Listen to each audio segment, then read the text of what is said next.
Welcome to our Council Annual Plan 2023-24 hearings.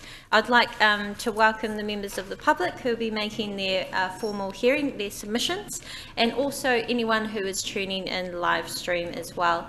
Just a reminder to our elected members, staff and public to please ensure your mobile phones are turned on silent. And just to let you know, we will take a short morning break at 11 a.m. We will also take lunch about 12:30 and an afternoon break around about 3:15, depending how we go. So we do have a very full-on day of hearings, and we look forward to hearing directly from our community. Also, just a reminder to people, this is day one of the hearings, so we will adjourn at the end of today about 5 p.m. and then resume our session for tomorrow evening from 5 p.m. as well. So a good opportunity for public who can't make it during the day to actually come during the evening as well. I'd like to invite Councillor Maxwell to open up our hearings today with the karakia.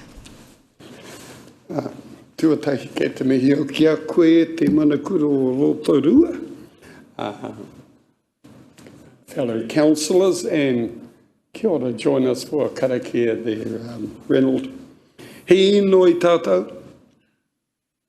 E te atua whakatūwhera tia mai kia mātou, ngā kuaha o te tika, o te pono, o te māramatanga, i tēnei wai ngā wā katoa.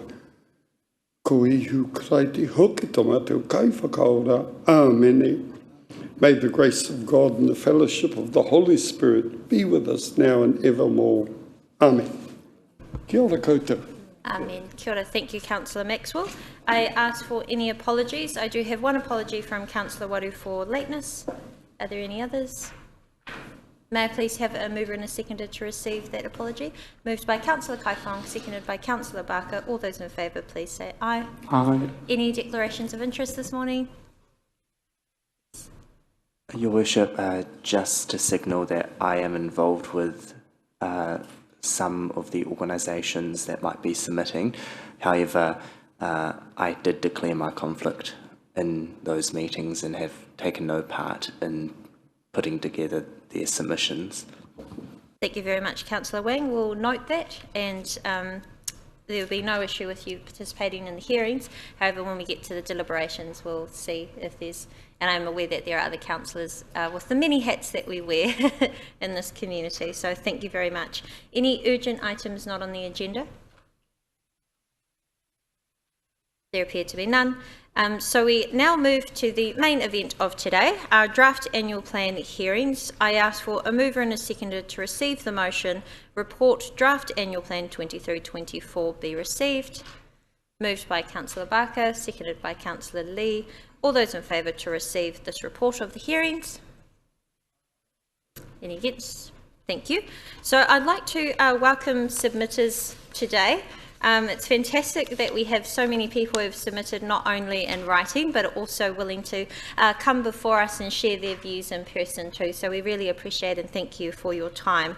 I do want to note that submitters have been asked to arrive 15 minutes earlier before their time, just to assist us if we do have some submitters that don't turn up at the allocated time. So we will, for the most part, take submitters as they are scheduled, but if necessary, we can be flexible to ensure people can come and go in a time that suits them as well. So staff will let us know as submitters arrive, and if they do not appear, then we'll also look at not crossing them off, but perhaps saving them a spot for later if they are a little bit later or need to come at a different time. So we do have a very busy schedule today. We are expecting 36 submitters today, and those who will be appearing before us have been notified that they have 5 minutes to speak. So if there is enough time allocated, then we will open up for questions by the time they have concluded their comments. But without further ado, it is bang on 9:35. We have our first submitter ready and waiting, and we give a warm welcome to previous councillor Reynold McPherson. It's great to have you back in the room, and we look forward to hearing your submissions. So over to you.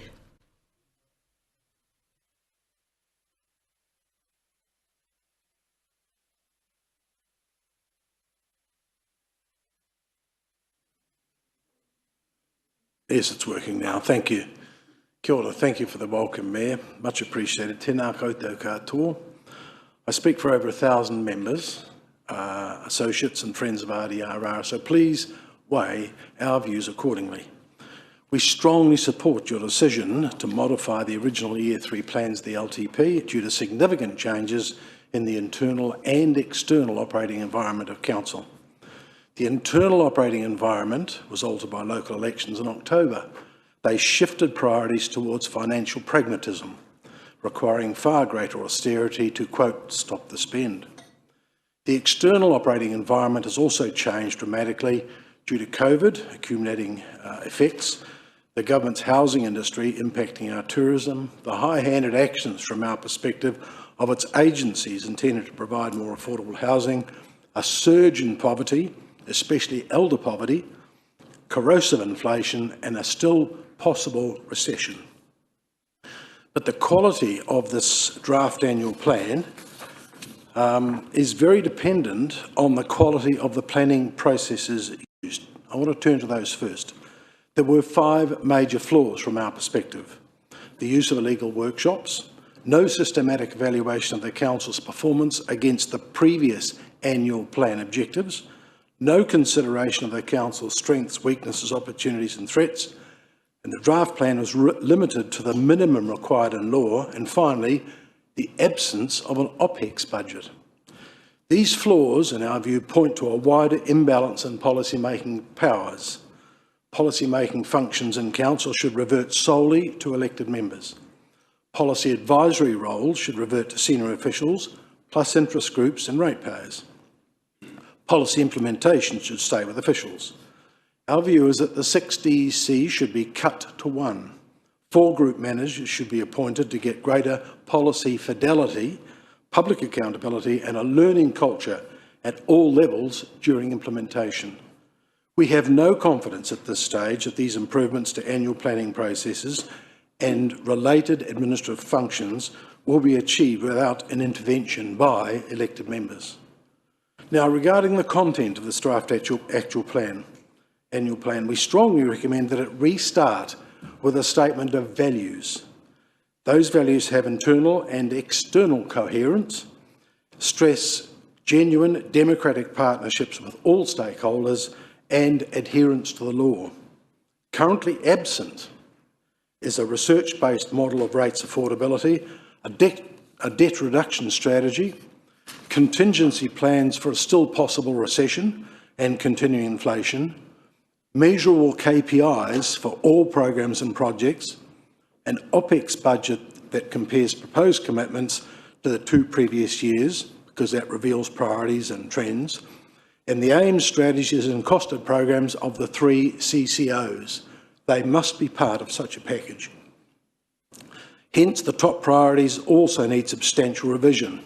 We draw attention to housing. We want to end the government's homeless industry as soon as possible and challenge the cavalier actions of central government departments and switch some savings to our pensioner flats program. Community safety requires action research to restore law and order, not information campaigns trying to manipulate public perceptions. Economic development requires a strategy and a costed program plans from Rotorua NZ to revitalise inner-city businesses and create jobs. The infrastructure plans have an appropriate focus on reliability, safety and resilience to climate change, but must now please defer the museum, Tarawera sewage and green waste projects to hold rates where they are until recessionary and inflationary pressures ease and a surplus has been achieved to start retiring debt. To boost economic growth and repopulation of the CBD, we call for free parking and for multi-storey car parks and apartments. To help achieve a surplus, we fully support commercialising the Sir Howard Morrison Centre, deferring all wellbeing investments until we can afford them. 30-second warning, please. Thank you.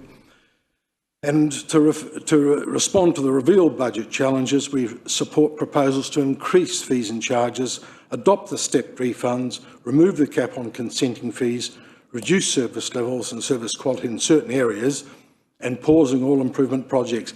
We simply can't afford them. Thank you for listening. That was perfectly on time. Mr. Reynold McPherson, thank you very much, and we also appreciate the detail that you have submitted in writing as well. Thank you for your submission this morning. Thank you. All the best for June 10. June, which is very soon. Thank you very much. And all the best to all of you. Thank you. Thank you. Te anō. Ka kite. So just for those submitting and elected members, I will give a 30-second warning. As you can see, the 5 minutes can go quite quickly, and then on 5 minutes we will ring the bell. So the next submitter that we do have here is Cheryl Powell.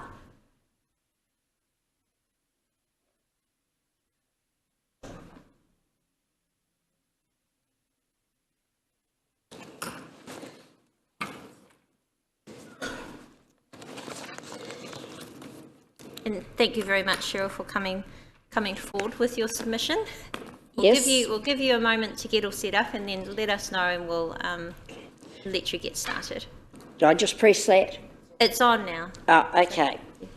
To the council and councillors, I wish to speak. Are you aware that we're currently in a recession and a cost of living crisis? I certainly am. I think not. Otherwise, average rate increases are at 7.2 and 8.1% for some properties, and that is tough. After reading the proposed rate increases for lower capital valuation properties, which I'm one, is 8.1%, I was horrified.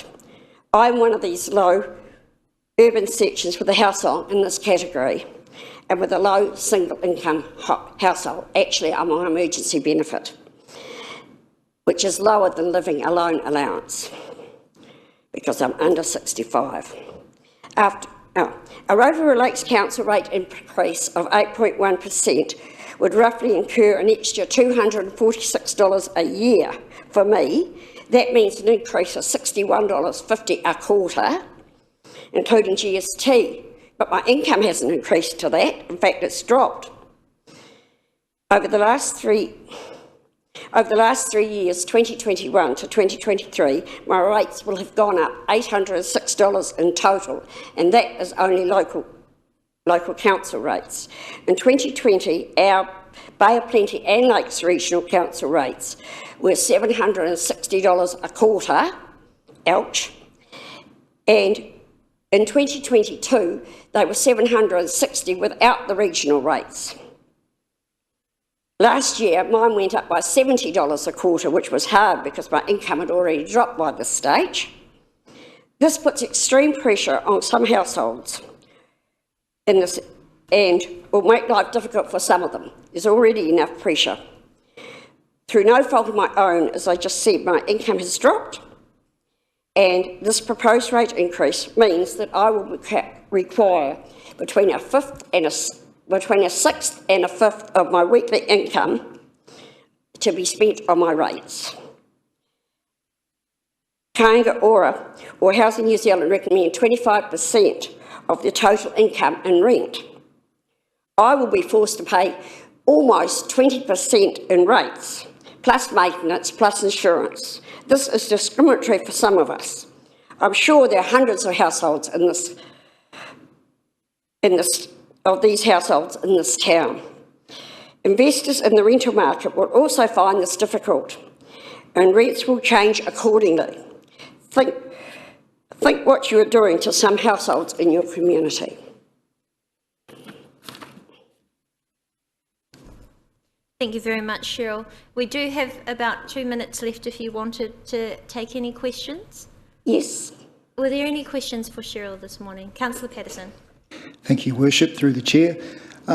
Thank you for your heartfelt comments, Mrs. Paul. I understand you're in a difficult situation that you face currently, and that things will get worse if the rates go up. I mean, have you done any numbers? You're obviously very good at maths. Have you done any numbers about what a 10% rate increase would do to you? An 11.25 I worked out, and that would have put my rates up to from 760 to 921. I don't know about the 10, but the 11.5, which was the original, would have put it up to 921 a quarter. So as far as a percentage of your income, that would have been terrible?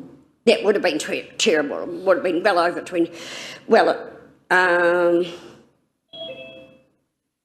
over that. Right. I don't know what. So can I take it from what you said that your home is in the category of below CV of below 550,000? Definitely. Right. The valuation is 420. Right. Well, thank you very much for that, Cheryl. Cheryl, just a quick question. Have you applied or are you aware of the rates remission scheme Yes, you do have? The rates remission will reduce my rates by $15 a week. Okay, thank you. Were there any further questions for Cheryl? There appear to be none. Thank you very much, Cheryl, for coming before us with your submission. We appreciate your courage in doing so, and we do wish you all the best, and we thank you for your feedback. Thank you.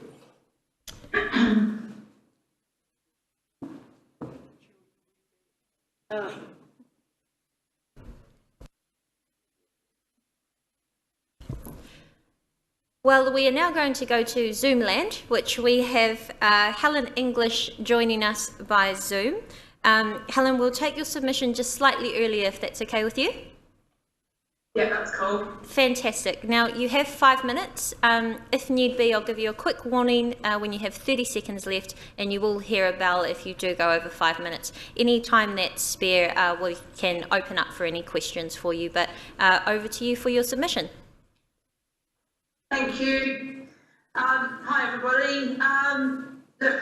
I'm sorry, I'm coming to you from England, and it's about nearly 11 o'clock at night, so excuse me over here. I've read through the annual plan, and I understand there's a clear theme to ensure that infrastructure and essential services are funded while attempting to reduce the impact of rate increases on the population. Despite this, I've got objections to particular elements of the plan, which I feel have great importance on our city, which are education and visual art.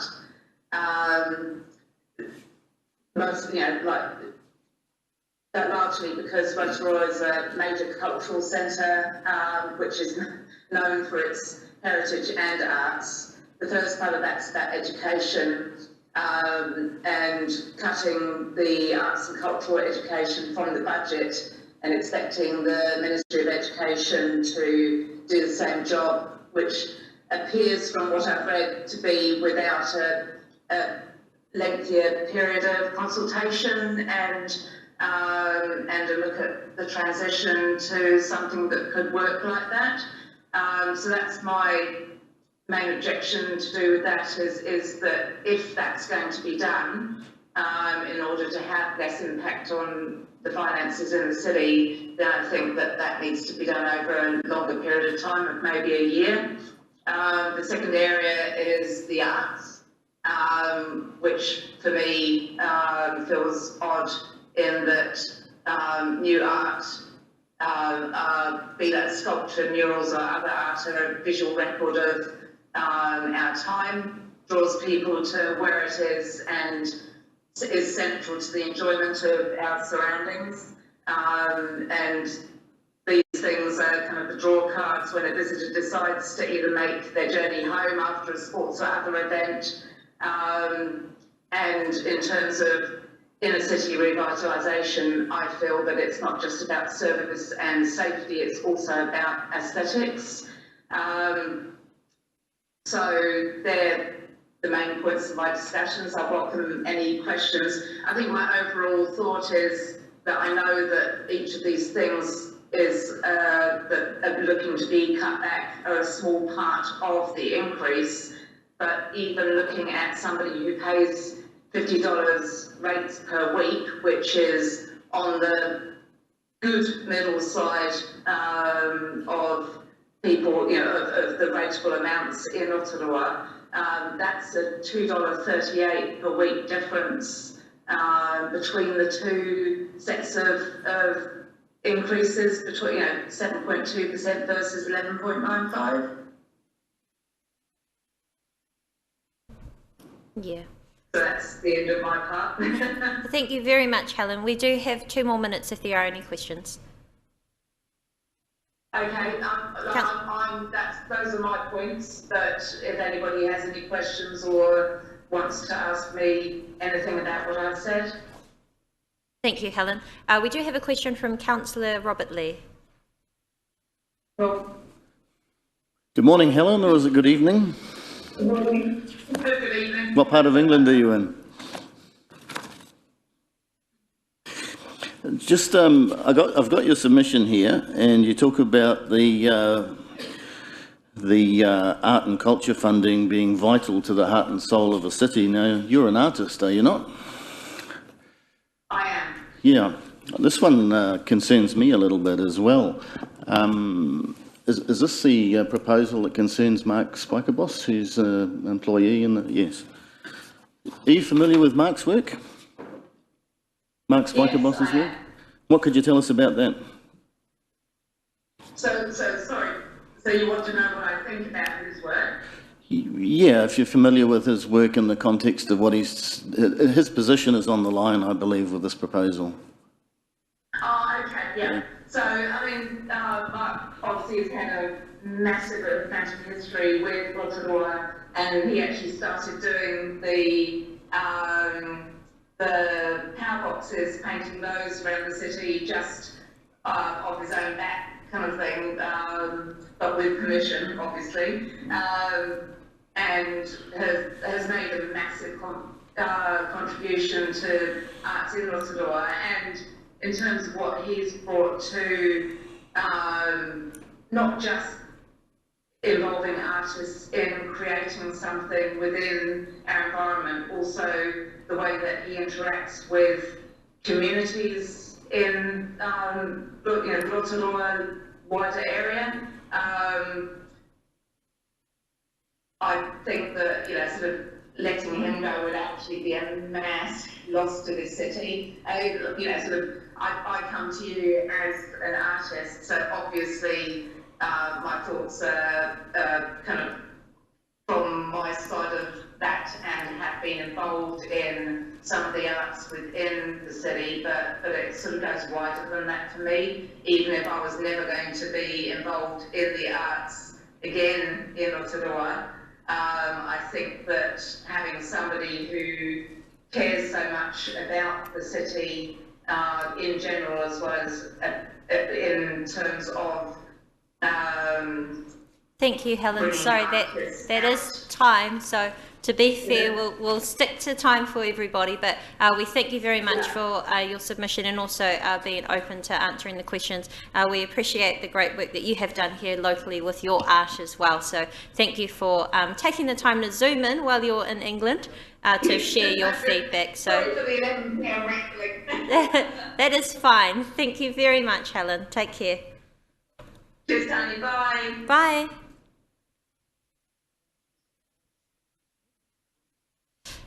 Ellie, would you be happy to come forward? Thank you. So our next submitter is Ellie Smith. This is submission number 15 in your pack. So thank you very much for being here this morning. No problem. Kia ora koutou.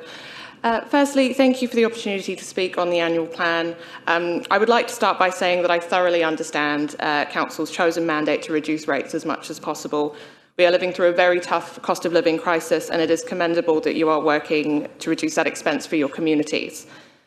However, the first thing I felt after reading the proposed annual plan was disheartened. I am deeply concerned for the life, vitality and viability of Rotorua as a city if the annual plan is approved.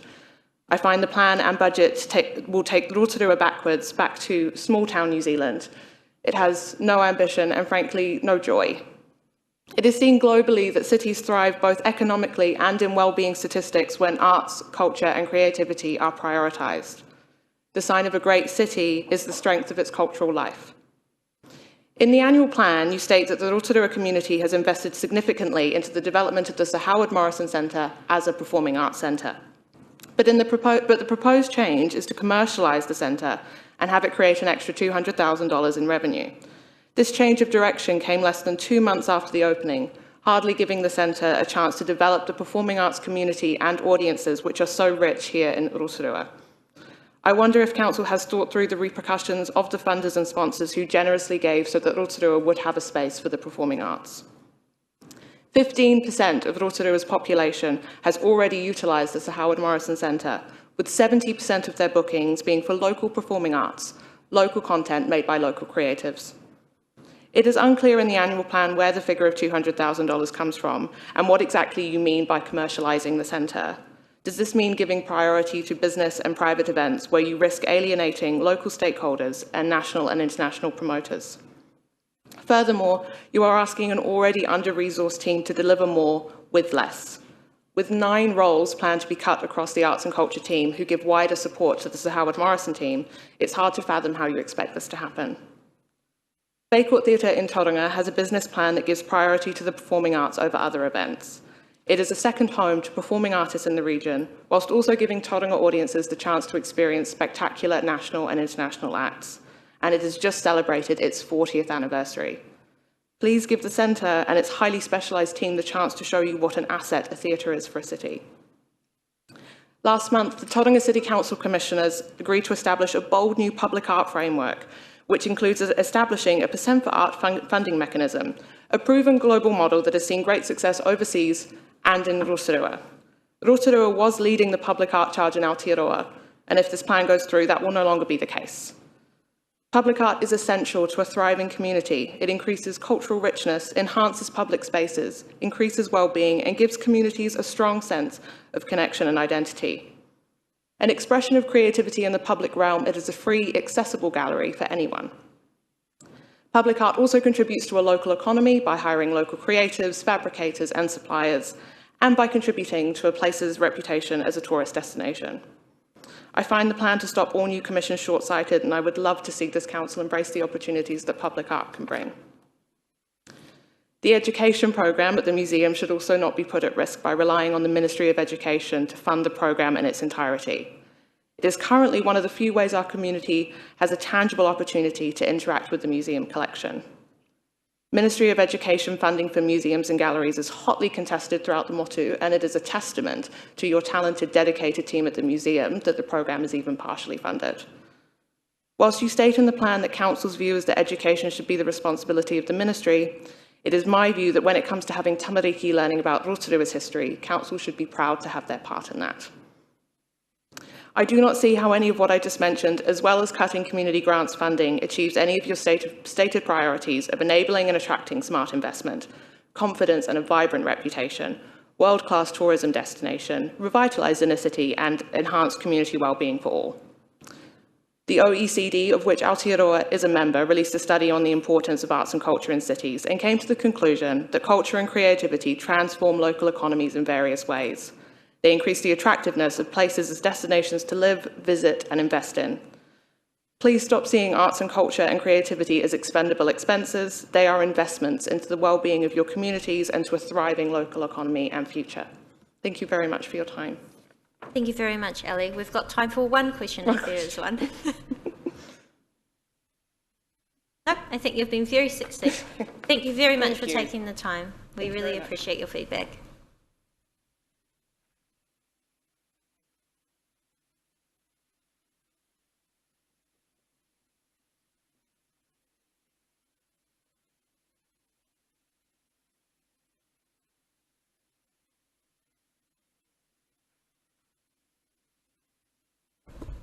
Our next submitter who is available, Kieran Hunter. Thank you very much, Kieran, and thank you for coming forward slightly earlier than your scheduled time. Welcome. Thank you. And just a reminder, we do have 5 minutes. I'll give you a 30-second warning, or you will hear the bell at 5 minutes. If there's any time for questions after, we'll take them. Over to you, Kieran. Good morning, ladies and gentlemen of the Council. My name is Kieran Hunter and I work for Infracore. I work on the amenity gardens around the Council. I've got 2 points of concern I would like to bring up. Firstly, amenity horticulture is about changing the environment in home gardens, street gardens, parks and rural settings to make them more pleasant and practical to live in. The choice of flower and foliage colour can be used to create different moods in a garden. The splashes of colour around Rotorua are a talking point of locals and tourists alike. For 3 years, I was in charge of the annual bedding crew for the Hamilton City Council. And although we had far more flower beds, both in number and size, I always strive to match the quality of Rotorua's flower gardens. The centre islands through town and the hanging baskets in Nongataha provide an explosion of colour, a focal point and a connection to the land and to the nature that is the very signature of Rotorua. Having gardens and flowers in cities have benefits to the people's morale, mental health, and are a badge that shows that a city is running successfully. There have been many studies of how gardens with flowers in particular have huge impact on the people around them. One study, conducted by the Behavioural Research Branch at the State University of New Jersey, found that nature provides us with a simple way to improve emotional health: flowers. The presence of flowers triggers happy emotions, heightens feelings of life satisfaction, and affects social behaviour in a positive manner far beyond what is normally believed. They found that 1, flowers have an immediate impact on happiness. All study participants expressed true or excited smiles upon receiving flowers, demonstrating extraordinary delight and gratitude. This reaction was universal, occurring in all age groups. 2, flowers have a long-term positive effect on moods. Specifically, study participants reported feeling less depressed, anxious, and agitated after receiving flowers, and demonstrated a higher sense of enjoyment and life satisfaction. 3, they found that flowers make intimate connections. The presence of flowers led to increased contact with families and friends. Dr. Haviland Jones stated that flowers bring about a positive emotional feelings to those who enter a green space. They make the space more welcoming and create a sharing atmosphere. Psychologist Mark Berman at the University of Chicago said, "Green spaces and flowers are not an amenity, they're a necessity. We have to have it. Just like clean water or air, we have to have natural spaces in our environment for people to be able to function well." Garden spaces and flower gardens in cities have also been linked to better memory, heightened creativity, and longer lifespans, as well as lower suicide rates and less public vandalism. I believe that money could be saved around Rotorua, but cutting back the amount or quality of gardens will be a net negative to the Rotorua image and the mental and physical well-being of those who live and visit our beautiful city. The second issue I would like to raise is of the delaying of the construction of the Kurau skate park. If you've ever been and had a close look at our skate parks here in Rotorua, you'll see concrete that's sunk into the ground, leaving 2-inch death traps, and concrete that is rougher than an industrial cheese grater. These parks are borderline unusable. We are in desperate need of an upgrade.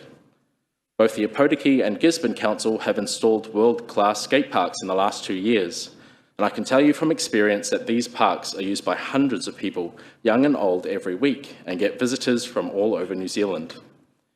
The youth of our city need somewhere to burn off energy and a place to feel safe.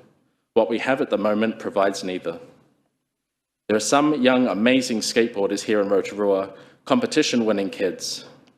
At the moment, Rotorua City does not have the environment to lift them up and make them the best that they can be. Our new park would provide that safe space and keep the kids off the street. So I ask that you take into consideration going ahead with this park's construction. Thank you all very much for your time, and I hope that your decisions will be the best for the people of Rotorua for now and for generations to come. Thank you. Thank you very much, Kieran. We have time for one quick question, if there is one. There appear to be none. Thank you very much. We do appreciate your feedback on both issues.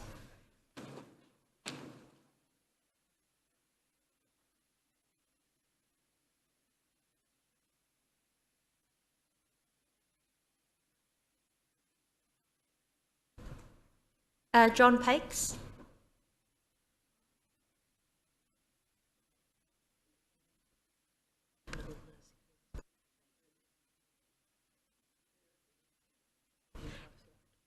Thank you very much, John. We are running ahead of schedule, so we appreciate you walking through the door and taking your submission straight away. So it's great to have you back here. Try and get my breath. Yeah. So Anyway. when you're ready, you do have 5 minutes, and if necessary, I'll give you a quick warning when we have 30 seconds.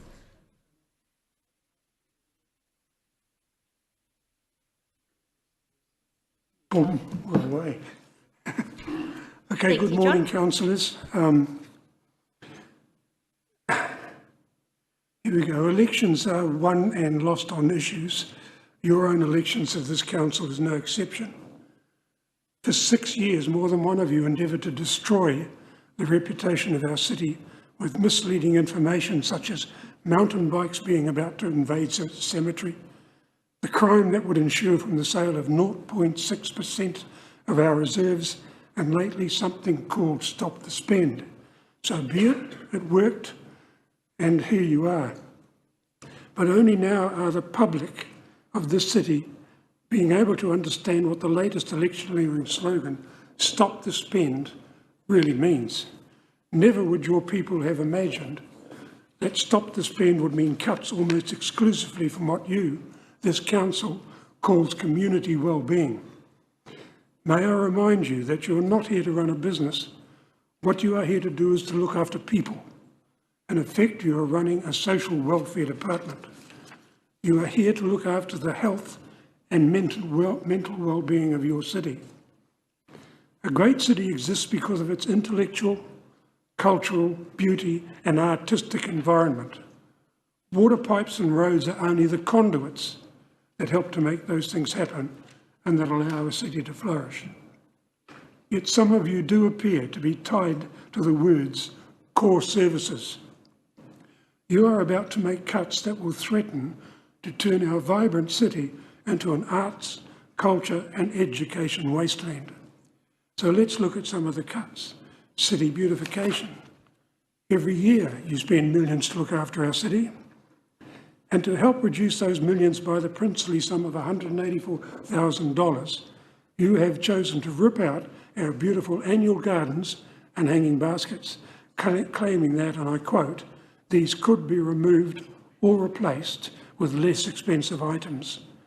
You mean bark and grass. Bark and grass that you can see anywhere, in any city, and lining many a motorway. Is this the vision that you have for our city? You can maintain the beauty of our city. You can keep the baskets and gardens. Just take $184,000 from your roading budget and give it back to your gardens. Arts and creative communities. Culture is a critical selling point that will attract investor, businesses, high-skilled residents and tourists, which in turn benefits society and the economy. In your plan, you talk about balancing savings against the level of funding needed to grow and sustain a vibrant arts and culture community. So you do recognise that funding for the arts is needed, but then announce that you will reduce the capacity and resourcing needed by $128,000. What do you mean by the words reducing capacity? there we go. Do you intend to stop any assistance that you are giving to the Arts Village, for example? Why not take $128,000 from the millions you spend on community leadership and give it back instead to your arts community? Sports and recreation. The good mental health of your city will be driven by its art, culture and recreational opportunities. In our city, sport and recreation is a great mental welfare and economic driver, with millions flowing to our economy via your wonderful outdoor recreation and sporting facilities. And in response to this, you intend to chop over $3 million from the very tools that help your people and your many tourism visitors to enjoy what a great place Rotorua is within which to play and live. Do you not understand the level of economic income that the sport and recreation of mountain biking, for example, brings to your city? Do you not understand how important it is to your families that after a week's work and worry, a family's mental outlook and well-being will be rejuvenated by a weekend of sport and recreation. A shiny road with no potholes will not be... 30-second warning. Carry Sorry? on, though. Just a 30-second warning. Carry on. Will not be what your families are looking for. They will be looking for a fit-for-purpose playing field that will help them escape from the drudge of working for living. Councillors, a reliance on providing bare core services to the ratepayer will not make you a good councillor. You need to be able to strike a balance between pipes and well-being. Thank you. Thank you very much, John. That is time, but we do certainly take on board your points, and also in your written submission. I know there was also points around community wellbeing and your concerns there. So thank you very much for your time this morning.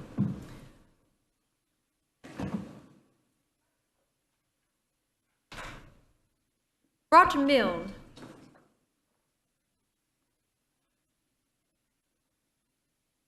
Boots overlap these steps.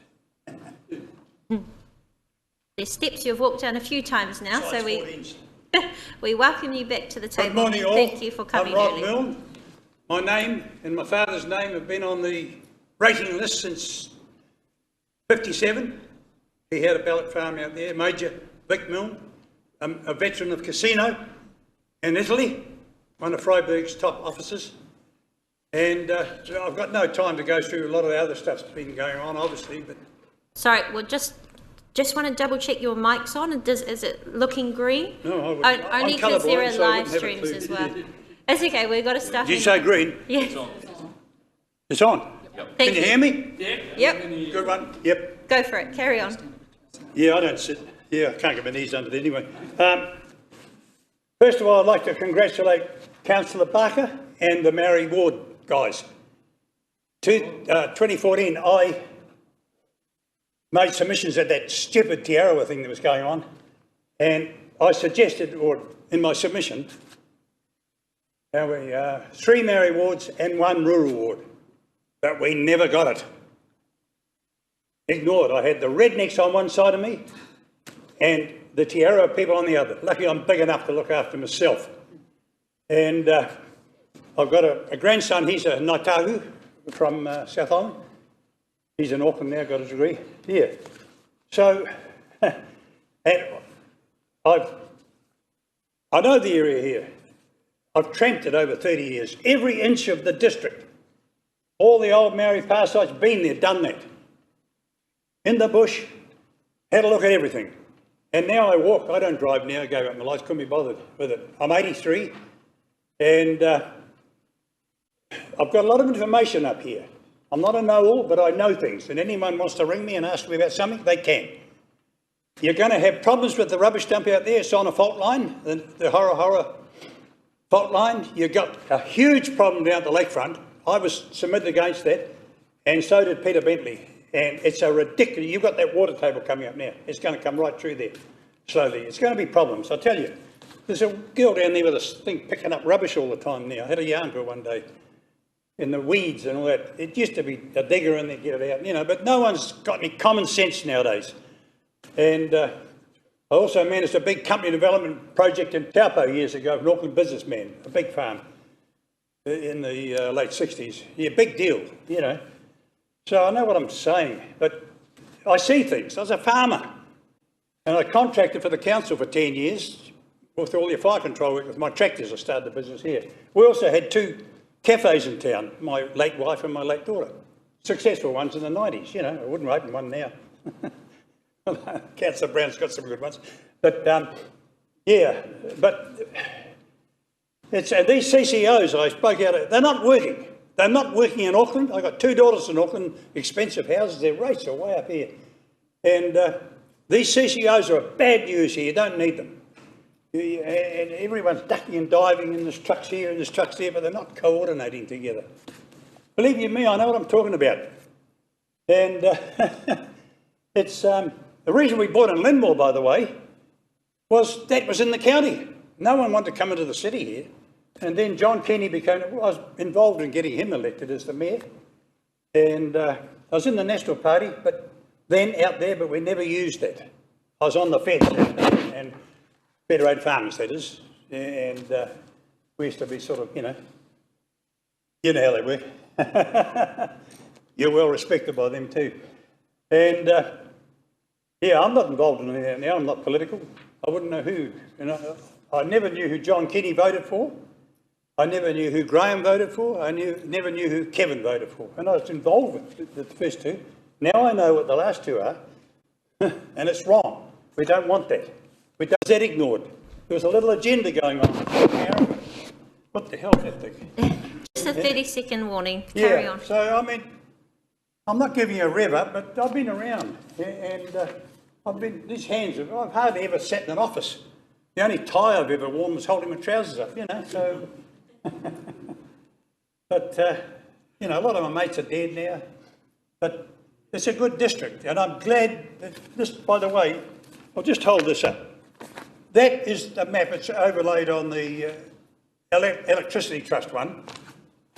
That's my fingernail covering the town here. Everyone talks about the city. It's not a city. You are a district. You're not the Rotorua Lakes Council. You are the Rotorua District Council. You are district councillors.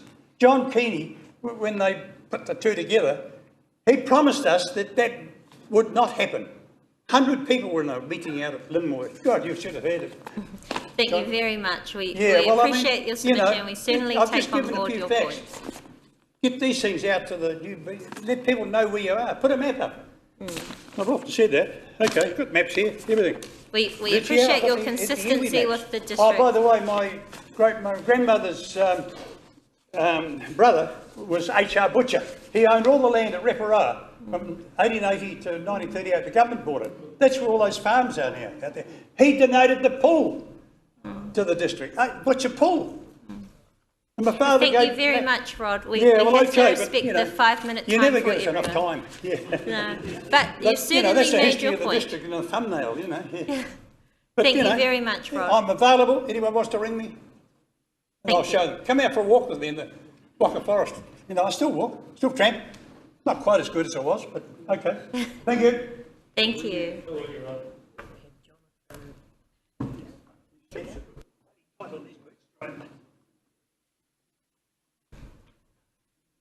Jonathan Hager. We welcome Jonathan Hager from Rotorua Hospice, and this is submitted number 10. Morena koutou. In regards to the annual partnership grants and funding, Rotorua Hospice would not be adversely affected directly by the removal or reduction of the partnership and grants funding. However, the agencies who do support whānau and patients in the Rotorua community would be adversely affected. Rotorua Hospice relies on a number of different partners to deliver services that we can't. For example, Citizens Advice Bureau, the Multicultural Council, and other partners as well. So they deliver services that we don't. So any cutting of reduction of funding for those particular groups will adversely affect the people that we are trying to support. The support we supply, while it is in the physical realm with the patient that's in front of us, there's a lot more going on around that person as far as having a healthy home, their ability to navigate their way through the Ministry of Social Development, accessing monies, etc. So reductions for those particular groups, while they don't directly impact us, will impact the people that we rely on to provide support to the patients in whānau that we care for. The second point that I'd just like to raise is, while it's not explicitly stated in the proposed plan, there is an implicit suggestion that sponsorship, particularly of the Rotorua Energy Event Centre, may be reviewed. As you're all very well aware, the Harcourts Dancing for Hospice event, which runs every year, 2,500 people, massive night down there, which does a lot to provide funding for Rotorua Hospice. At this point in time, and throughout the history of the event, we have not had the event centre for free. We have had it at a discounted rate. If we were to, that discounted rate is based on the business amount, so it's a corporate rate that we pay for. if that corporate rate changes and we were being asked to change and pay a public or a more the top level fee, that would have a very adverse effect on the profitability of the event, and it would potentially impact our ability to deliver it to the Rotorua community. So it doesn't necessarily need to be expressed here, but however, further down the line, the Rotorua Community Hospice and our board are seeking a commitment of some sort from the council as to the continuation of that sponsorship in regards to the use of the event centre, to ensure that we can continue offering both our service but also one of the most fantastic nights of the social calendar for Rotorua. Kia ora.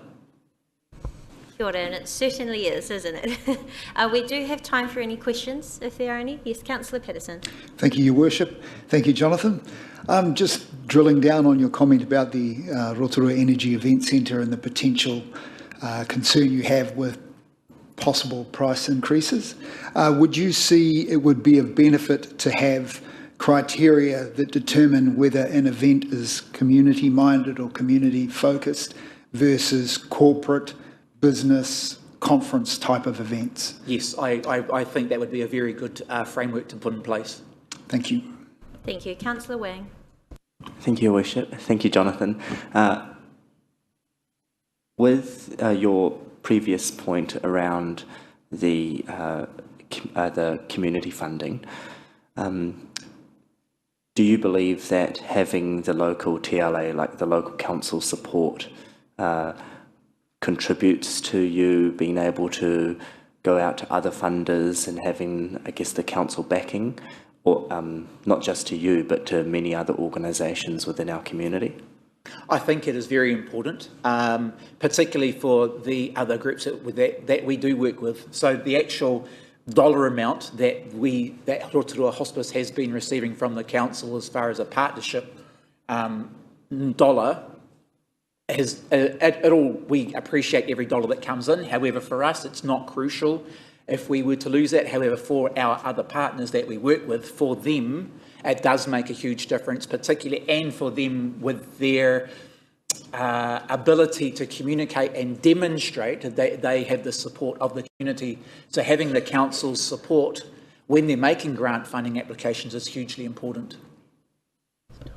Thank you very much, Jonathan. It is time, but we do acknowledge in, of course, the spirit of Rotorua Hospice that you are here also helping others as well. So thank you very much. And also acknowledgement because Rotorua Hospice was our Rotorua Lakes Council Outstanding Contribution Award winner at the last Business Awards. So thank you very much for your time and your contribution this morning.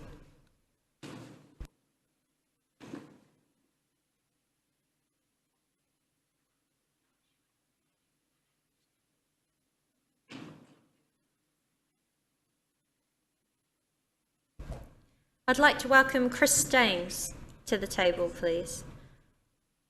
This is submitter number 14 for elected members. Welcome, Chris. Now, for those who have just arrived, you have 5 minutes for your presentation. We'll give you a quick warning when it gets to 30 seconds, and then you'll hear about when we do go over 5 minutes. But over to you, Chris. Thank you. The issue I'm here about today is the funding for the Bureau, the Citizens Advice Bureau. I was first a client with them, seeking to get an enduring power of attorney for my darling, beloved wife, who is now departed. They assisted me, and without them, I don't think I could have got there. And this is the sort of situation that happens with so many of your ratepayers. And so many are deeply affected by the advice and assistance that's given by the Bureau. I then ended up at a carers meeting, and Jane, the manager, came to that meeting and was addressing us to tell us what the sort of things they did and what the requirements were. And I saw her after the meeting and said that I had experience in employment, and would I be of any assistance, as I had 20 years with the Engineers Union. And she said, oh God, yes. So, yeah, I duly now specialise in that area of ACC and employment for the Bureau. Without us giving that sort of assistance, you must understand, and if we didn't have the financial support from the Council, I don't see how we'd exist. The thing is that as far as employment is concerned, and there's a lot of employment issues that are brought forward, both by employers and employees. We support both. We're not just one-sided. And the position is that with employees, if you're in a workplace which is less than 20 people, you might as well forget about the unions because they financially isn't viable for them to cover it. So people don't really have a lot of choice in seeking assistance and help, and the Bureau now fills that gap. And we proudly do so. And the same happens with ACC. The poor people who end up on ACC generally are financially had it. And so consequently, they can't afford a lawyer, but someone like us can then assist them with advocacy and assistance right to the end. So without the funding, I'm sorry, the Bureau, it is heavily reliable because we are a citizen's service and we're there for everybody. Thank you.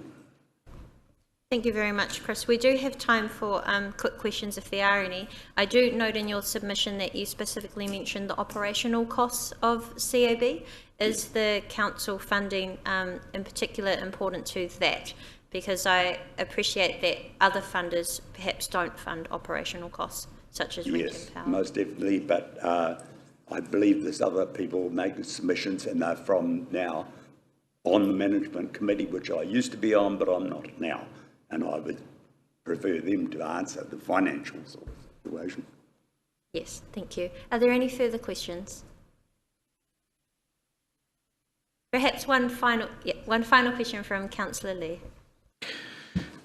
Thank you for your submission there, Chris. I just want you to know that I think every councillor here, every elected member, totally respects what the Citizens Advice Bureau does, and there is absolutely no intention to let that fail, and that's not going to happen on our watch. It's the only question, and the reason that this was put forward is to investigate whether there may be other funding angles that would happen, but I cannot see this council letting the Citizens Advice Bureau suffer. Thank you. Thank you very much, Chris. We appreciate your submission this morning.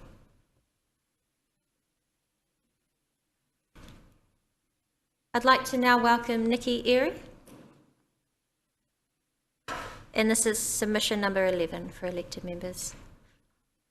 Welcome, ladies. Kia ora, my name's Nikki Erie. I'm the manager of Big Brothers Big Sisters, and this is Melissa Gordon. She runs the school-based program. Big Brothers Big Sisters is an international organisation that's been operating since 1904. It was established by Ernest Coulter, a court clerk who was seeing boys come through the system and put a call out for mentors. In New Zealand, we have 13 branches, with 2 currently being established in Gisborne and Kapiti Mana. Rotorua Big Brothers Big Sisters was established in October 2014, following the Nia Glassy case, which highlighted the need in the community. The motivated members of our community got together, put a board together to enable the development of our local branch. Big Brothers Big Sisters match adults with children that would benefit from having a positive role model in their lives to help build, strengthen, promote positive relationships between children, youth, adults, whānau, community and iwi.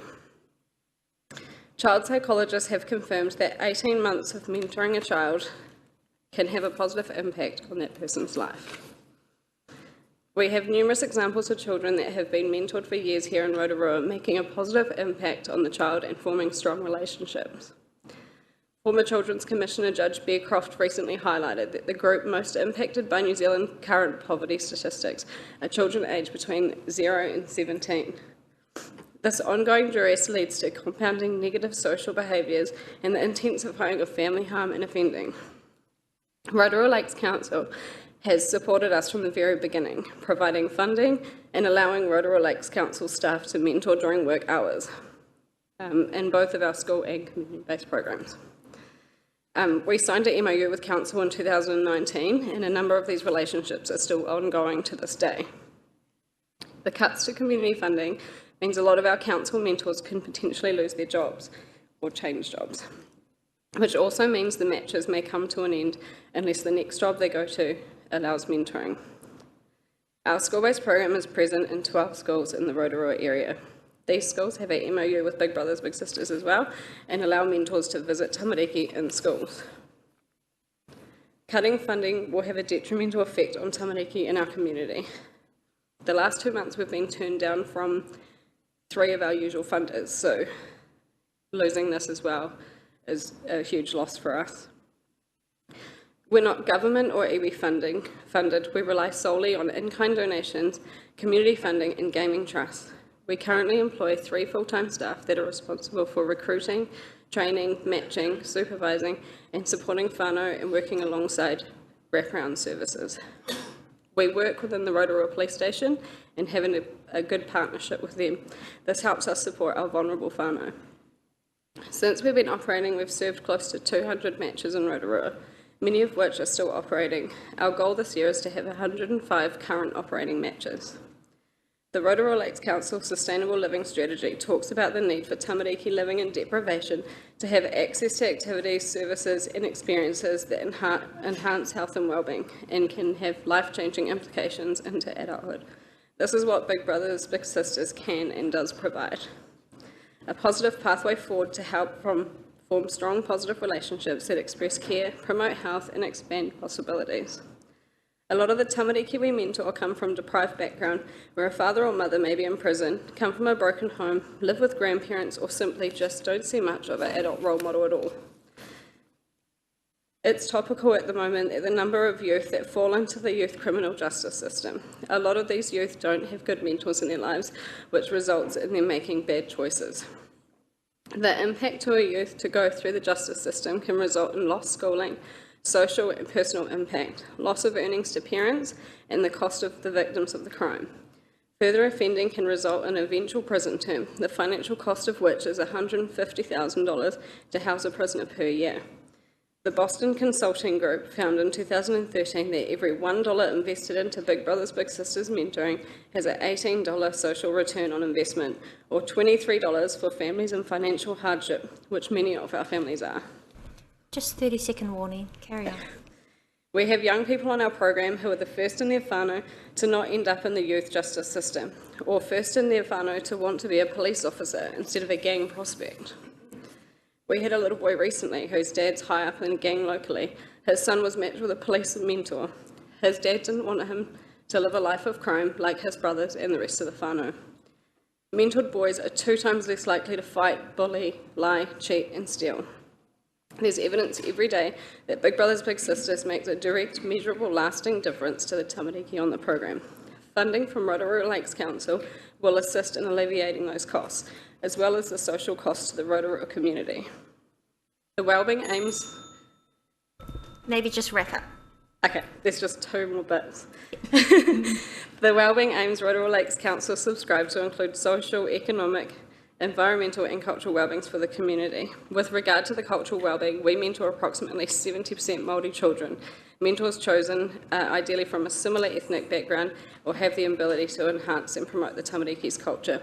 The social, economic and cultural impacts benefits for the Rotorua community by supporting our organisation will far outweigh the negatives of youth making poor choices in their lives, therefore providing value for money. Thank you. Thank you very much, Nikki. We appreciate your submission and we appreciate the real life stories as well as the research that you have provided for us this morning. Thank you very much. Oh, thank you.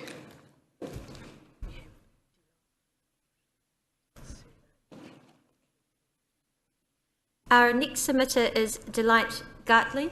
Have I said that correctly? Yes, thank you. Welcome.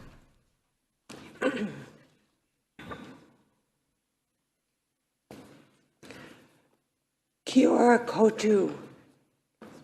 Good morning, everyone. I am Delight Gartline, and in spite of the accent you hear, I've lived in Ngātaha for 20 years.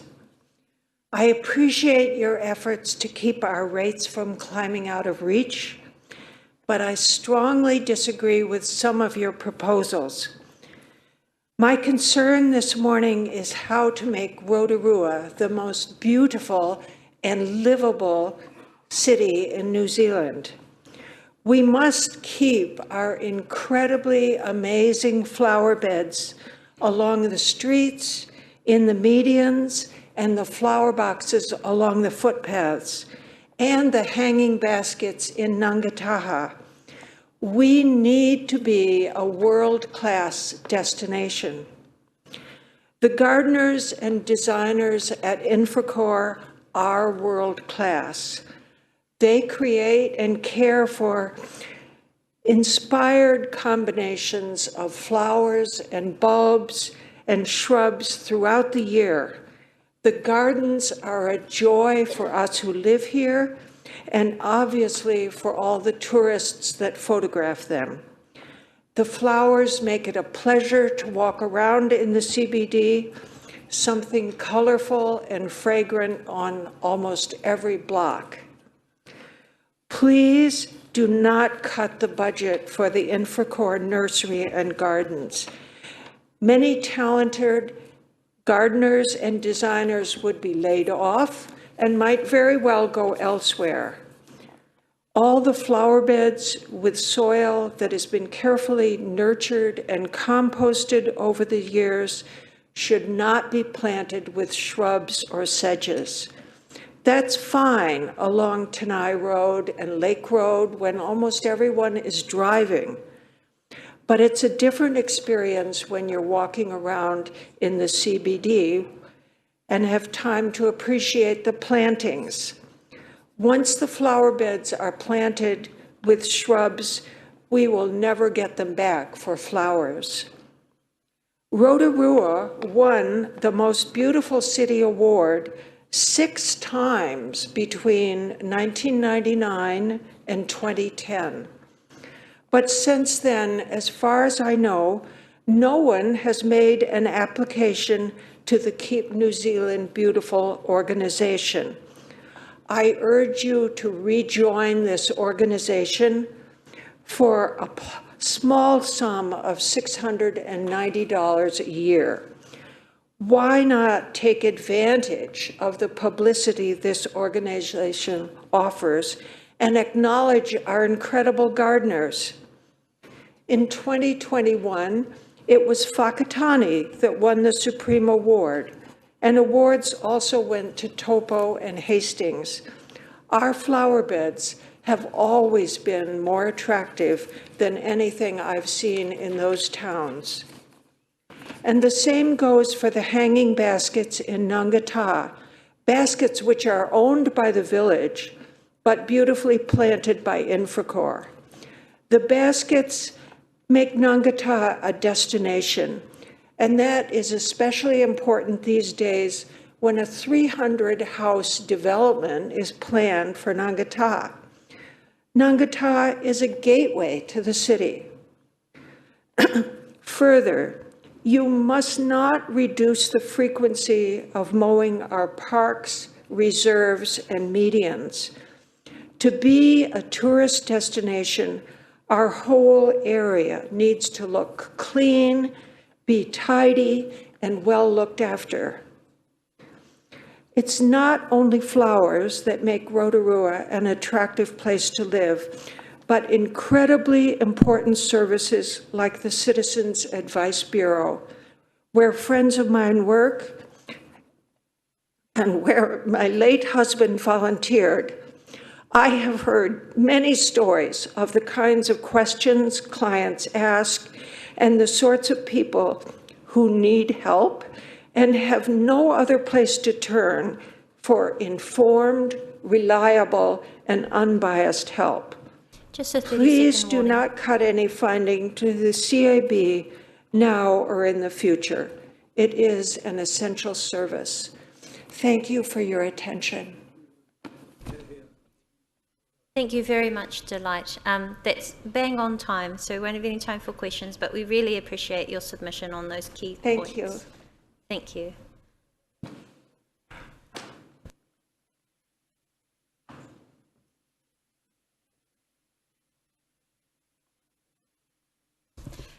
We don't have any submitters present until 11:15, so I propose that we take our morning tea break now until 11 o'clock, and when we return we'll see if the submitters are here and ready to present. We also thank members of the public who are here to listen and support as well. So we will see you all back here at 11 a.m. For those who are present, if you need, we do have some water in the hallway, and also there's a bathroom if you need to refresh yourself on the left down there.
As we took a short break, we're starting back at 11 o'clock.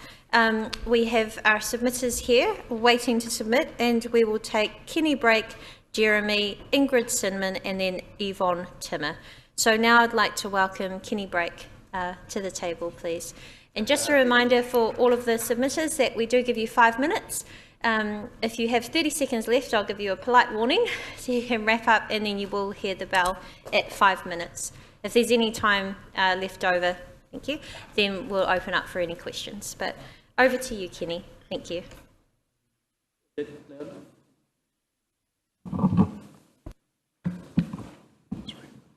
That good? Hi. Apologies for the nerves I'll show. I didn't realise it was going to be quite a thing. It'll be my first time speaking in front of people at all. So our submission is my submission is on behalf of the Ngungta Sports Community Association, in particular about our field lighting out there. The part in the council's proposed changes it relates to is the saving by cutting expenditure towards sports fields and recreation. Active and engaged communities proposed a saving of 3.2 million, rates reduction of 0.22%, and then specific aspects is reducing the level of support to clubs, codes, and or attracting supporting events, saving 150,000, pausing of capital works program for improvements to existing sports fields. This has got Westbrook, Smallbone, Roadboard Park saving 1.23 million, and the original or capex for this year had Ngungta Sports Field underneath that. Don't know whether it's since been withdrawn, but maybe most things are going to be withdrawn. So originally, so to go back to the start of this, the journey started in 2018. We're going around just to get application, or sorry, approval by everyone. Went to council, base board, did our plans locally, everywhere, funders, and just to make sure that it was good to go. Took a while to get it right with neighbouring support and stuff like that. So, and then COVID hit, and then funders would cut everything. And then since then, I received a phone call. I met with Steve Watney, Wilson, Stephanie Kelly on site and all that kind of stuff. Since then, I had a phone call from Julian Wilkinson on behalf of Richard Darlenberg, who's, I believe, not at the council anymore. Half these people mightn't be at the council anymore, but just taking it out of our court, saying that council were going to take it on to own the asset. And then we weren't to proceed with it, and they were going to have bigger and better and all that kind of stuff.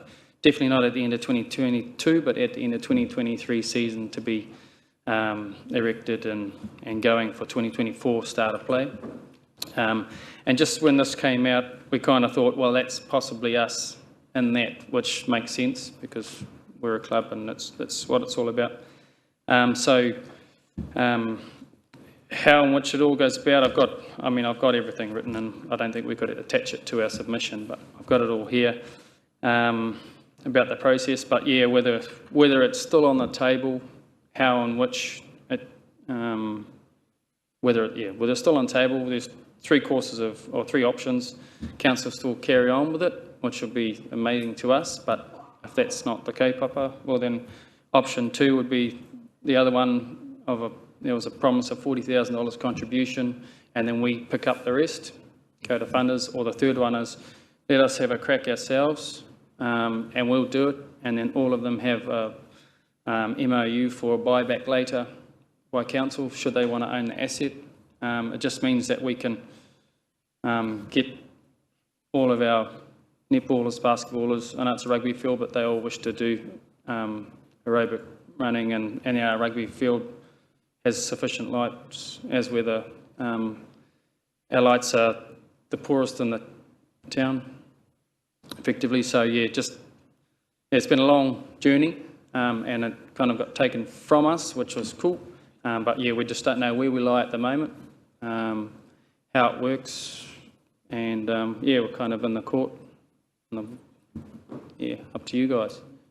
Any questions? Was that how it rolls? I'm not sure. Thank you very much, Kenny. We've got a question from Councillor Patterson. Thank you, Your Worship. Kia ora, Kenny. I used to play at Nongataha when I was a young fella, and I had a crack at the recent Kick for a Cause event. I lasted about 15 minutes. Mate, who does the maintenance of the field? Is that the club or Council Lanefield? Yes. Yep. So are you happy with that? Yep. Yeah, we do a lease off the council each year for the particular period we play, and then it goes. Then if we do our summer touch module, it goes on and things like that. Yeah, I think we do a good job. We've got no issues with that. Yeah. Fantastic. No, I thought it was a great club, and I go to Nongataha Bowling Club as well. We'll take a question from Councillor Maxwell before the time runs out. Thank you, Kenny. Thank you for your presentation. The question I have is, you touched on lights and everything. Do you have an idea of approximate current costs of having lights? With the quote, the original quote at the time was 131,000 plus GST, and that was well, I'm an electrician myself, so I know that it was very fair. I have my own company. It wasn't by me, but another big company in this town. It was fair. Plus, 131 plus GST. Since then, it has gone up 50,000 for the cost price of the lights, and that's kind of where it leaves us a little bit. And the difference is not all attributed since I got the phone call from council. There had been a little bit before that, a little bit of rising before that, but majority since then. I know each light, there's 18 light fittings. Each one has gone up $1,000 per unit just for the light fitting on the top of the pole. So, yeah, and I know myself, cable has gone up over 120% cost price. So, yeah. Yeah, thank you, Thank you very much. And certainly appreciate your expertise on this particular issue that you are passionate about as well. So thank you very much for your submission, and also thank you very much to you and the club for proposing in your written submission a few solutions and options for us to consider. So we will certainly get back to you as soon as possible to confirm the future of that. Choice. Thank you very much for your time. Thank you, guys.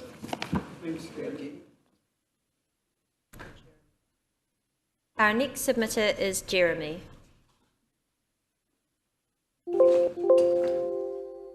Hopefully I won't need the red light on this one, but we'll see how it goes. I guess we're all here really to talk about making Rotorua and the Bay in general as livable as possible, while minimising the burden of rates on all of our citizens. And I absolutely recognise what's put forth in the plan about addressing some of the more recent challenges in terms of crime and the like that we're seeing after years of underinvestment in social matters. But I think it's quite important that we do ensure that we're looking after the most vulnerable people in our community and not getting dragged off. So reviewing the draft plan, it's evident there are areas where funding is being redirected from pretty critical programs that can genuinely uplift the people who are in need in Rotorua, and it's quite troubling to see funding being allocated towards potentially frivolous endeavours while overlooking some of those more pressing issues that impact some of our most vulnerable on a daily basis. It's pretty important that we should have accountability and transparency in all these processes, and I recognise that's why we're all here. So I have some concerns about some of the decisions that appear to have been made in the plan that I think may have been driven by some of the executives rather than necessarily the needs of the Rotorua people and the elected councillors who we elect to represent us. So if we look, for example, at the Aquatic Centre project, it's an impressive endeavour, but how does that help out the most vulnerable people in our city? Are we giving them educational outreach? Are we making sure that they have full access to libraries and other facilities in providing education, keeping people out of trouble? So I think we need to make sure that we're investing things in the right place.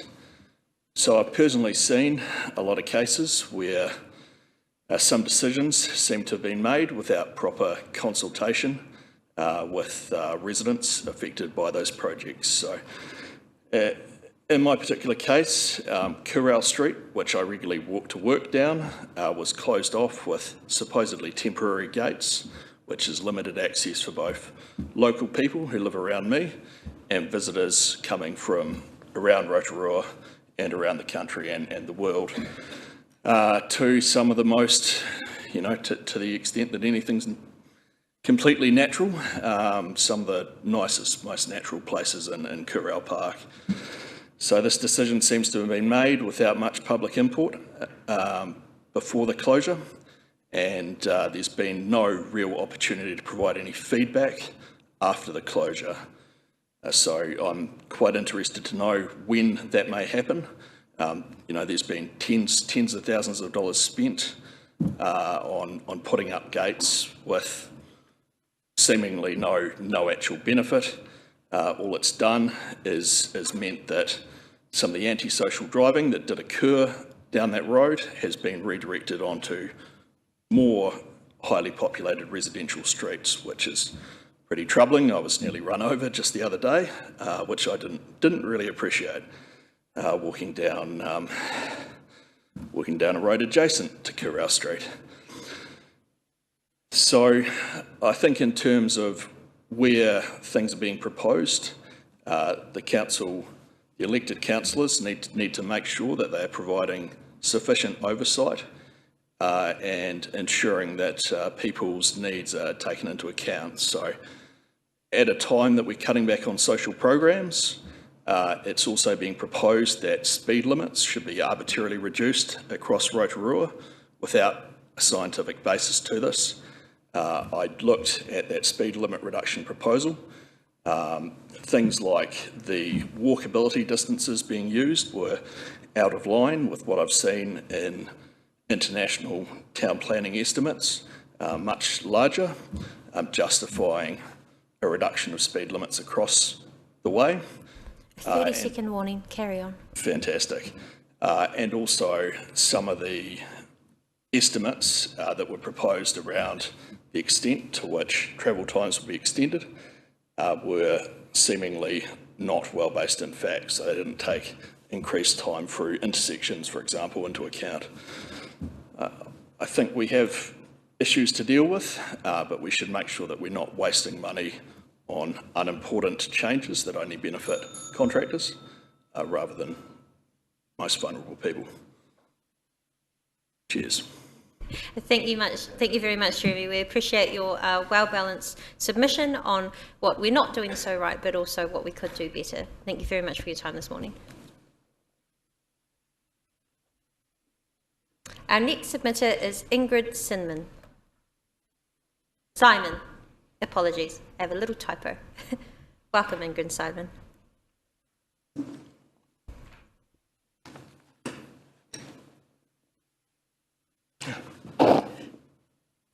Yeah. Hello all. Yes, I'm a local business owner. I'm a former council employee, an Airbnb owner and an artist. Yeah, I understand how hard your decisions are because you've been locked into so many big capital expenditure items. So, sorry, overall, Ingrid, if you could just bring the mic slightly closer to you. Sure. Thank you. Overall, I feel like the rates increase is set about right. If it was 8%, I feel like you could achieve a lot more, but I understand what you're trying to do. Firstly, about the gardens, I disagree with the proposal to reduce the level of service for city beautification. I get a lot of joy from the gardens, and I love seeing the seasonal changes. I think the city beautification is a real point of difference for Rotorua.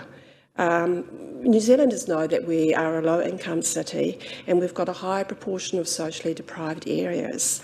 So I think the city beautification and gardens help mask that because it makes the city appear prosperous and well cared for, and I'd like us to keep up that appearance.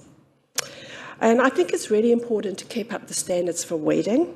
I've noticed a few weeds when I go down to the lakefront, and I think it's like we've spent a lot of money on this beautiful development. So let's let's make sure that we maintain those areas to high standards. Also, we've got a committed and experienced gardening team, and I think it would be a real shame to lose their expertise through job layoffs. The second point I want to make is about stopping the community funding grants, and I disagree with Council's approach to this. I feel that Council's got a really important role in supporting the community. In my experience, what I've seen is people in the community do a lot with these funds. They enhance connections and are turned into huge gains by our volunteers and committed inputs that people put in. I'm particularly concerned about stopping the partnership grant with the Rotorua Arts Village. This manages one of Council's significant buildings, as well as providing art services to the community. So overall, the proposed expenditure is only 0.63% of rates for community funding grants, partnerships, neighbourhood matching funds, and I think that is really money that's worth spending.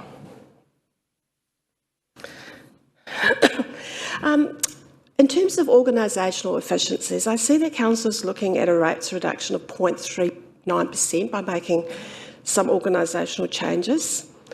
And I wonder if there's more opportunity. I feel like there is more opportunity for Council to do more in this area. For example, the Tato Tato brochure must be really expensive to produce and distribute to everyone.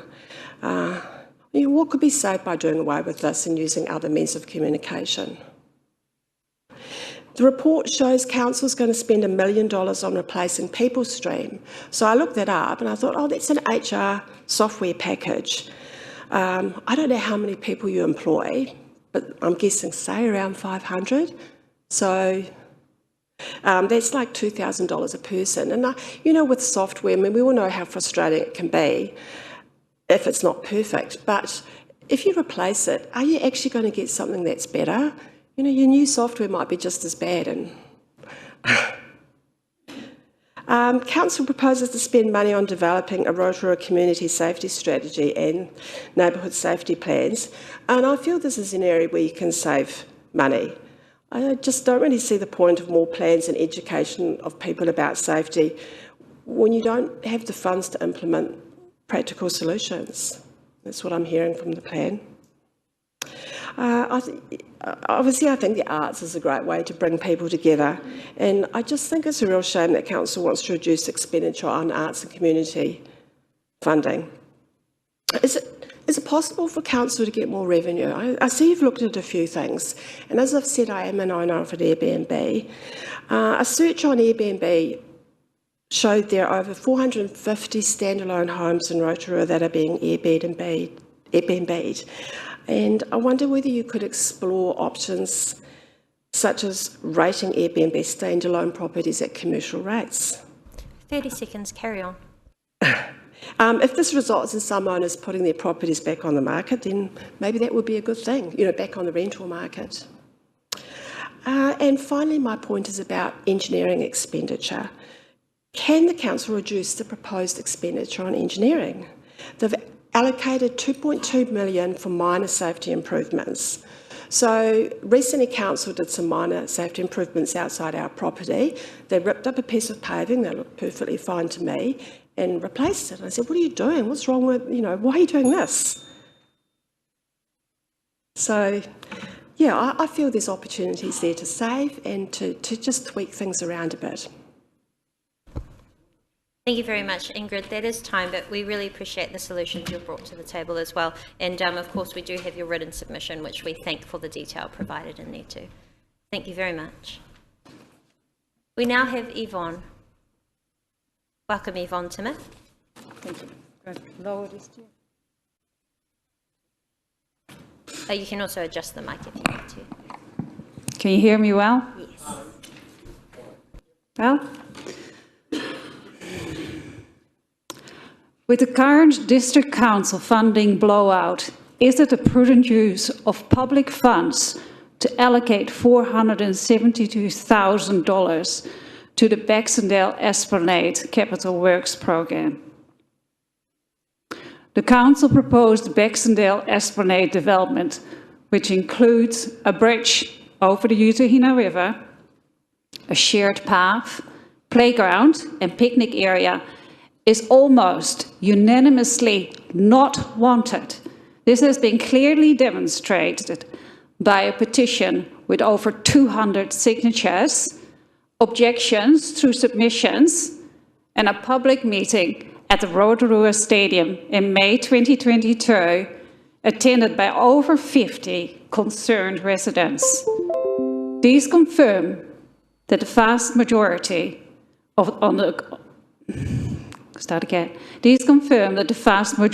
the community opposes this Baxendale development.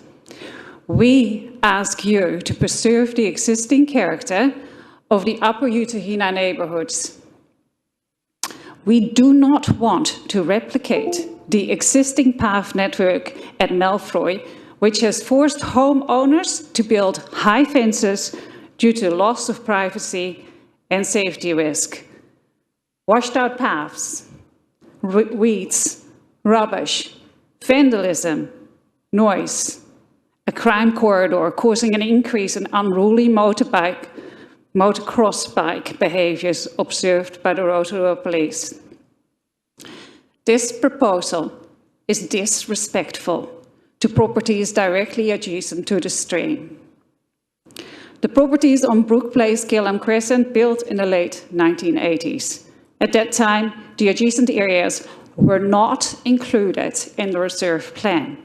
This proposed development of a formal shared path will create loss of privacy and security, increasing noise levels, and reduction of our living experience. The Upper Brook side of the Utahina River had nothing to do with the Baxendale subdivision contract between council and developers. But today I found out that there was no development contribution paid for the Baxendale subdivision. As it was outside the years, the council had an active contribution policy. Are we just collateral damage? The Gillam Crescent Esplanade is a Conservation Reserve 1. The topography with steep slopes precludes the possibility of a shared path for wheelchairs, families, the elderly, and the general public. Who are you building it for? Motocross bikes? Eliminate the need for a new bridge by shifting the proposed path back to the Baxendale side, which offers a flat contour. Follow the sewer line into the local purpose reserve, clearly required to be developed into a community asset reserve. If you have to spend money. Why would you build an expensive bridge that could wash out with the next flood and take out the Pukehengi Bridge? To create access to a steep, narrow area which floods and gets very wet and soggy. Ask the locals who bring their gumboots.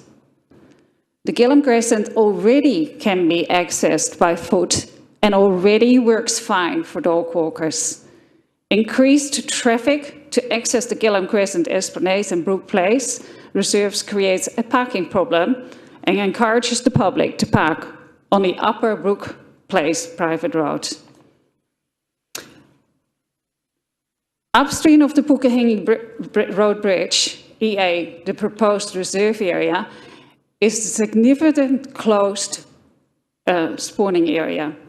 It has come to my attention that Council on Fish and Game deliberately made the newly acquired local purpose reserve section too narrow at one 30 point. seconds. Okay.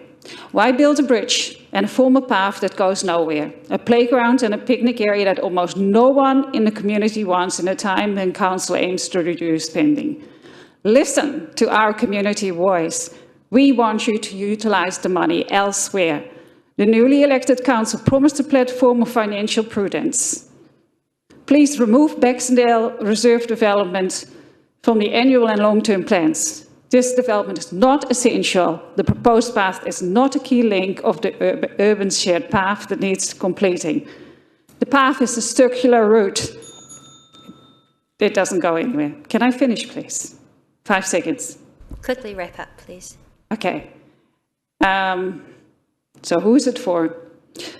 What our community does want is a well-planned riparian strip planting to make the Upper Utahina River more resilient to climate change, to reduce erosion, and to restore the natural environment. Thank you. Thank you very much for your submission this morning. Unfortunately, that is time, but you've certainly made your point both in the written submission and this morning. Thank you very much. Thank you.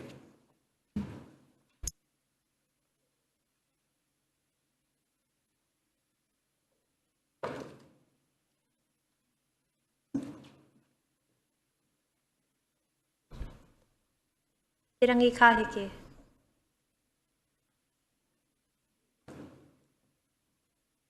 Tēnā koe te rangatira. We have Te Rangi Kaheke Kiripātia, and he's also got a few slides for us this morning for his submission. So we welcome you back to Council. No mai hoki mai. Over to you. Tēnā koe me. Ko te arawa tāngata, ko te arawa waka, mai maketu ki tonga riro, ko ngā tuenu ko kōpako e tuatu nei, e iwi kōpaki I te Rotorua nui a kahu, I kauria nei e hine moa, ki mokoia ki atu tānekai. Ko whakapau ngā kau te maunga, he ruru whenua ki tōku marae o rua matā, no reira he mi nāku ki a koutou I tēnei rā, tēnā koutou, tēnā tātou. So our world has a number of whakatauki. Of course, one of them is kaore te kumara, he kōrero motona ke reka. And so the kumara never speaks of its own sweetness.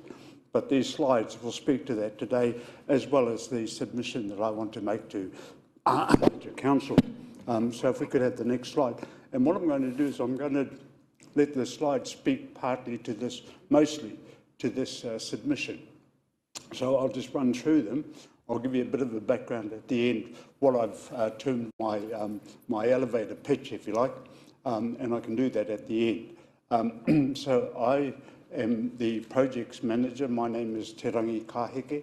I'm the projects manager for Kai Rotorua. We've been going for some years now. We incorporated in 2016 when somebody decided, well, we better incorporate. And what happens is you fix one thing, but you create a whole lot of other problems for yourself, which is no doubt what's going to happen here today. So if we can have the next slide, please. One of my Pākehā Mokopuna. The next slide. Aye. Aye.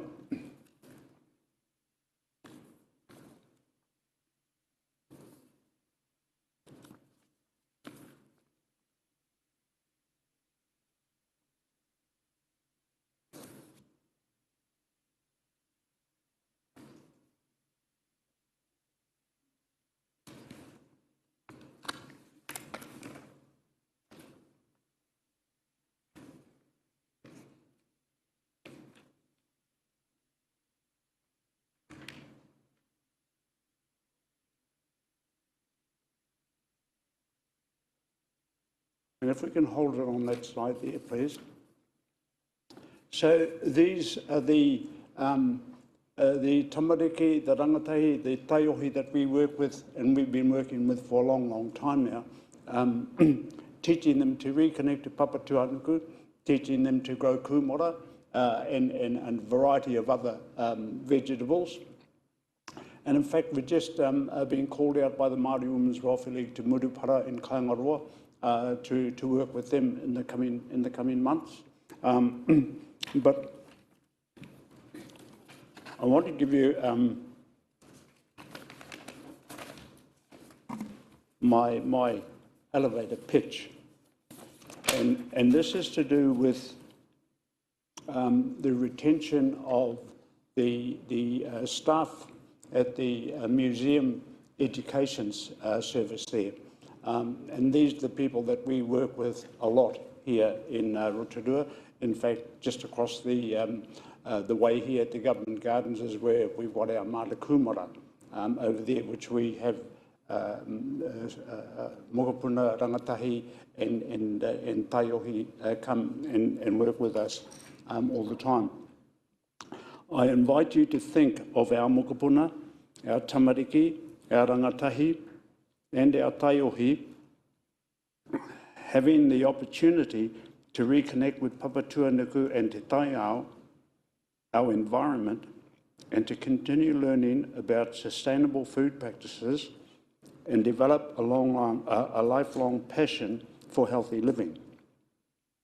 It's why I love the Ngāti Whakaue call to action of mokopuna decisions, because, you know, we're not going to be here in a few years' time. Our mokopuna will replace all of you. And it's those decisions that you start to make today that will impact heavily on our mokopuna. And so I congratulate Ngāti Whakaue for coming up with, mokopuna decisions. All this mahi is one of a number of missions of our dedicated team of educators at the Museum Education Service, who provide engaging educational classes on planning, growing and harvesting kai for our young people here in Rotorua. Currently employed by you, our team at the Museum Education Service faces the unfortunate risk of losing their jobs due to a need to implement numerous budget cuts. However, the impact of their work extends far beyond their roles. By nurturing our tamariki's curiosity and empowering them with the essential knowledge about food and our environment, our team at the Museum Education Service is sowing the seeds for a sustainable future. Investing in our team to continue these educational programs is not just an investment in the present, but an investment in the future of Rotorua. Through the interactive classes, tamariki not only learn about the importance of healthy food choices, they also develop critical thinking skills, environmental awareness, and a sense of responsibility. By supporting our team, you're not only securing their livelihoods, but also ensuring that the future generations have the opportunity to develop a deep connection with Papatuanuku and Te Taiao, thereby making informed choices about their food and contribute to a far more sustainable world. Join Kai Rotorua in this space to inspire and empower the next generation so that the impact on our community and to cultivate a brighter future for our tamariki. Thank you very much. Nō reira, he mihi nāku kia koutou, tēnā koutou, tēnā koutou, tēnā tātou katoa. Thank you. Tēnā koe, ngā mihi nui ki a koe, tēnei rā moto kōrero.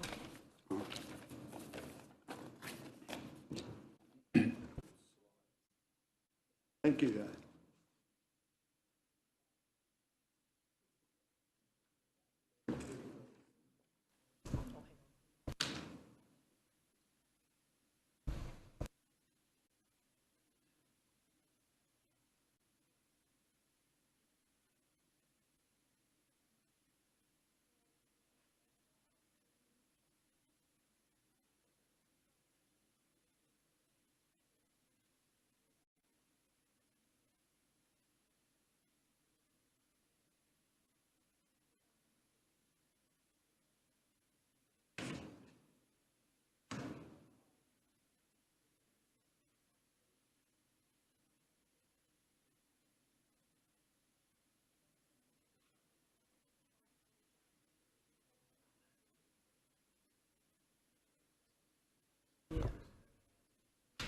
Kia ora everyone. We do have a bit of a gap in terms of submitters either haven't arrived or have not turned up. So what I propose is we take a short break now until 11:50 and then we'll reconvene when we do believe that we will have submitters there by then. So back at 11:50. Thank you.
Thank you for that short break.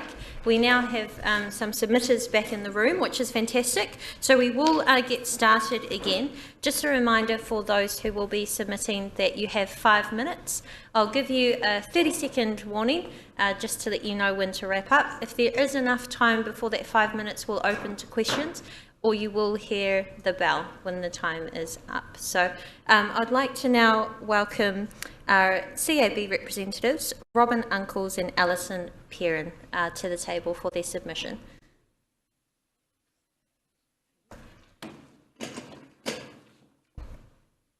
Thank you. Tēnā koutou, tēnā koutou, tēnā koutou katoa. Thank you for meeting with us this morning and giving us this time. I am Robin Uncles, the Chair of the Citizens Advice Management Board, and Alison Perrin, who's Acting Manager, and we apologise for Jane as she is absent. We take it that you have read our submission. However, we would like to stress the following points. Rotorua Citizens Advice Bureau provides a very cost-effective service, the Rotorua Lakes Council, to meet its obligations under Section 10 of the Local Government Act 2002, where Clause 1B states that the purpose of the local government is to promote the social, economic, environmental and cultural well-being of communities in the present and for the future. The proposed funding cuts are at odds with this obligation and also at odds with the goals and objectives and set out in the 2021 to 2031 long-term plan. Rotorua Citizens Advice Bureau has had a long-term proven connection and partnership with Council since 1978, in fact, 45 years almost. The Rotorua Citizens Advice Bureau financial needs are unique in that the majority of our costs are operational for rent, salary, utilities. So we challenge the assumption that other funders can easily be found. Gaming trusts and others generally fund projects or one-off items. Also, the multi-year funding and the partnership grant we have with Council is efficient, very effective, and gives us security of tenure. If funding is withdrawn, it will leave the Citizens Advice Bureau Rotorua in a precarious situation. I respectfully ask that the Rotorua Lakes Council reconsider the proposed funding cuts to the Citizens Advice Bureau Rotorua. Thank you.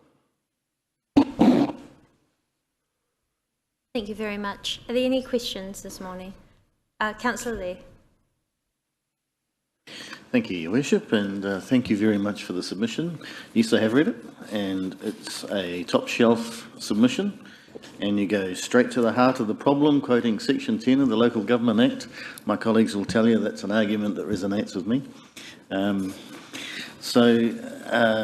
don't really have any questions other than to say your submission demonstrates the quality and calibre of the service that you can provide the people of Rotorua, and that you obviously are. And I'm sure all of my colleagues here absolutely support 100% what you guys are doing. You're a premier community service provider. So the only reason this was in the annual plan as a proposal was to explore the possibility of other funding options. So we're absolutely sold and in love with the Citizens Advice Bureau. So thank you very much for turning up today. Thank you. Thank you. Some very strong comments, and we are very aware that you're loved by the community as well. Were there any other questions? Councillor Patterson. Thank you, Your Worship.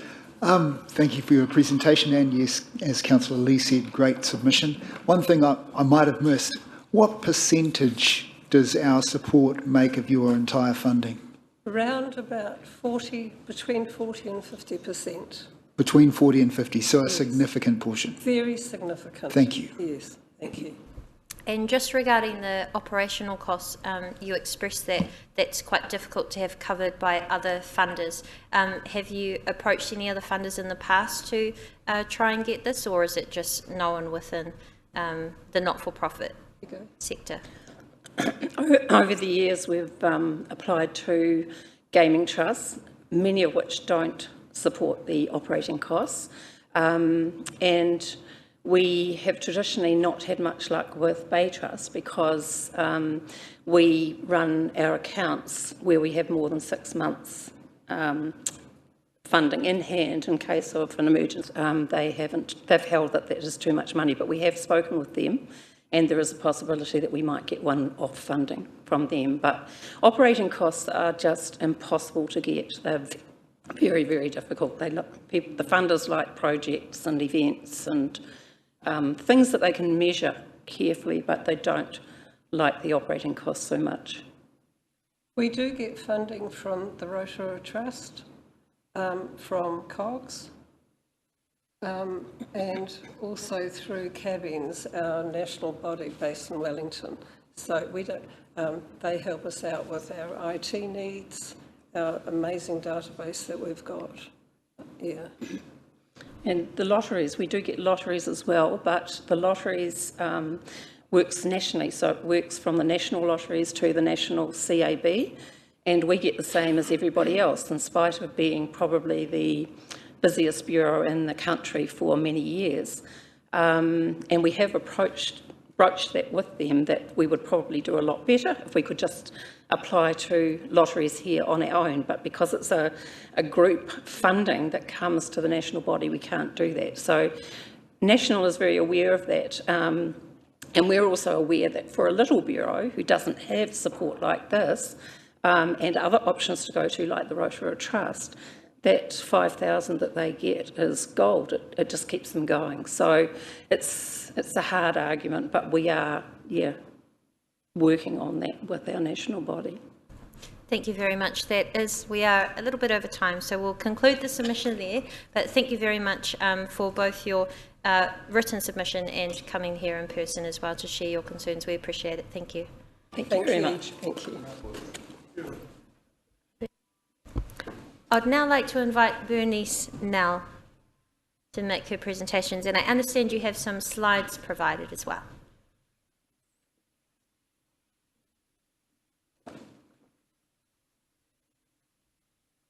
Kia ora koutou.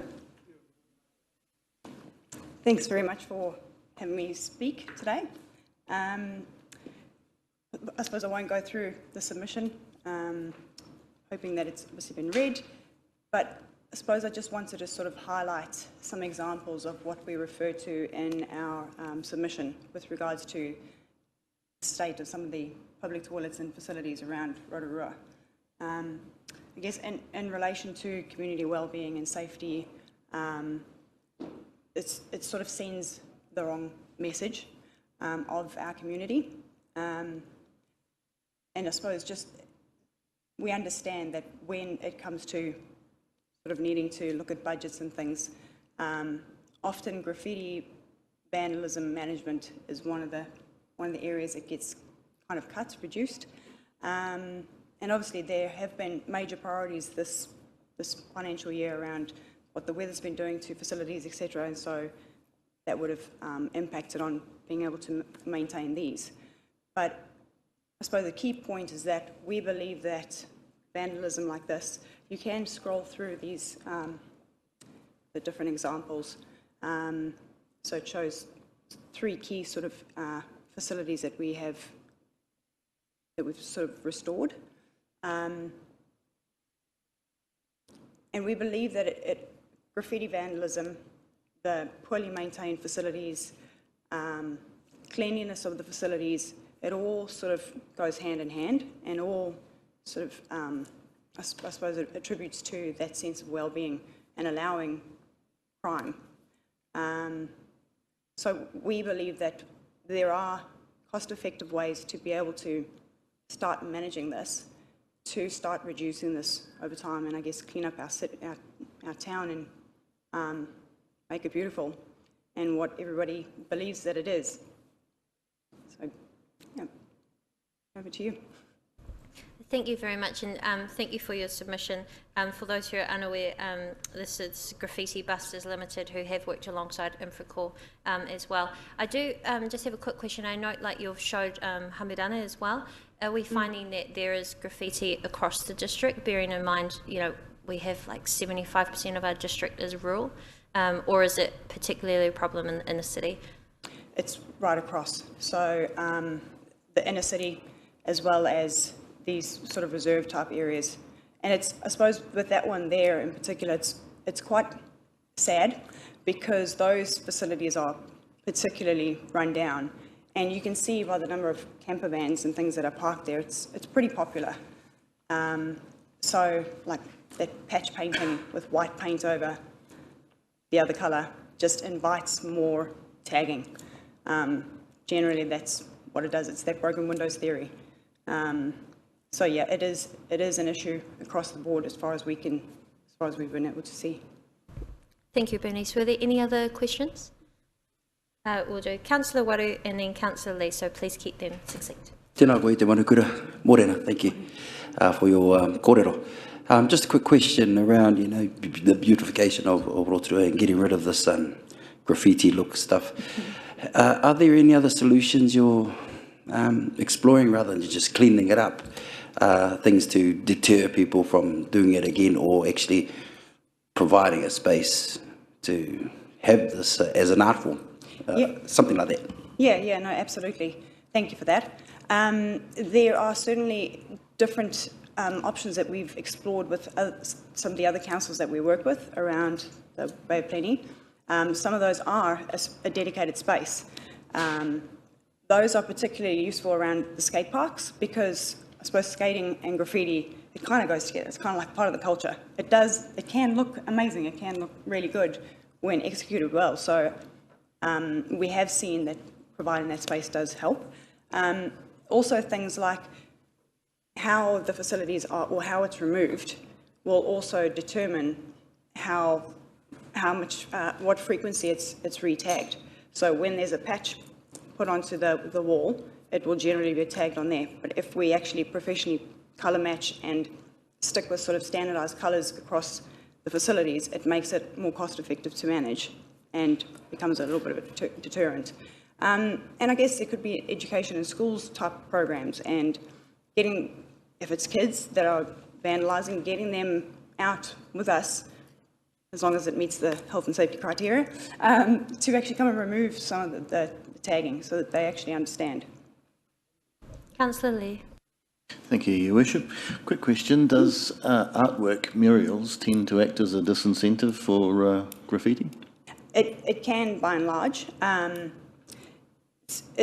What we've found is that it also depends on the artist. There's respect, obviously, for certain artists and things like that.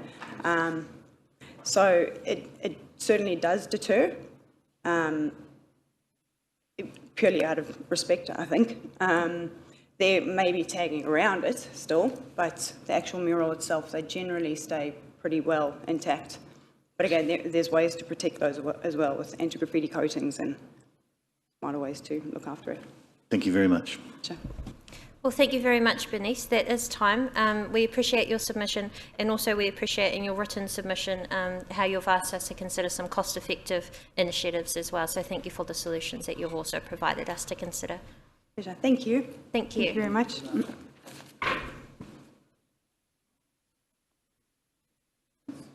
Our next submitter is Elaine.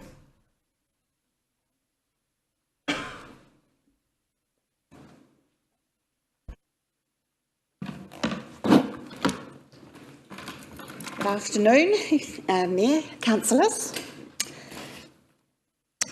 Okay, I'm here in person to state my objection to the proposed development of the riverside area of the Baxendale subdivision, and I'm fully in support of the other residents who oppose it, including the 200-strong petition. My personal objections to the development are, number one, crime. I've spent a decade in the insurance industry. so I'm well versed in risk assessment and opportunistic crime. I've also spent 50 years walking around Rotorua with my dog, so I've seen the high crime profile areas with my own eyes. When criminals want to commit a crime, they look for an easy target. Putting a bridge and walkway from Brook Place along the back of the houses in the new Baxendale estate will provide just such an easy target and handy escape route. It will essentially create a corridor of crime and aid poaching. I've already had trespassers on my property since the subdivision went in, and my neighbour has too.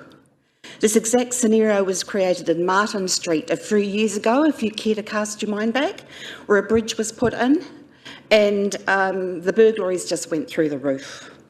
2, noise pollution. Since work commenced on the Baxendale subdivision over 5 years ago, the noise has been constant. Earthworks, building, the sound of traffic, other residential sound, and more recently, the regular and highly intrusive sound of weed eating.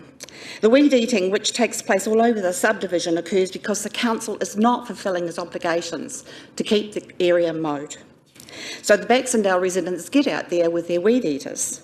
So weed eaters, as you probably know, reach 100 decibels. So with the geography of the area, lack of planting and the water, that sound carries right around the subdivision. The volume can be quite deafening. In my house, I have to go inside and shut the doors and windows. If a bridge and window are installed, this will bring many more people to the area, including undesirables on their motocross bikes that happen all over Rotorua. 3, privacy. A bridge, path, playground and picnic area will remove privacy aspect from many of the homes near the stream and neighbourhood. Most of the long-term residents don't have fences, and if the project is executed, they'll need to build one to protect their privacy. This will cost each household thousands, and the council will have to pay half because it abuts the council land. Aesthetics and nature. If a bridge and pathway is built, this will destroy the remaining natural beauty and aesthetics of the area. Residents bought for the fertile green grassy riverbank, the trees, the stream itself, and the abundance of bird life. Unfortunately, most of this has been destroyed by the subdivision as numerous trees were cut down, driving away the resident moorporks, wood pigeons, tuis, bellbirds, etc. We need to entice them back into the area. Number 5 is cost, of course. Council has said it wants to stop the spend. This is something all ratepayers want to see happen. This development project in its current form is almost $500,000. It must be clear to Council from submissions and the petition that residents are against this proposal. If any funds are to be allocated, it should be for riparian planting only in spots not already planted by the locals and ongoing mowing expenses. This will vastly reduce the expenditure required for the subdivision. In closing, I would like to see the council shelve the plans for a bridge and walkway. It's not wanted nor needed and is actually detrimental to the suburb. The edge of the riverbank that's not already planted should be enhanced with substantial plantings. This will not encourage nefarious activity in the area, but will minimise the overall noise and noise penetration, maximising privacy, reducing ongoing maintenance, i.e. mowing, and vastly enrich the natural environment and biodiversity. So I basically hope the council will take on board the full and genuine concerns of the residents and ratepayers and remove this expenditure completely or reduce expenditure to cover rudimentary planting only. So thank you very much. Any questions, anyone? Thank you, Elaine. We do have time for one question. We have read your written submission, but you did mention just now about aids in poaching. Is this in regards to the trout in the stream? That's right. I've actually caught poachers myself. Oh. And if you've got lots of people coming through, it just makes it so much easier for them. Okay, thank you. It's the first time we've heard of that concern Yep, as well. absolutely. So you can see the value in coming to present to us, but thank you very much for your submission today. We appreciate it.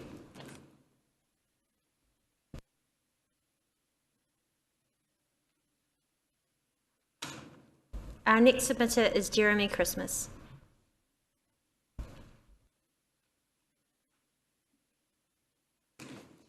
I've got a place to put that money. Morena, Your Worship and councillors, thanks for the opportunity to come to address you. The reason I've come here is just to, I'm sure you've read the submission, just to reaffirm that I think, to give my reasoning as to why funding for the mountain bike infrastructure should continue. Firstly, I'd like to briefly introduce myself. Jeremy Christmas, my wife and I have lived in Rotorua most of our lives, and we've raised 2 children here and we love it here.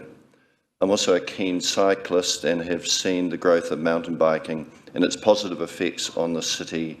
I'm also an international mountain bike referee, working for UCI, International Cyclist Union Cyclist International, and I've been an international referee for over 15 years and officiated all around the world. Been to a couple of Olympic Games as an official, numerous World Cups and World Champs. So I therefore believe I do have a unique perspective on the global trends of mountain biking.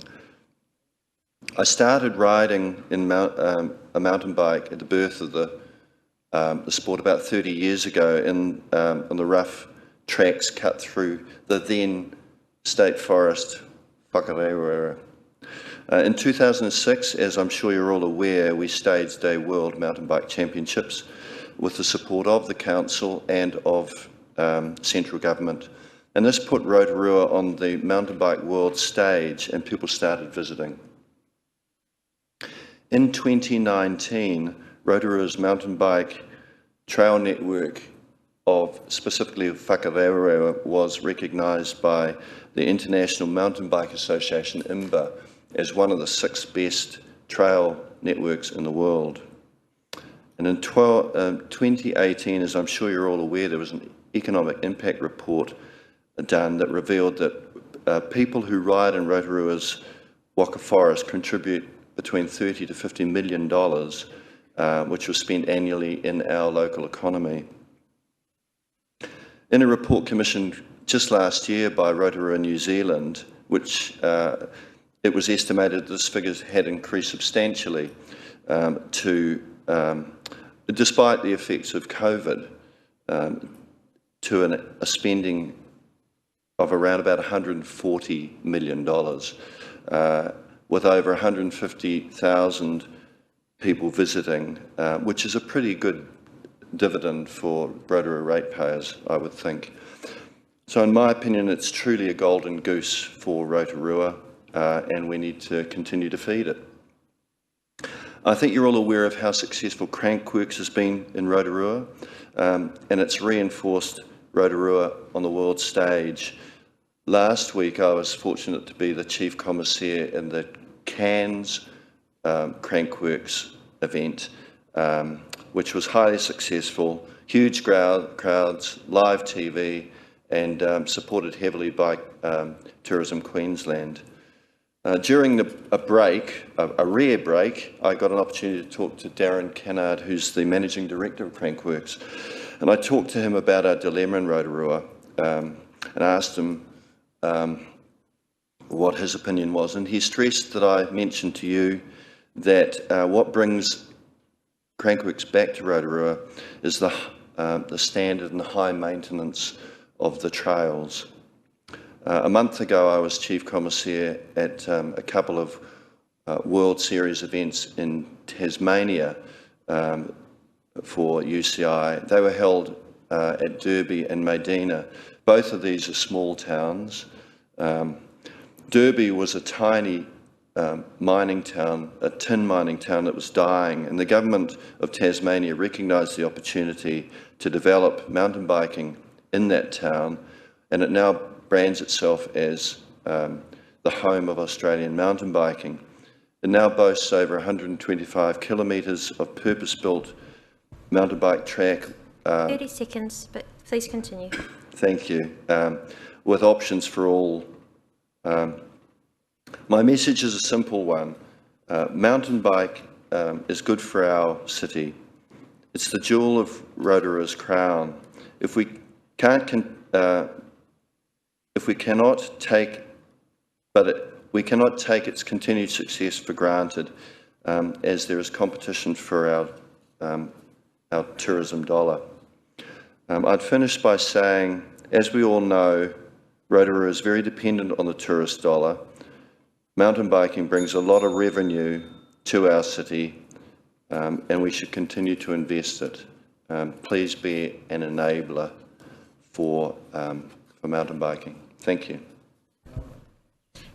Thank you much. Thank you very much, Jeremy. We appreciate your international experience and your opinion to present it to us today. Thank you very much. My pleasure. Thank you.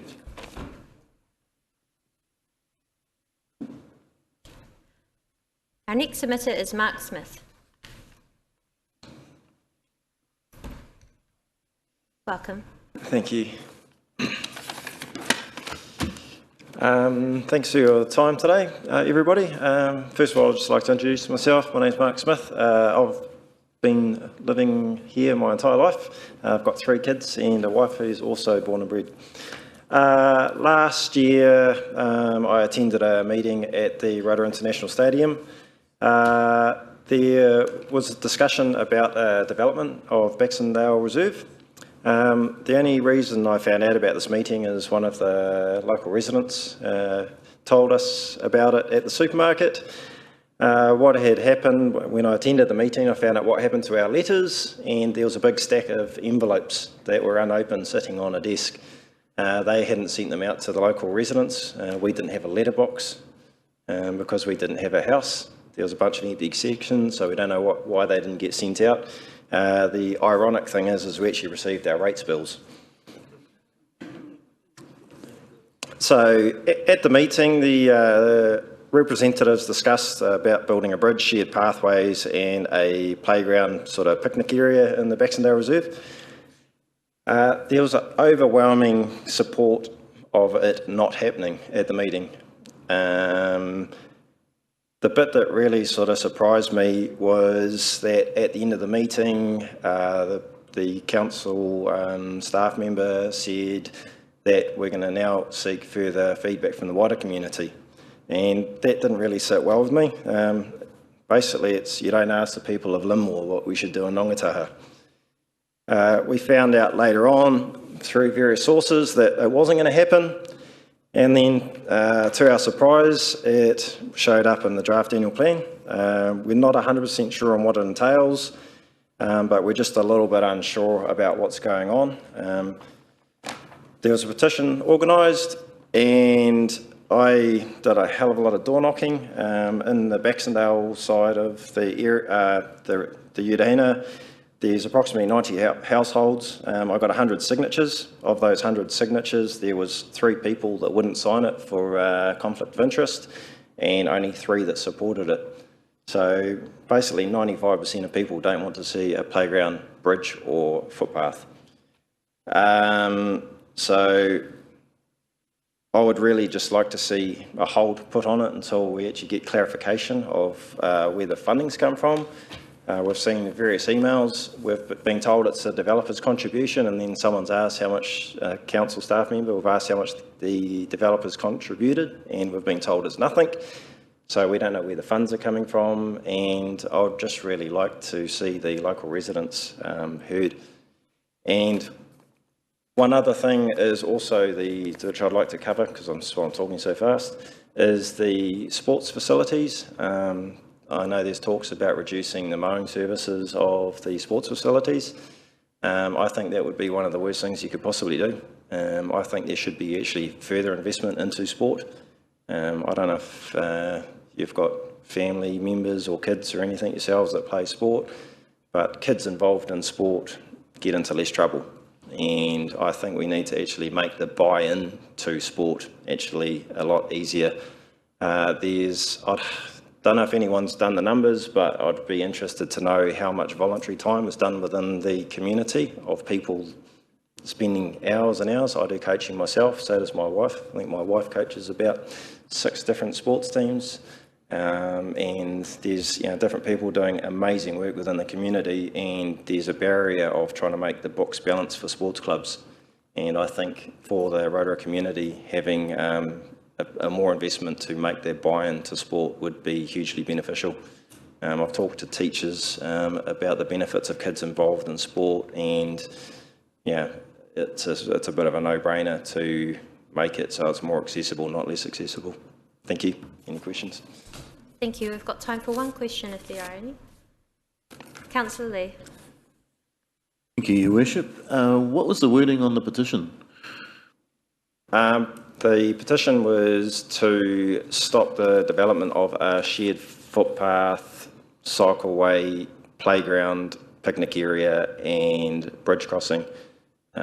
We specifically didn't word in riparian planting because there would be strong support for that. There's lots of invasive weeds in the area, so I think that would be an absolute no-brainer. If money did have to get spent, it would be a no-brainer to actually try and restore it back to how it was before people were there. Thank you, Mark. Thank you very much. Thank you. We appreciate your submission. Cheers.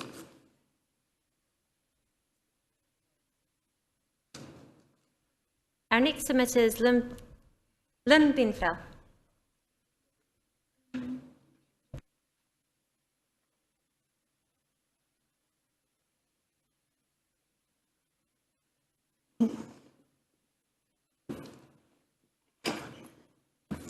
Kia ora koutou katoa,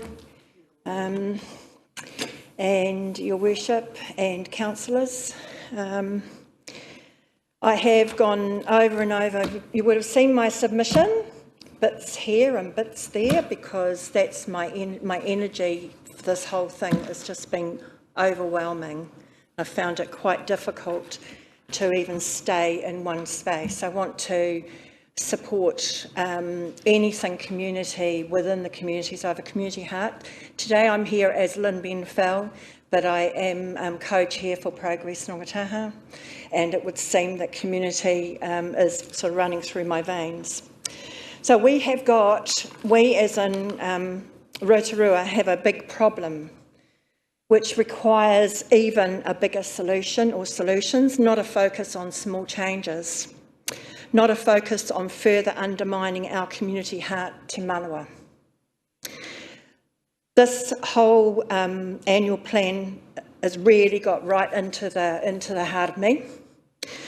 I believe that Council has gained enough resources from the community over the years by applying for grants for the big spend bling items as a so-called community organisation. Our previous mayor referred to RDC, RLC in this way: we are a community organisation. This must-have mentality put a huge limitation on the funds available to grassroots community organisations throughout Rotorua. I know that an organisation that I belong to applied for funds for a youth centre and were told there is no point in applying, as Council has put in several applications. No more draining the community resources. We don't need the number of CEOs that we have. Need to be looking at other areas, the sports, taking our baskets. That's something that we don't want to lose, because that is our colour, that is our energy, that is our vitality. The same with all the sports, etc., etc. We don't want to see our community drained of any resources, but only you can make your minds up on that. We don't need to have you working in this grand place. This could become a potential income opportunity. And that is what you are all looking for, is more opportunity for income. You don't need to be here. Council-controlled organisations, CCOs, revert back to tender opportunities.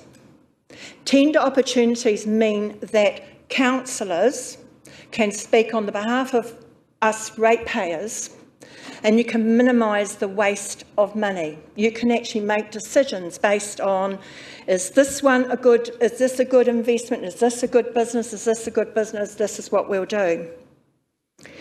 The lakefront, tidy it up and leave it. No more money to be spent. I have to say that the white concrete is absolutely dazzling in the sunshine. It is really hard to see without a good pair of sunglasses.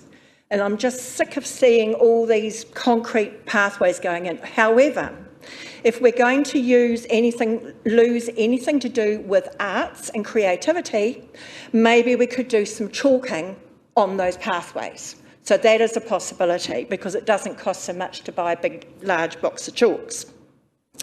So leave it. I thought, I've got a piece of paper here.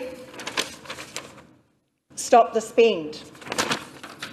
To me, I thought that meant stop the spend on these big things, these big places, like the Sir Howard Morrison Centre, like the Aquatic Centre, which has still got a stage 3 to go. Stop the spend. Stop it. Put it to a point where it can be utilised, it's safe, it can be utilised by the general public and the children, the community, but stop the spend further and defer it to a later time. That's how I see it. I don't want to see people's lives miserable without swimming. At the moment, we've got too many buildings that are mothballed. And the other thing is too, as far as the museum is concerned, I was going to raise that today, but I see we now have a consultation process that is coming up where we have 4 options to further consult on. We are up to our necks in consultation about this, that and the other. Do you think we've got time to waste? No, we don't, but we have got time to come in and to listen to sensible ideas and have questions to us, the community. And don't be afraid to come out to Nongataha and ask us how it is. Now, one more idea, we don't want the baskets removed. Originally, we were told this was temporary for 12 months. I know it's not. Solution. If you could quickly wrap up, sorry, Liz. Okay. Save money in our area by putting a garage up on some land that we have available in Nongataha and keep the tractor mower local rather than driving the tractor mower from Ngāpuna to Nongataha. What a waste of time and money. And the last bit, think smarter, work smarter, think outside the box. And we don't need to be a part owner of Crankworks. Thank you for your passionate submission, then. Thank you. I thought I'd cheer you all up. Now, Bob, we do have you next. Would you like to make your submission now? Any questions? Sorry, questions? we're No out time? of town. Yeah, we were a bit over time, but that's quite all right. You can always ring me. Yeah, thank you, Lynn. So we'll hand over to Bob for your 5 minutes now. And welcome back. Kia ora tātou. Madam Mayor, I hope Pepe is going all right. Ka pai. Councillors, ladies and gentlemen, I don't really want to be sitting here, to be honest with you,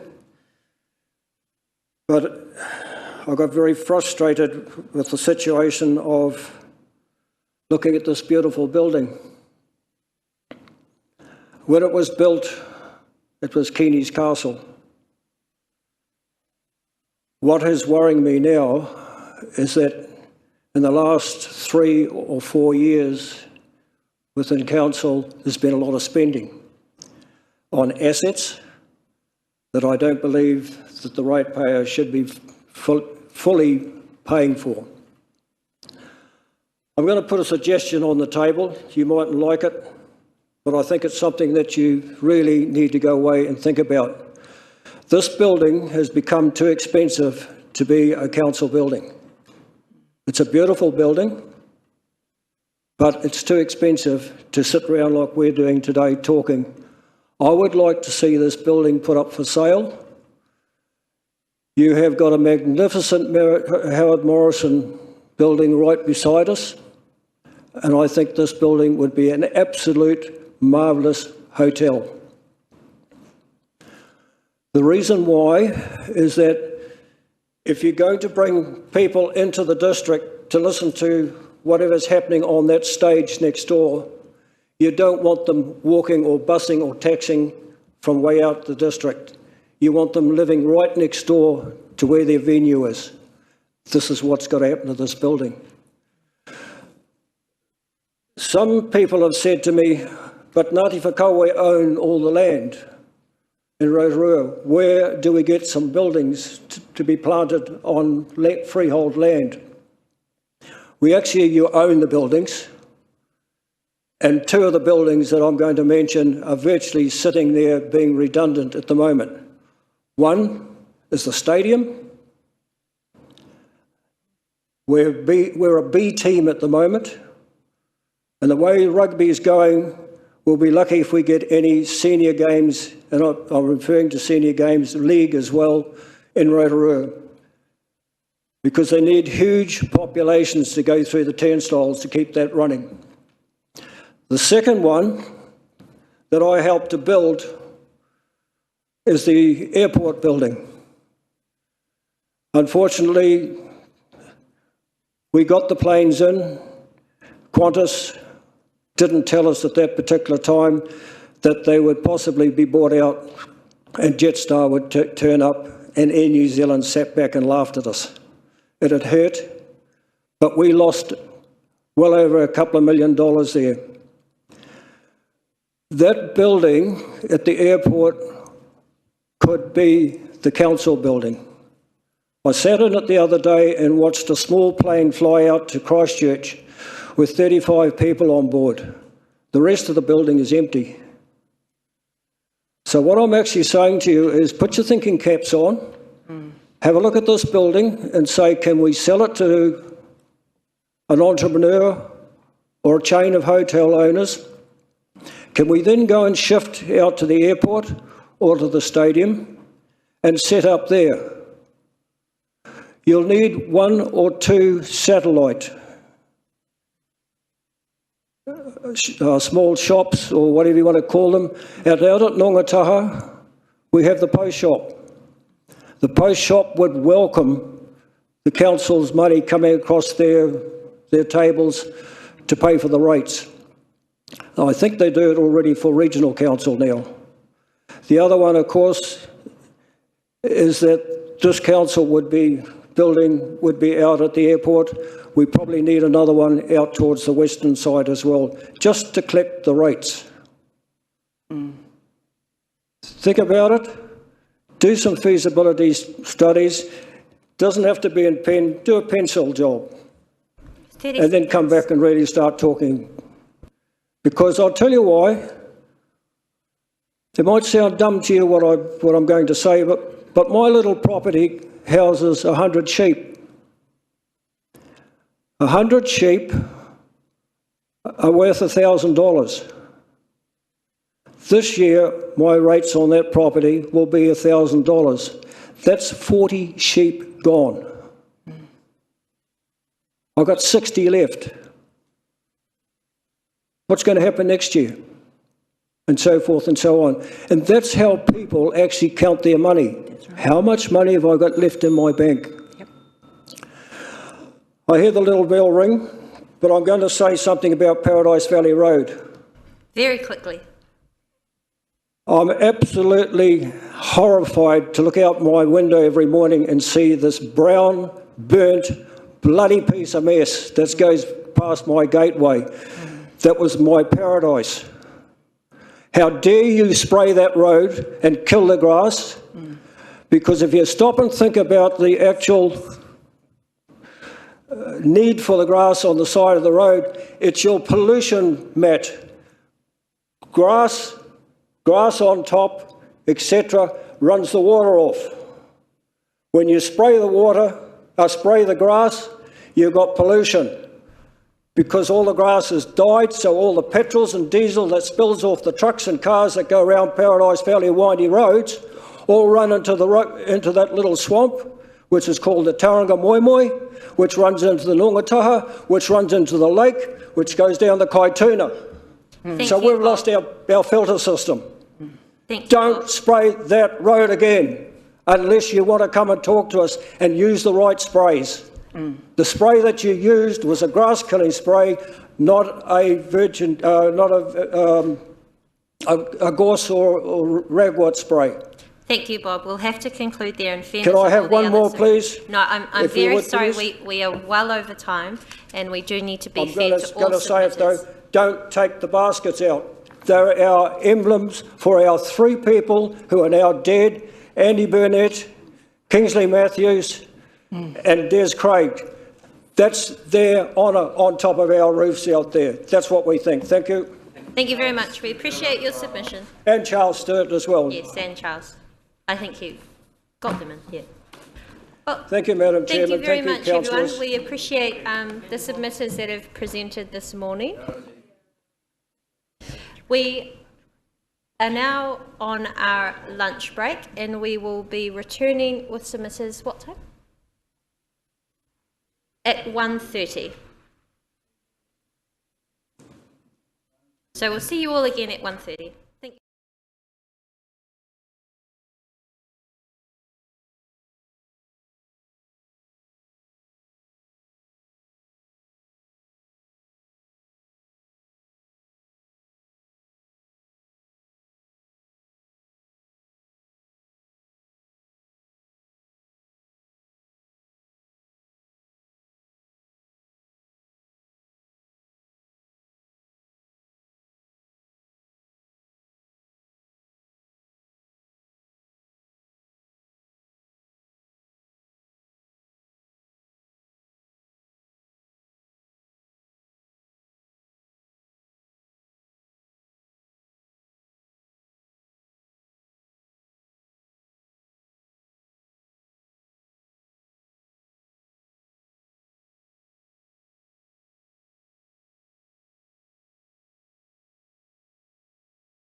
Thank you very much for that break.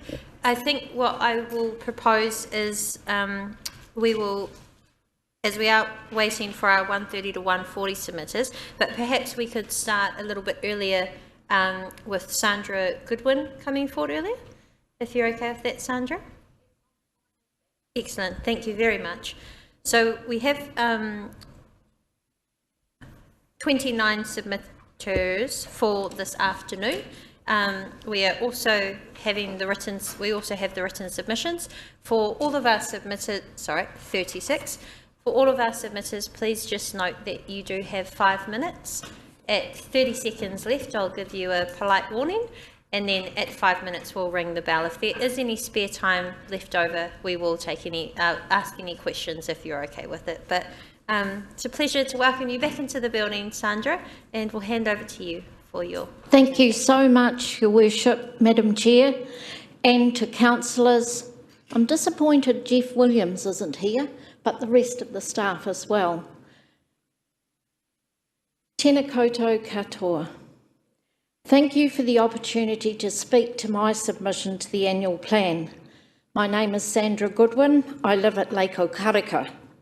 I'm the Secretary for Landcare Okaraka, a group of volunteer environmental warriors working on public conservation land in the reserves around Lake Okaraka. This group has been going since 2003, so 20 years this year. We hold an MOU with Council, which was written about 2005 from memory, under Gary Page and Walter Miller, who were then in the Parks and Reserves Department of Council. That MOU unfortunately seemed to have been forgotten when CCOs were formed by Council, specifically Infracore. I'll come back to that later. Today I want to focus on maintenance of Council's smaller assets, not the big buildings, but things like walkways. There's an old proverb, a stitch in time saves 9, i.e. fix the things that need fixing when you notice that they need fixing, rather than waiting for the particular asset to completely break down and you have to shut the public use.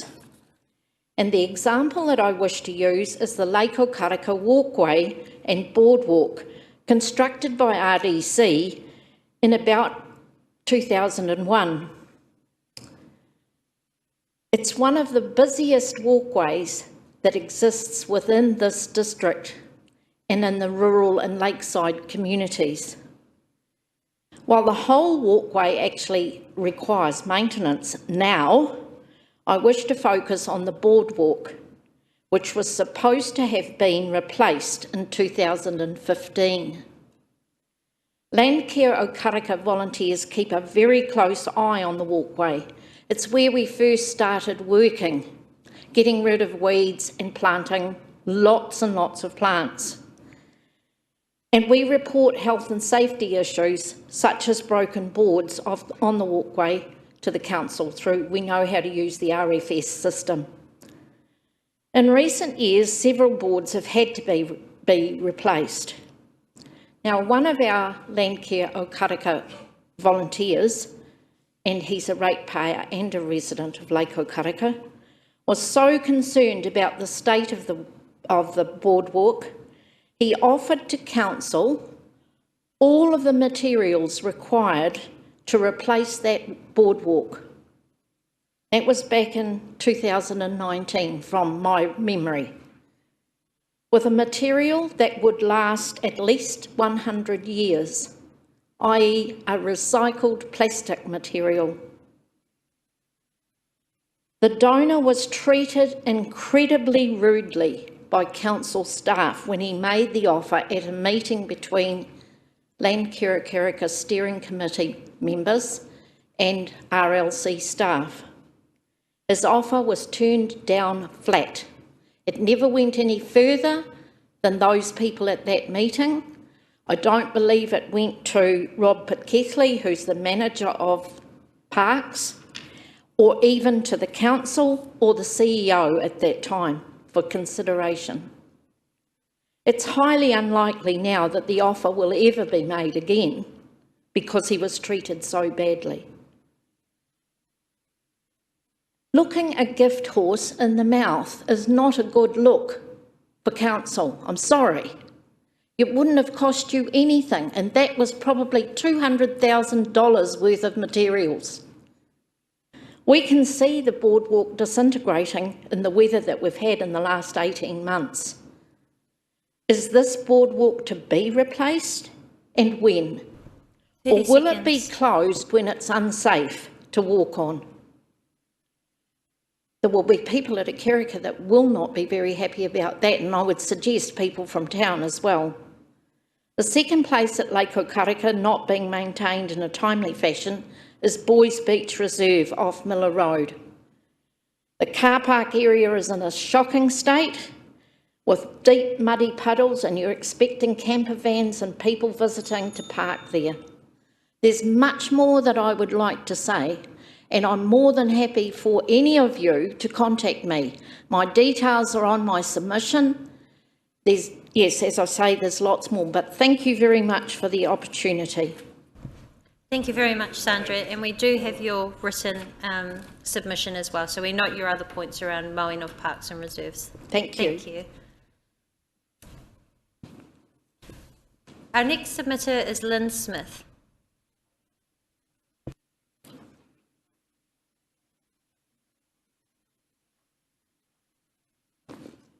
Kia ora koutou. I have a small embarrassing situation. My bottom teeth are away being adjusted at the moment, so I'm a bit lispy and need to speak a bit slowly, so I hope you'll bear me out. Okay, I'm Lynn Smith of Beaumont Road, Nongataha. Thank you for this opportunity to submit on the proposal to pare back council costs in response to the realities of budget pressure on the people of Rotorua. I'm generally in favour of this exercise and congratulate the new council on being so responsive and responsible. However, there are a few of the proposals I should like to comment on. Firstly, the organic waste. I'm pleased to read that the council has already adopted a plan to add organic waste collection to the curb pickup regime. Unfortunately, this is still not addressing the amount of plastic that's going into our landfill via general waste. It doesn't have to be this way. There are already systems in place for the collection of soft plastics and polystyrene fronted by business of this town, though not by council. Recycling Kiwi New Zealand collects soft plastics from Countdown, Fenton Street and Fairy Springs. Expol Earth recycles polystyrene from households and the building trade, reusing it to manufacture wholly recycled product. Mitre 10 Mega in Rotorua is the local depot. Again, why does the council still accept this very nasty and bulky landfill item in general waste? At the very least, I feel they should provide information to the public about the possibility of recycling it and where to do it. The submission process is about how much cost cutting by the council is reasonable. However, we can't lose sight of the big picture. If soft plastics and polystyrene are removed from the general waste, there would be financial advantage to the council and environmental advantage to the landfill sites. I have information printouts from Recycling Kiwi New Zealand Expol Earth and will lodge these with my submission. Second, the library Sunday opening hours. Your calculation for this cost is 0.11% of our rates. On my rates, this equates to $3.50 annually. I'm happy to pay this for a great service, which according to your report on it is well used and appreciated. Third, core infrastructure. I reluctantly support the proposal to remove the flower beds from the central city and to mow less often. However, what will happen to the thousands of tulip bulbs? They are a valuable asset. I'm vehemently against the proposal to reduce the frequency of sweeping the roads and curbs. Two reasons. From a flood protection point of view, if the curb cleaning was not kept up to date, there'd have to be extra work every time rain threatened. Secondly, from a pride in our city point of view, it's a well-known fact that rubbish breeds rubbish. That is, when people see rubbish lying around, they're more likely to drop their own. Continuing this theme, what's the good of trying to promote a safe central city when the streets indicate a tatty and don't care attitude to our surroundings? I get it that you're trying to save money to allow the rates increase to be minimal, but surely it's human nature to feel better when one's neighbourhood looks well kept. There were enough complaints about the unkept state of Fenton Street at the height of the Motels for Homeless fiasco to teach us that lesson. Do we want Rotorua to slip back to being perceived as the poor cousin city in the eyes of our residents and our valued visitors? Community wellbeing, I urge you to be very cautious about cutting funding to volunteer organisations. The people who work in these fields do so because they see a need. They don't do it because they want an extra 5% in their pay packet. They give their time to support communities who are in need. Be very certain there is another source of funding available before cutting your support to communities in need. Otherwise, you could just be looking at an increase in the problems in the future, which will cost more to alleviate in the long run. Lastly, hanging baskets in Nongataha. Leading up to today, I've spoken with several people who would be disappointed to lose the iconic hanging baskets which denote Nongataha as a village with character and heart. From a gardening point of view, I would expect that the next planting of the baskets is already underway and that the removal of the baskets would therefore be a gradual process as the designated plantings are used. Rather than just stopping this feature, why not talk with the Nongataha community and see if there's enough support from local businesses to support its continuation, even if in a reduced quantity? Supply costings for this discussion. Utilise the monthly Nongataha news as the contact point as it is widely circulated within the area. I've heard that the baskets were supplied by the Nongataha community in the first place. I don't know if this is true, but if it is, then certainly they should have a say. Finally, I want to comment... Like to wrap up now, thank you, Lynn. Just with your final point. Yes, my final point. I want to comment that I have a very low opinion of the survey form which we were invited to fill in online. The first question asked, is there anything you would like to feedback on? The answer to that could be yes, or it could be yes followed by a list of items. After pushing next, there was a block inviting comment, but it only wanted comment on my name.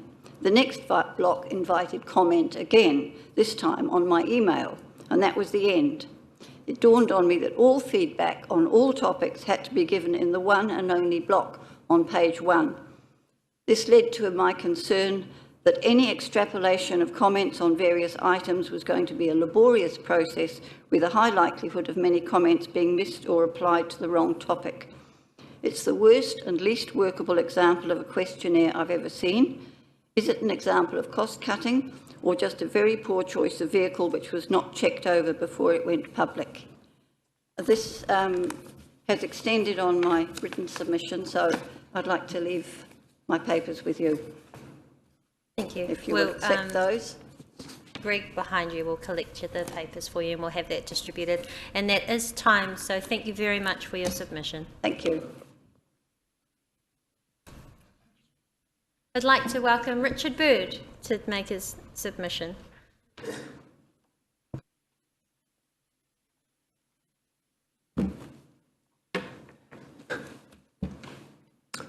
Aku mihi tuatai ki a koe te manukura a Tanya, tēnā koe. Kia koutou hoki nā kai kauni hira, tēnā koutou katoa. Kia koe Jeff, he mihi mahana ki a koe me nā kai mahi o te kauni hira. Tēnā koutou, tēnā tātou katoa. I join the other submitters in thanking you for this opportunity to speak to my submission, which I'm sure you've all studied every word. Perhaps. So I just want to try and highlight, I guess, some of my thinking to you in the hopes that if you haven't read it, you might read it. Firstly, there's a lot to like in what you've proposed in this annual plan. Things like, the continued focus on housing, the completion of the aquatic centre, the wastewater treatment plant upgrade, revitalisation of the inner city, Fenton Street and so on. one thing I thought that was particularly nice was this little circular infographic in your consultation document.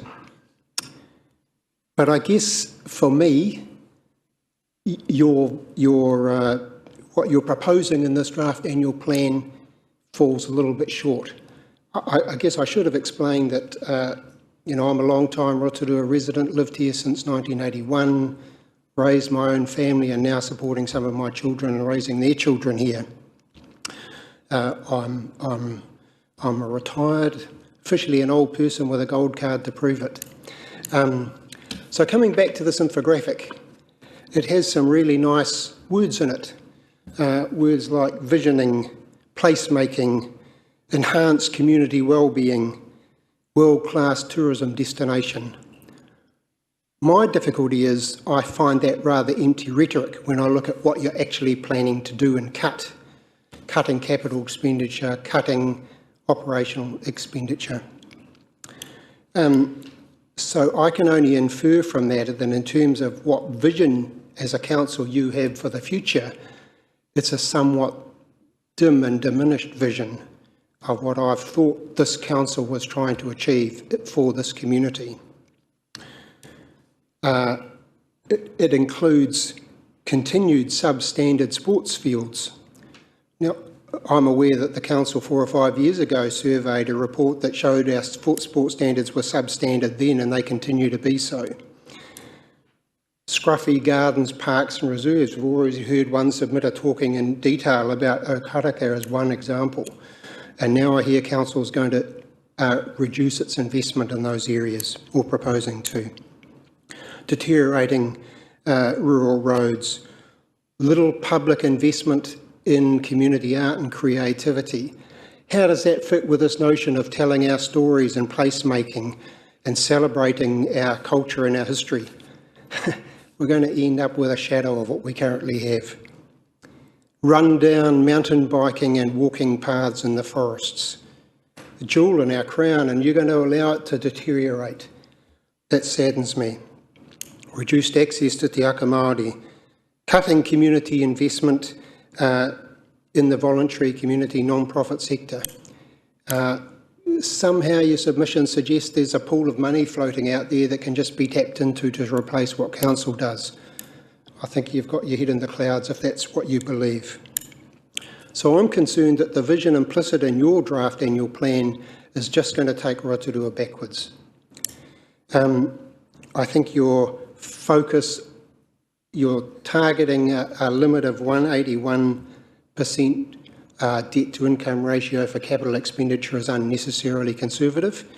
I can't remember what was in the long-term plan, Thomas could probably tell you, but I would have thought you could target 190% cap and still have headroom for major climatic events and so on. That would enable you to continue to invest in significant capital projects over and above the relative conservative list you've included in the plan. 30 seconds, but carry on. 30 seconds. So the difference between a 7.2% rate increase and 11.95% for me is $3.64 a week. 3.64 cents a week. To me, that's a worthwhile investment if it's going to improve and maintain our mountain bike facilities, extend our community placemaking and storytelling and creative art, continue to invest in economic development, support community education through both the museum, stuff like waste education. So I know I'm running out of time, so I'll cut it brief now. So my encouragement is to be bold, be courageous, and actually be prepared to lift your capital investment, lift the operational expenditure above the artificial sort of limits you've set yourselves. Thank you. Thank you very much, Richard. That is time, but we thank you for your very detailed submission as well. Okay, thank you. Our next submitter is Roger Lovelace.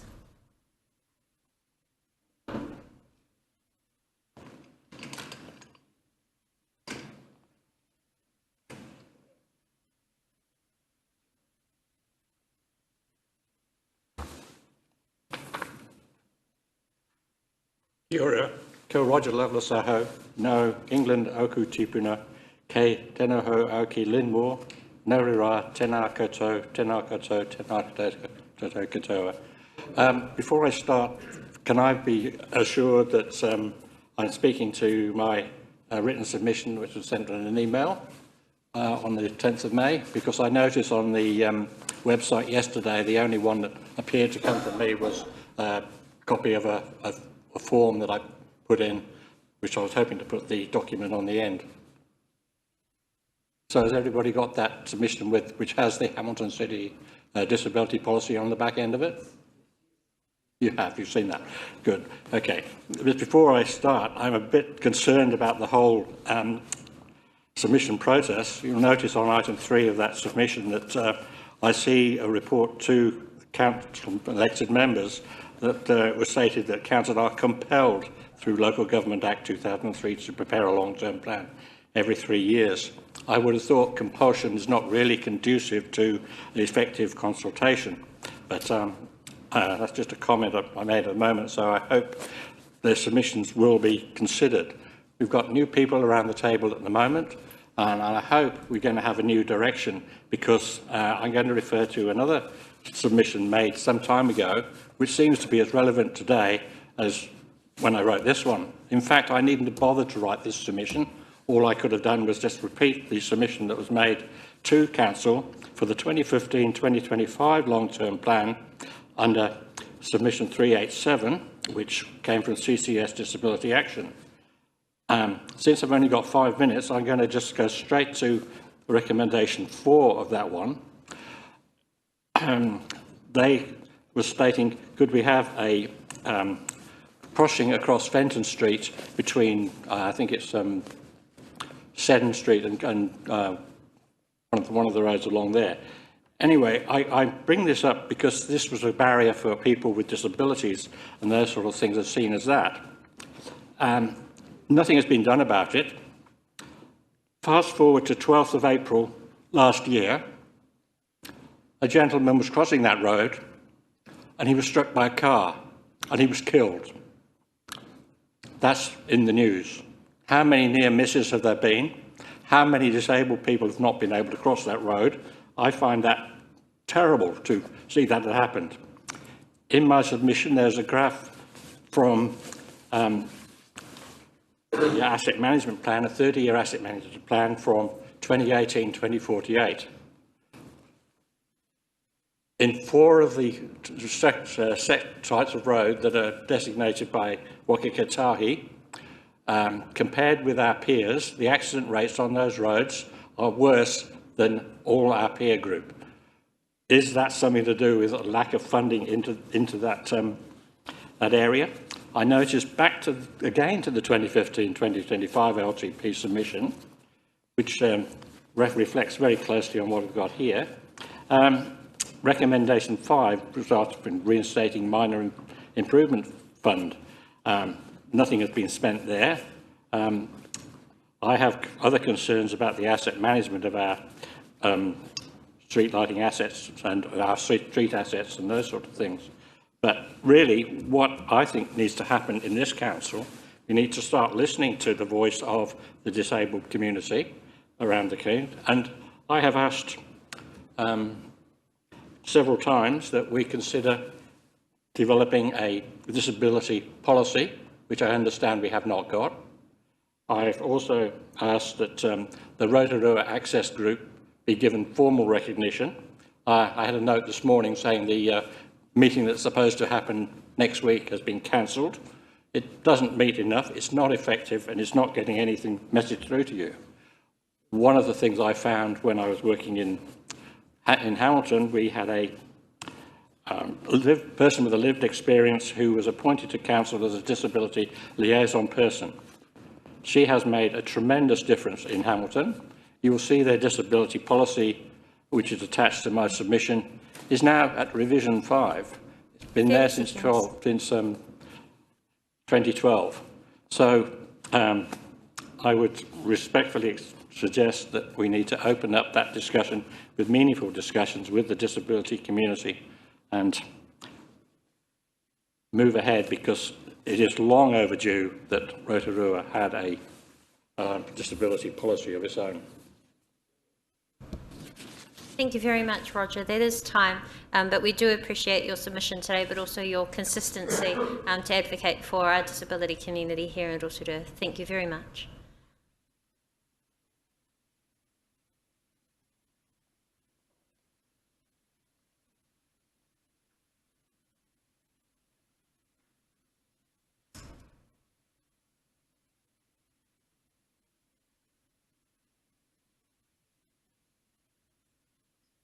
Our next submitter is Brent Mixted. And just a reminder for the submitters that have arrived, we do have 5 minutes available for you to make your submission. At 30 seconds, I'll give you a polite time warning, and then if we do reach 5 minutes, you'll just hear a bell. If there is any spare time in between that 5 minutes, then we'll have the opportunity to open for questions if you're comfortable with that. But welcome. Thank you, Tanya. Thank you for the opportunity to speak today. My name is Brent Mexted. I've lived in Rotorua a number of years, although I did leave for a while for business in Auckland. I've come back to retire here. I used to be chairman of the Rotorua Business Association a number of decades ago, I should say. But I love Rotorua, and that's why I'm here today. In reading the Council's annual plan, I think it's a hell of a job that you've got to try and make budgets, meet budgets and that. But when I looked at the one thing that perhaps I felt most passionately about was how Rotorua looks.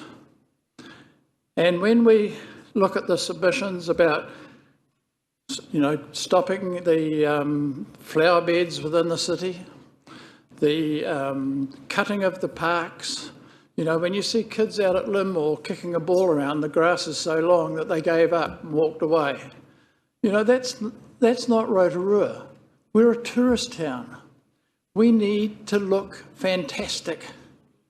If you drive to Taupo from Wairaki all along the berm there, until just recently with all the trees that have come down, but it's all cut, neat and tidy. Before coming here, I drove out through the Hemo Gorge to have another look because I go mountain biking a lot. Old boxes, bottles, McDonald's wrappers. Doesn't, make Rotorua look very good at all.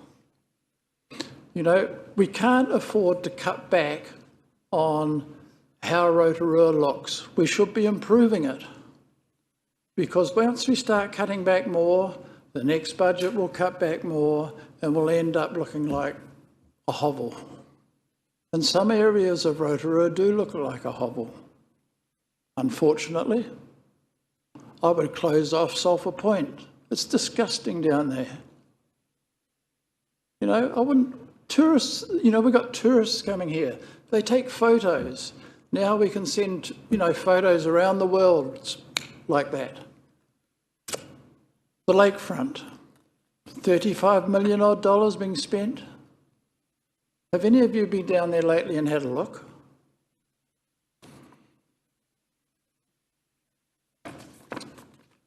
Weed with dead trout in it. Does that look good when a tourist takes a photo and sends it away? More weed, all banked up with bottles, sticks, and a whole lot of, to be honest, crap floating around in it. Number of pictures here, but the weed is rotting. Not only was there a dead trout there was a swan, and I thought, man, it's got its head in the water for a long time, it must be on scuba gear. But no, it was dead, stuck in the weed, probably about 10 metres offshore. We need to, the council staff need to be down there looking on a daily basis. From the Whakatane turn-off to the Nongataha roundabout to the Hemo Gorge should look pristine. Not what it's looking like today. I could go on about a number of other things, but it's how Rotorua looks. We should not cut back on the budget. We should look at least maintaining it or increasing it to allow our place to look pristine. We're up against Queenstown, Mount Maunganui, Taupo, all the tourist traps around New Zealand. We used to be number one. Are we number one now? We don't even have a cafe down on the lakefront. We've got a coffee cart. Whoopie-doo. You know, we should allow progress. We should allow businesses to thrive and to be down there, but we don't seem to get it quite right. The lakefront looks fantastic with what's been done, but don't let it fall into disrespect and look awful. I walked down there again before I came here. I did Hemo Gorge and the lakefront, just to make sure. There again, people taking photos, the swans trying to get through the weed. 30 seconds. I think that we need to take a good look at ourselves. I know we're all here for the best, for the better of Rotorua, but, you know, keep up the good work, but don't let us slip into the doldrums. Thank you. Thank you very much, Brent. And I do note in your submission you have also mentioned the hanging baskets in Ngongotaha, the cycle trails as well. So thank you very much. We appreciate your submission. Thank you, Tanya. Thank you, councillors. Fred Stevens.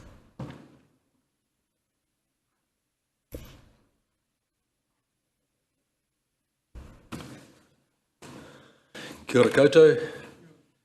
Ko Fred Stevens tōku ingoa. Ko Ruawahia, ko Wahanga, ko Tarawera te Maunga.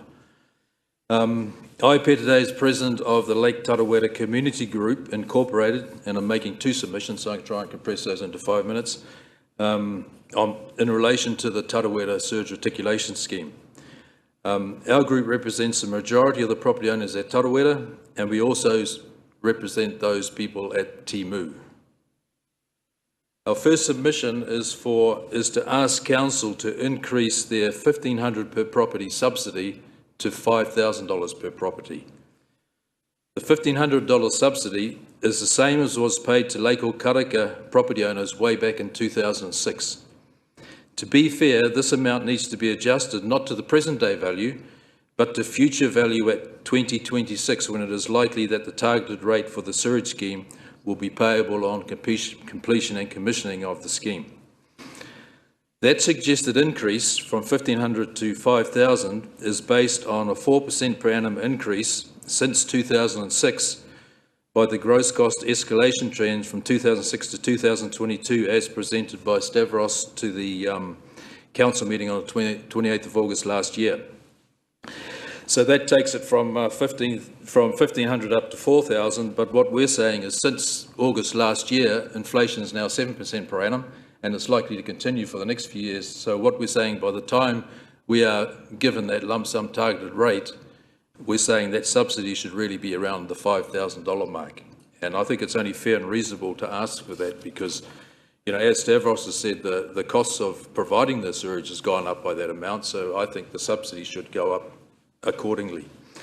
And the good thing is that if District Council puts a subsidy up to $5,000, then Regional Council will match that. That's another $5,000. That's $10,000 per property owner towards the cost of the scheme. The second submission is that we ask Council to provide in its annual plan to support option C, which is supported by the overwhelming majority of the population, the ratepayers at Tarawera. What option C is that council pays for the stage one, which is infrastructure work, so that's putting the pipeline, the main line out to Tarawera from Okaraka. And we believe that we shouldn't bear any cost of that because there has not been a development contribution in place since Steve Chadwick took office in 2013 when she abolished that development contribution. When the scheme for Tarawera was approved in August last year, there was still no development contribution in place. The development contribution came into being on the 1st of December last year, after the scheme was approved.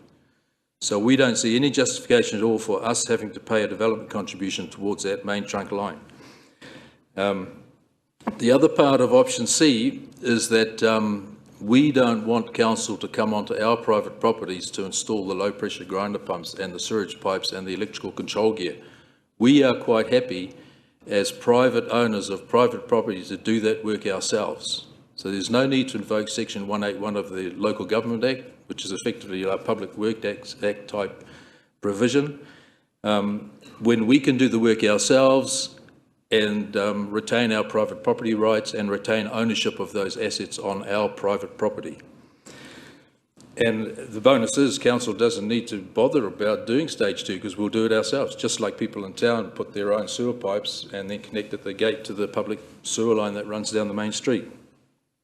So what I've worked out is if you look at the cost of stage 1, which, you know, we've got figures on that, if you take off the $6.5 million grant from government and then the increase in the subsidy from 1,500 to 5,000, there's only about a $5 million shortfall. And I believe last year, council received an $8.8 million precursor payment from the Three Waters policy. And I don't know where that 8.8 million went, but I think it should have gone to the Tarawera wastewater scheme because that's really what that sort of grant was intended for. There's probably another grant coming this year, and that should go towards that as well. 30 seconds. How are we going for time? Continue. Okay. So we're basically asking that council adopt option C, and in that vein, I would like to take this opportunity to present you, Tanya, with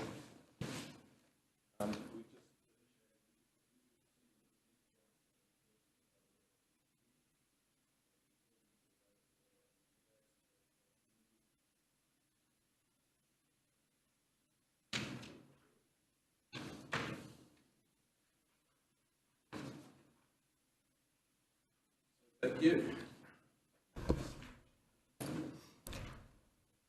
Any questions? That is on time now, Fred, Okay. but thank you very much. Okay, thank you very much. And we'll respond to this accordingly. Thank you. Thank you.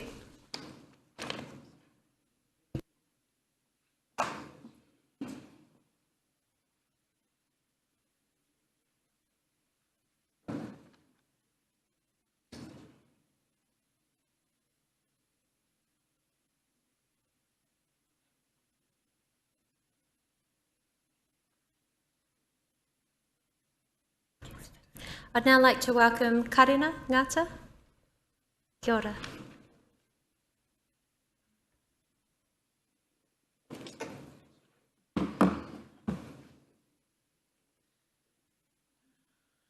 Kia ora.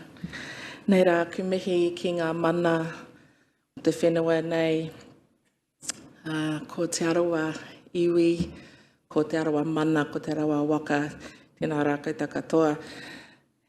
We are fortunate indeed to be able to live, work, play, raise our babies on your tiranga waiwai, and I for one feel incredibly privileged to be able to do that, and in particular ki a Ngāti Whakaue, upon which the land that we stand that this building is on, mana whenua, and it's through their generosity that we're able to be here, and also the land upon which our whare taonga stands, and we'll circle back to that in a moment.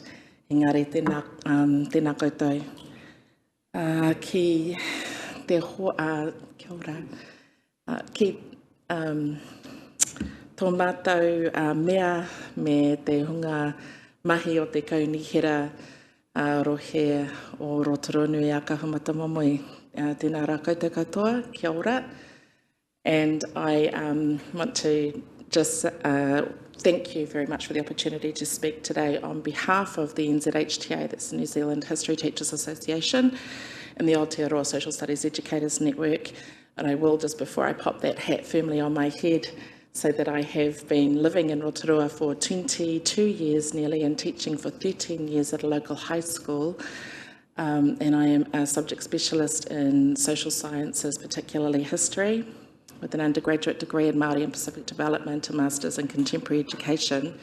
I've helped write the new curriculum documents, History and Social Sciences, the History and Tourism curriculum, and I'm seconded to these networks of expertise this year. This submission is about the concern that these networks have in relation to the proposal to cease support for the museum education team. The reason for our concerns is that education is undergoing a huge transformation at the moment, and what's underpinning that transformation is the historic marginalisation, the historic underserving of particular groups in English medium education in our nation. There is an equity kaupapa underpinning the change that we are currently undertaking in education. And that equity kaupapa is something that all of us need to support. So to say that education is the responsibility of the Ministry of Education alone is not actually going to cut it, when the objective and the aspiration of the changes in education is about equity, is about addressing the historic inequity in educational outcomes that lead directly to inequity in our society. This is fundamentally an issue that we all need to be supporting, just as it is not only the responsibility of the Ministry of Justice and the police to keep our streets safe.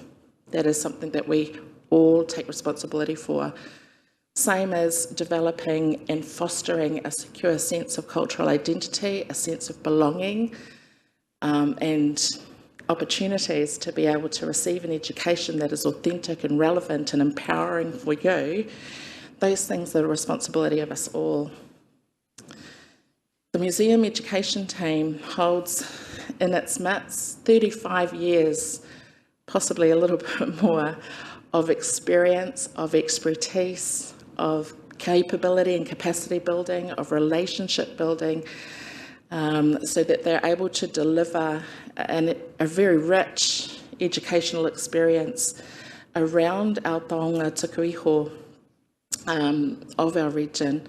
They are the translators, if you like, and they've been sanctioned, or their abilities have been sanctioned through processes that have been long established to ensure it's done correctly and to ensure that it's done with integrity. We can't just replace them by delivering professional learning to kaiako who are already under pressure, because they really do need to be shifting their practice to be more culturally sustaining and to be more culturally responsive to meet these aspirations of equity. 30 seconds. Thank you. And so with that being said, we really could not, I really can't express enough how indispensable their skills and expertise in supporting kaiako and in supporting our communities really to achieve the kind of equitable outcomes that all students deserve. Yeah, nō reira, tēnā koutou, tēnā rā koutou katoa. I te mea no nai nei te aroha, no nā tūpuna I tuku iho, toku iho. Kia ora koutou. Tēnā koe karena ngā mihi nui mo tō kōrero I tēnei rā.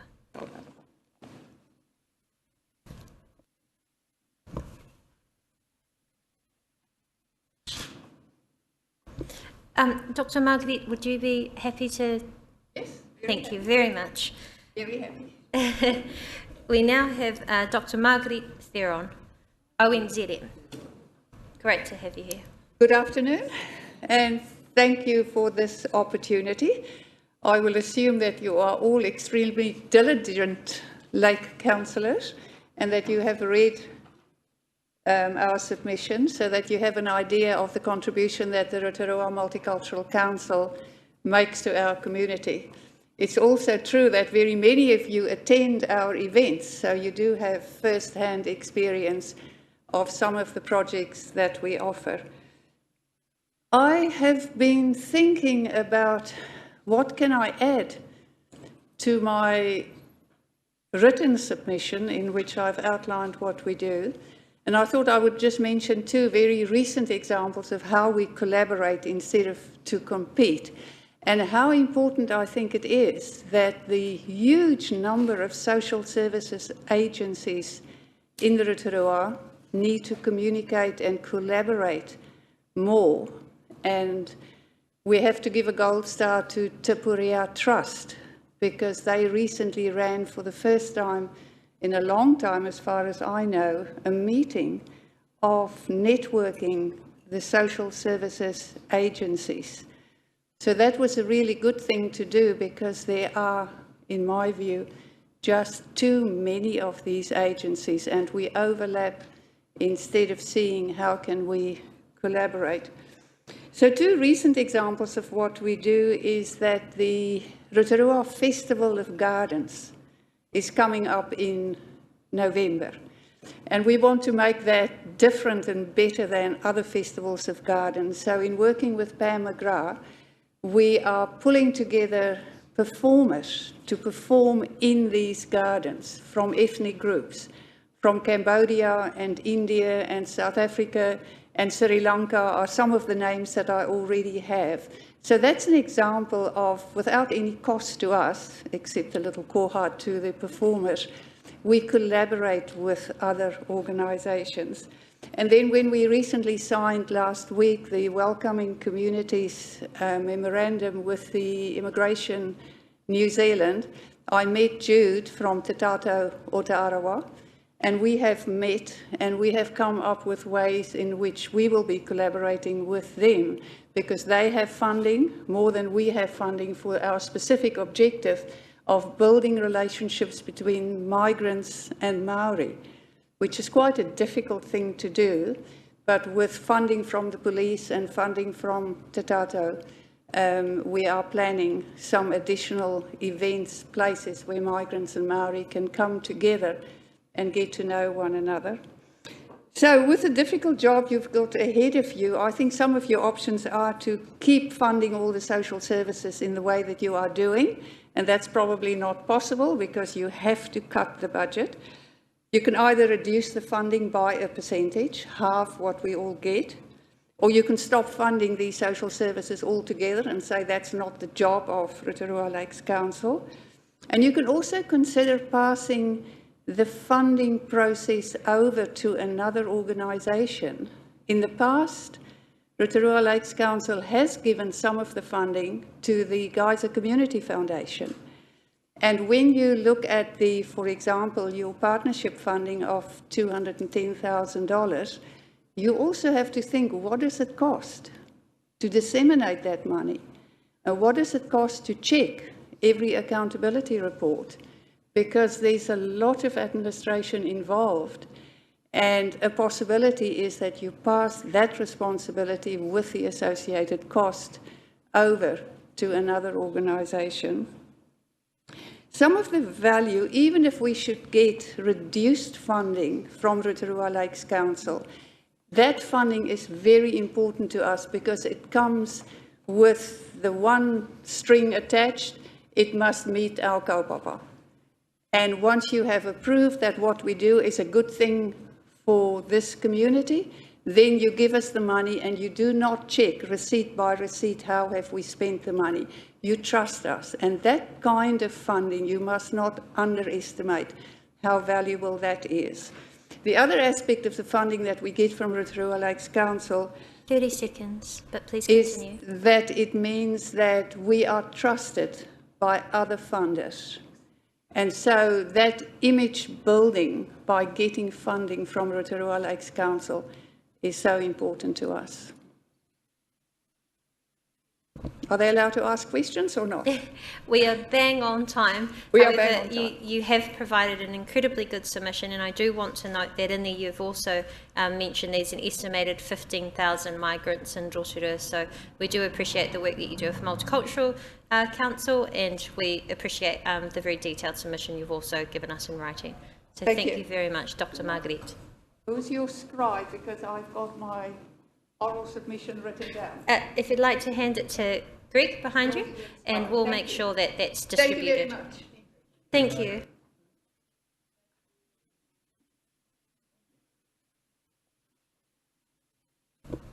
And I have the great pleasure of welcoming our chairperson of the Rotorua Lakes Community Board, well known to us all, Phil Thomas. Now, Phil has 15 minutes as a community board submission. So we will hand it over to you, Phil. Welcome. Kia ora koutou, and lovely to see you all. I'm sure you've had a long day already, so I'm hoping that I won't bore you too much. It's a long time since I've sat at the table doing a submission on behalf of the community board. Normally I've been sitting beside the councillors over the last few years. So forgive me if I'm a little rusty. And also I'm a little underprepared because I'd spent this morning out at Lake Rotorua and Lake Rotorua, where we have a lot of issues going on at the moment, so that sort of distracted me a little bit. But look, I will try and run through what we've done. I'm going to take our submission as read. I know you've had a huge amount of reading, and but if you haven't read it yet, hopefully you'll have a look at it after I've inspired you today. Now, in our submission, we covered off 4 areas of concern for us, which was around infrastructure spending out around the lakes, the community funding, the education, waste management education, and now you see I've already forgotten the fourth one, education. Beautification, yes, thank you, Karen. I'm going to do them in a little bit of a different order now. I've put together some slides just to reinforce what we'd said in our submission. So when we were talking about infrastructure and we were talking about the boat ramp redevelopments at Lake Rotorua, at a place called Merge, and at Otara Marae on Lake Rotoiti. So I've just put in a couple of slides to give you an idea of what's going on out there. And this first slide is Lake Rotorua at Merge when the lake level is low. Okay, and you can see that there's a lot of beach there. You can actually see some little rivulets of water have run down and have caused erosion on the beach. The ramp is actually over on, for me, on the right-hand side of the picture. You can see a jetty out there, and that's where the ramp is. It's a very narrow, very steep ramp. It's not really fit for purpose, so people tend to launch off the beach, which Regional Council gets incredibly upset about. So this was what started the community wanting a redevelopment of that area. In the foreground, you can see the asphalt of the boat ramp, and you get a lot of water runoff even from the main road, State Highway 30, coming down there, and that's what causes the erosion. If we could have the next slide, please. I'm not sure who's doing that for me, but oh, maybe I can do it. Uh-oh. There we are. Okay, there's another slide, and you can see where there's been a huge amount of erosion there, and it's actually had to be warratarred off.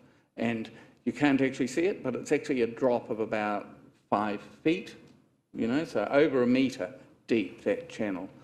So as we move along, now, so that's when the lake level is out. The other thing, we needed a very sophisticated plan for the ramp, because that lake goes up and down at about 3 metres. So we'll just see if we, oh, I'm going the wrong way. Oh, and there's a closer picture of that hole there. Oh. Now, this is from, not quite from the same area, but it is of the same ramp. And in the picture on my left, if you look out there, you can just see a little line of something in the water, and that is the top of that ramp structure that was visible in those first photos. If you put a point in the middle of the picture, that's where I was standing when I took those earlier pictures. Okay, so this was taken in April. The lake level has got really high, and actually now it is at its highest in 50 years. So this is now looking at where those boats are, is where I was standing to take that previous picture. So, and in actual fact, in the left-hand picture, you can see a little thing that looks like a water tank. That's our public toilets, and the water is now actually washing into the public toilets. Now, unfortunately, with all this being underwater, all that infrastructure out there will be kind of trashed. The asphalt will all bubble and lift just from groundwater pressure underneath it coming up, and what happens, you get those big bubbles, and we see it on our roads where you get the potholes. So as the lake level goes down, we are going to have to spend the money on this infrastructure. Where I'm coming from is that you should be budgeting for this. Instead of it being an uncontrolled budget item that will just come on to the table, you need to actually allow the money for this, and we have done the work on it. We will need to revisit the concept drawings to allow for this extra high water level to make sure that what we put in will survive even in this situation. But we do need to start working on this. There are two public ramps on Lake Rotorua. It is one of our what we call pristine lakes, and as the water goes down, people will want to be using the lake, and we can't sit and wait for 2 or 3 years until there's a viable public ramp. Okay, so that's Rotorua. I'm sorry I don't have any pictures of Otara Marae. Otara Marae is the first ramp or public ramp that you come across if you're coming from Tauranga to Puki out that way. We get a huge amount of traffic coming over to play on our lakes and in Rotorua over summer. And we also get the cruise ships coming in, and they stop in at the Otara Marae boat ramp as well. A lot of tourists come in there, they turn up in tourist coaches, buses, large buses, and the people kayak. They go kayaking, they go across to the hot pools. Now, locals out there tell me that on a summer's day you can have 100 cars and trailers lining the local road because there aren't the facilities to accommodate them out there. The ramp itself is undersized and needs redeveloping. The toilet block out there, the last time I visited the toilets, I could sit there and watch the stars through the holes in the roof. The toilet block is absolutely overdue for replacement. So moving along from that, there's also a playground out there, and those of you that came along to the Rotorua consultation evening would have heard, well, if he had been able to stay late enough, the young boy would have talked to us about his experiences of trying to get in and out of that playground. His mother outlined those for us. So once again, I do ask that that funding remains in the budget for 2023-24. Both these projects have been sitting on the books. We've been working them into the long-term plan. They have been years, if not decades, in the making to get them to this point. It'd be disastrous to lose them at this stage. Okay, just moving on from that, I'll come back to these last couple of slides in a minute. Moving on from that, just talking about the role of the education in controlling our waste minimisation and management. In our submission, we did point out that Council has what amounts to a contract with central government for funding, which actually outlines that money is coming towards us from central government from the levy on landfill charges. And that money is going towards our waste management and minimisation plan. And in our plan, we specifically state education as one of our tasks. And I just want to remind everyone that the education isn't just for kids, it's for adults. And both community boards have worked extensively with our waste management team downstairs and with the education officer, because, you know, like, well, the Lakes area has a very complex community made up of holiday makers, batch owners, visitors and permanent residents. So it's not like town where everyone gets a wheelie bin. Some people have wheelie bins, some people have plastic bags to put their rubbish in. We have transfer stations instead of being able to come in to the tip in town, transfer station in town. We spend a huge amount of time working with our community and trying to educate them to manage their waste responsibly. And look, I just brought along a couple of things. I grabbed these off my kitchen bench, and I wondered what you guys would know about these. They're all plastic items. That's a medicine bottle.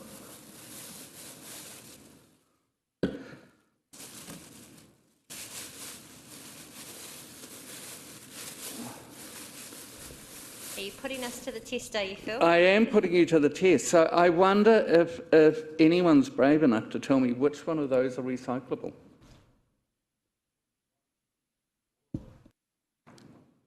So all? None? Okay, I will tell you. Yogurt containers, no. Large unit containers, yes. Small ones, no. Medicine bottle, yes. I think this is an Edmonds soda powder bottle. No, it has no recycling marks on it, so not recyclable. Coca-Cola, they win. Both cap and bottle recyclable. Watties, no. So it's incredibly difficult to know what to recycle, and in actual fact, what I have planned with our education officer for this coming year is that we're going to do a series of videos to put up on local Facebook pages going through exactly this sort of thing. Oh, you can recycle this, oh, you can't recycle that. So it's an ongoing effort that needs to be made around educating people around our rubbish, and I'm very keen on the waste minimisation. Later this year, you guys are going to be looking at the possibility of organic kitchen waste collection. Now, if you don't have someone in council educating people on what that means and what they can put in it, it will be a disaster.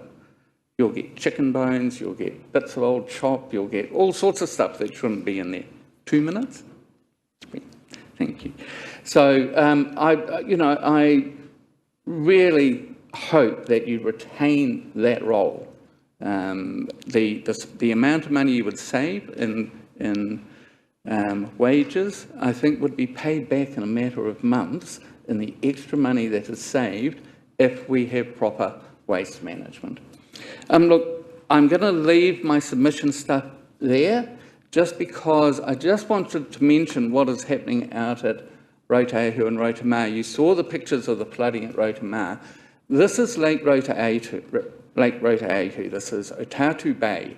Down this road and around the corner is the public boat ramp. On my left, you can see a house at the forefront. It is flooded. The house next door to it is flooded. The house on the right is flooded, and while I was there this morning, they were actually pulling all the furniture out of the house today. If we go to the next slide, on the left, there are 3 houses, all flooded. What we're looking there, that water there, is actually a large public reserve. Okay? On the far side, you can see a house poking through the bushes. They're flooding from groundwater coming down the hill, so the lake level hasn't quite got up to them, but the groundwater is getting those. Now, we're almost at the point, if Rotorua goes up another couple of 100 millimetres, which, if the rain doesn't stop, it will, then it will uncontrollably overflow into Lake Rotorua, causing even more flooding in Rotorua. And we estimate there will be about 20 plus houses at risk of flooding if that happens.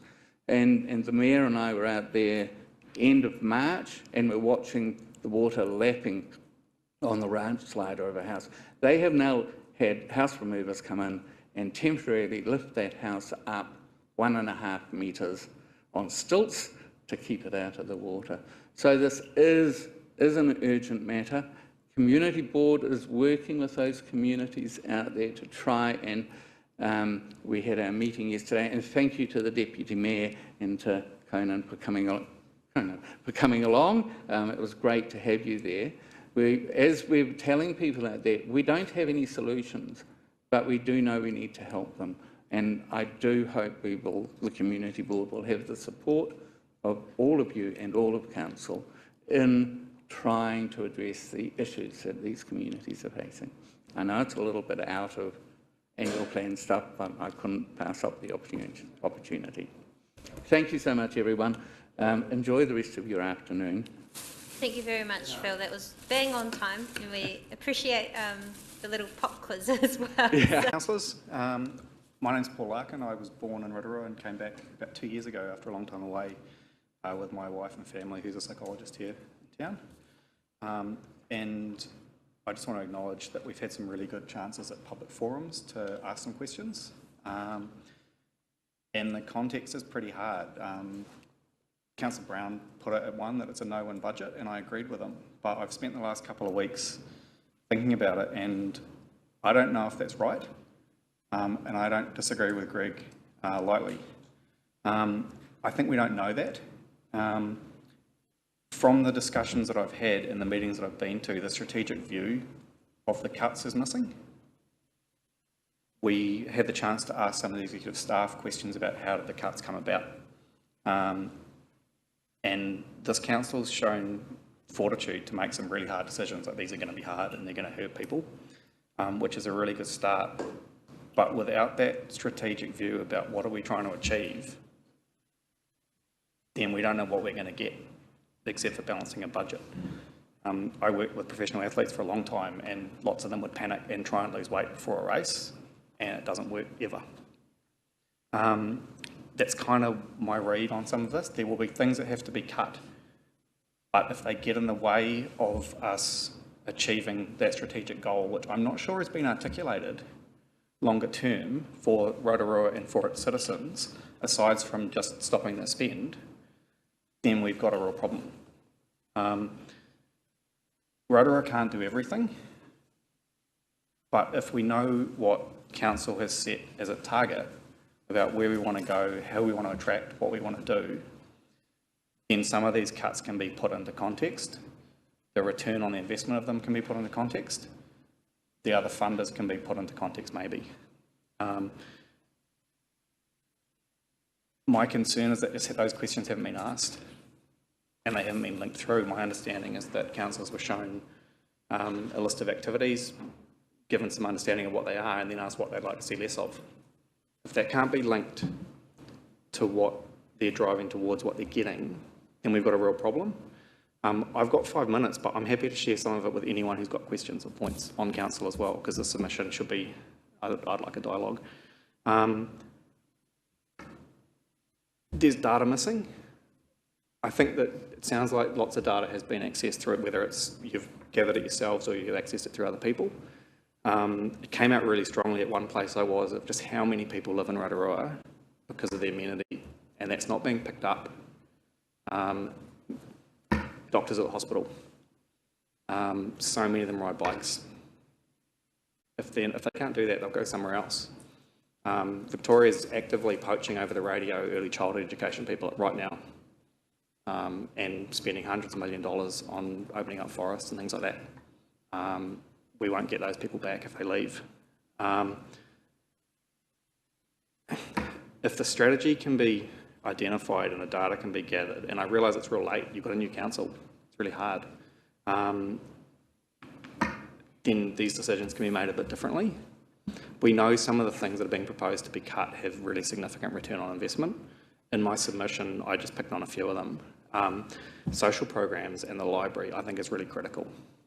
We know from data that Rotorua has got a disproportionate occurrence of family violence, of people living in difficult situations. And if you go to the council for any of those family sessions, you will see a really diverse group of people. I've met people from all across any spectrum you want to pick. there, growing connections, growing links, their kids benefiting from that. And for the rather paltry sum of, I think it was $106,000 that you will save, you will be purchasing a world of hurt for a lot of people that somehow council will end up paying for down the line, or that citizens here will end up paying for. And so if you make that, I would like you to understand that that's what you're buying. Third-party, not-for-profit groups aren't in a place to just take up the slack. In my role as a consultant, as a community psychology researcher, I talked to them. I spent 12 months of last year talking to some of them as part of a major project, and there's just not capacity. They can't become more efficient. The return on what every dollar they get is incredible. It will be very hard to get. 30 seconds. Hello? 30 seconds, but please continue. All right, I'll take a little bit longer. The forest kind of speaks for itself. I'm sure you've had so many submitters come and tell you about that, so I'm not going to recover it, except I'll just endorse anything that they've said. That return on the investment that you get there it so much outweighs what you're spending that to cut it, we will feel the pain of that for years. Our guardianship of the forest, especially as we hit one planting cycle before that we lose access as of right to the forest. If we abdicate that role of guardianship now, then we don't know, but it sends a pretty clear message that we're only there when it's easy, and that we're assuming someone else is going to fund that, but that will reap the rewards. And I don't think the council would ever, anyone here would put their hand up and say, oh, yep, we'll do that. So I guess my question is, what's the, if you can link these cuts to your strategic view for what you want for Rotorua, broader than cutting a budget, which is a lazy answer, but what the positive things that you want for Rotorua are, and you can still justify it, then by all means make them. But I hope that every councillor here can then justify that, can speak to it. So thank you for your time. I'm probably a few seconds over. Thank you very much, Paul. That is time.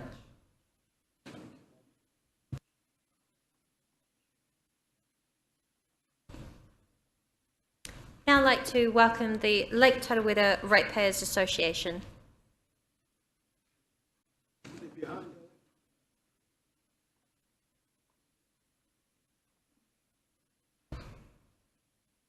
Welcome, Libby. Thank you. Good afternoon, Your Worship and councillors. I'm Libby Fletcher, Chair of the Lake Tarawera Ratepayers Association. The LTRA are very pleased to see stage one of the reticulation has started.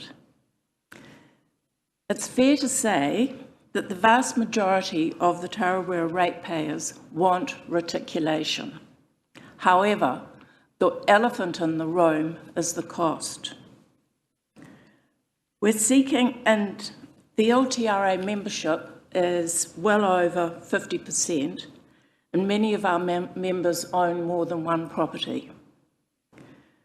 We're seeking a commitment from RLC to increase the subsidy for the Lake Tarawera reticulated sewage scheme to match the subsidies applied to all other reticulated schemes, thus treating our community fairly and equitably.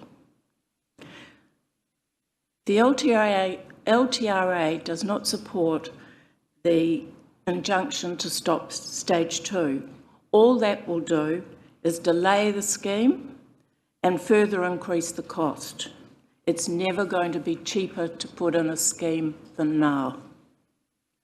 You will all have read my submission or our submission, and I'm happy to answer any questions. Thank you very much, Libby. Are there any questions? I think your view has been well covered. Councillor Waru.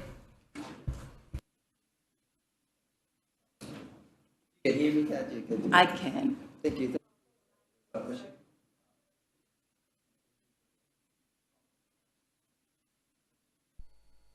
Oh, there you go. Kia ora. Tēnā koe I tō kōrero, thank you very much. Just wanted to seek a bit of clarification around your point. You mentioned you don't, your organisation doesn't support what exactly was that again? The injunction to stop stage 2. Thank you very much. Yeah, I was just making sure I heard right. Thank you very much. Councillor Lee.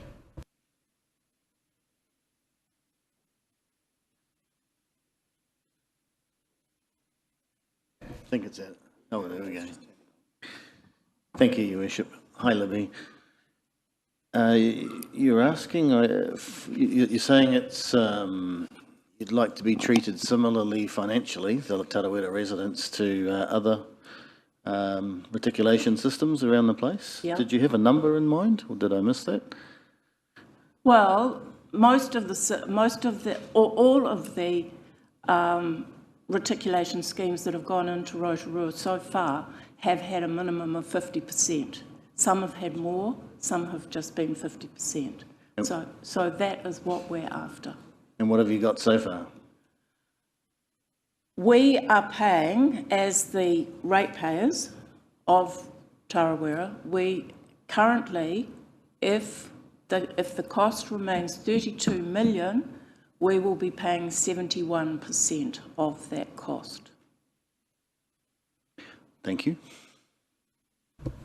Thank you. Were there any further questions? There appear to be none. Thank you very much, Libby. Thank you.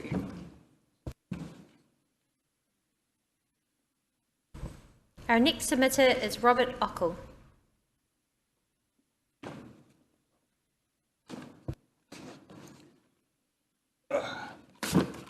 Hello.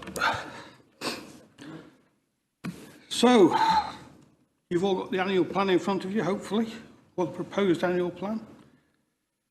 If we start on page 10, we'll talk about the Local Government Act.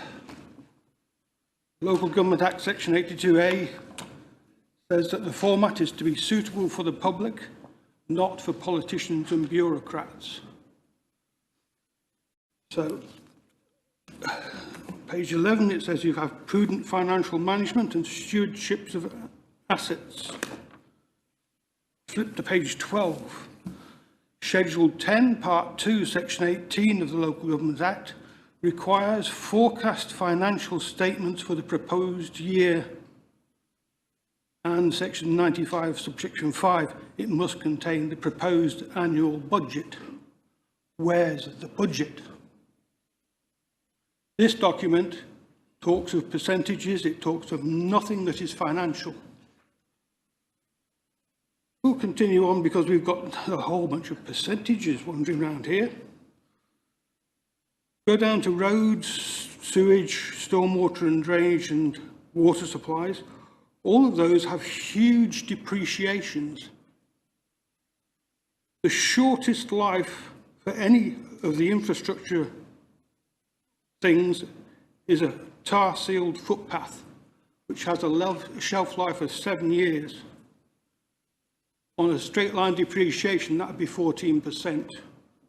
So how come you've got 56% on that for the shortest item? I suspect it's because you have depreciated all of these things to create a trust fund, which is $20 million a year, which you deduct as depreciation. Where's the trust fund? As far as I can find, there is no trust fund.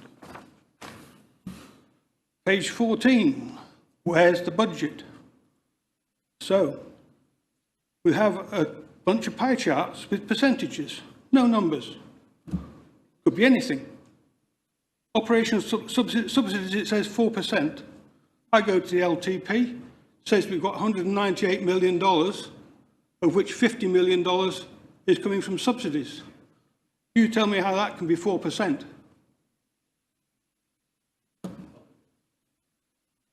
So, then we have all of these little surveillance things. With this surveillance, how many people have been arrested and how many successful prosecutions have you done? Page 17, Tarawera. A lot of money, the pumping over a considerable distance, potential for equipment failure, potential for power failure. Whilst they might want a reticulated system, it's not necessarily going to work out very well. Linton Park stormwater, tenfold increase in dam capacity. What material is it going to be made of? There's some talk of it being made out of silt. And if it is, then that, when it fails, is going to be a problem. Page 14, inflation and interest costs. Nobody spotted inflation. Oh, well, how sad. Anybody in a right mind would know that inflation was going to increase. Interest costs, where's the interest costs? The LTP says that this interest cost could be 11.5 million. I talked to Alex, and Alex went and rummaged around, said that the loan, that the debt was 300 million and that we're paying 7.5 million. If you want to borrow another 51 million, you're good luck to get that at 2.5%. Climate change risk. From the March financials, it said that there was a 1 million blowout within a 3.5 million blowout of OPEX due to Cyclone Gabriel. That's where climate change is coming from. Can we agree that 1% of 100 million is 1 million? Page 20, annual budget. Robert, you have 30 seconds, but please continue. So, quick look on page 21. There's a whole bunch of things. The funding of 18 million is given a rates reduction of 0.32%, and 1 million for the cemetery is given a rates reduction of 0.01%.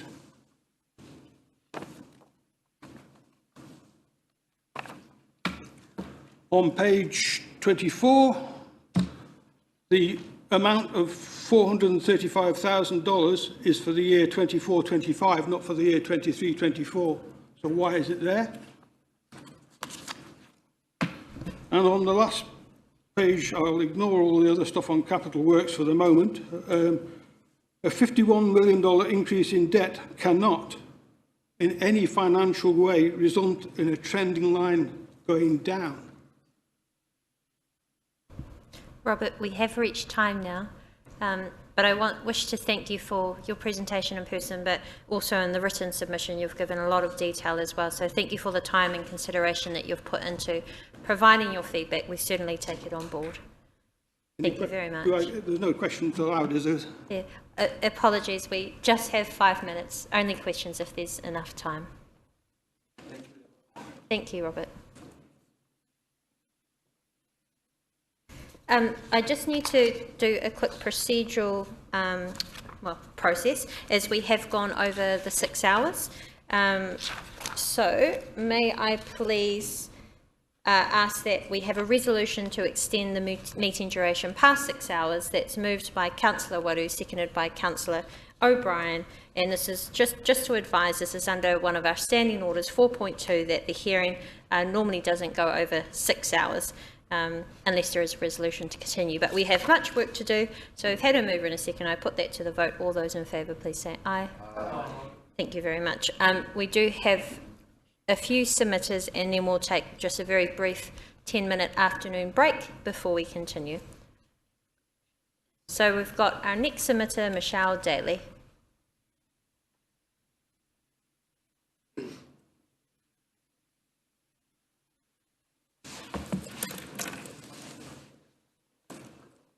Tēnā koutou katoa, ko Michelle Daly tuku ingoa no Kirikiriroa Aho. Thanks for having me today. We appreciate the opportunity to make a submission and also to speak on it. Thank you for your consideration, Mayor Tapsell and councillors. I work at the Waikato Regional Council, and we support the EnviroSchools program with 11 contributing TA partners across the Waikato. Our submission is to thank you for your current support of the program, and to ask you to maybe consider continuing to co-fund that program. The EnviroSchools program meets all 4 of the wellbeing outcomes on the Local Government Act, and provides the council the opportunity to celebrate those with local community. The benefit of a co-invested program with national support, regional support and local support enables the school to access national expertise, 20 years of experience that's been developed over time with the Ministry for Education funding the development of the program. There is no central government funding for delivery of the program, which is why the council co-investment is so important. The beauty of the co-investment approach allows schools to access that national expertise, but also for the facilitator to support the students to come up with their own local solutions. So the schools get to develop a vision for their school, create their own sustainability plan and put it to action. So in your district, Nakuru schools are a good example of what Enviro schools can do. They've created a vision, they applied for a regional council grant fund, they planted an orchard, and they've just done a water inquiry to develop solutions for fresh water, which we all know is really important. Other sustainability initiatives usually involve zero waste. So most schools start with zero waste, so there's usually zero waste outcomes in all Enviro schools as well. Sorry, I'm a bit nervous, trying to not speak too fast. What else do I want to tell you? I guess the main thing is that I guess I'm happy to answer any questions if you've got any curiosities about what Enviro Schools is. And I guess I'd like to ask you to consider potentially accessing the waste levy funding as an alternative funding source to the community grant that is currently being used for Enviro Schools. 6 other councils within the Waikato provide funding through the waste levy. So I just thought I'd just share that with you. Thank you for your consideration. Happy to answer any questions. Thank you very much, Michelle. Any questions? Councillor Patterson.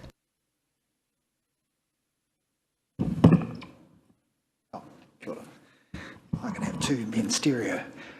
Kia ora, thank you, Your Worship. Thank you for your presentation, which was really enlightening. This is the first I've heard of this. Oh, cool. When I read your submission, I was, what on earth is this? And it sounds like you're doing a great job. So what percentage of your funding comes from council? That's a good question. We have, each district is funded slightly differently. Regional Council puts in 1/3 and the territorial authorities put in 2/3 for the facilitation of the program. And then in addition to that, Regional Council funds the leadership, which is my role, and provides a grant fund. So it's an additional 150K. So just supplementary quick one. What happens to the plan if that was to stop from our side of things? Would that cause the whole thing to fall over because you'd lost 2/3 of your budget? Yeah, it would mean that the schools wouldn't receive the in-person facilitation. So they would still have access to the online resources, but they wouldn't have somebody to help unpack the resources. And we know that that's what the school teachers really need in order to be able to use things quickly and efficiently, and also to help develop a student-led approach. So the facilitator often helps to enable an Enviro group to get going within the school, and then helps to hold that space for student planning. Thank you. Thank you. We have a question from Councillor Barker. Thank you, Madam Mayor. Thank you for your presentation. I really enjoyed, like Councillor Patterson, learning more about the program. And I read that 75% of the schools in our part of the district that's in the Waikato region take part in this program. And you mentioned Nakuru School. There must be largely rural schools, and how many are there? There's 6 schools currently, and they are on the rural side because of the geography. So Upper Atiamuri, Nakuru, Rotorua Primary and the college, Broadlands and one other one, Waikiki Valley. Fantastic. Yep. Yeah, you're building future environmentalists. Well done. Yeah, thanks. And final question from Councillor O'Brien. Thank you, Your Worship, and through the Chair, thank you very much for your presentation and coming along today. Would you be able to tell me approximately what's the collection of rates that you collect from the Rotorua segment of your regional council? Oh, I can't answer that question. Sorry, I could get back to you on that. I don't know. Okay, thank you. Just make the point that there's a lot of rural properties out there who pay a lot of rates towards the council. So thank you anyway. Thank you. Okay, thanks. Michelle, thank you very much for taking the time to come over from Hamilton, from Waikato Regional Council. We appreciate your submission this morning. Thank you, Mayor Tapsell, and for your consideration. Thank you very much. Good luck for the rest of your day. Thank you. Our next submitter is Bryce Hurd.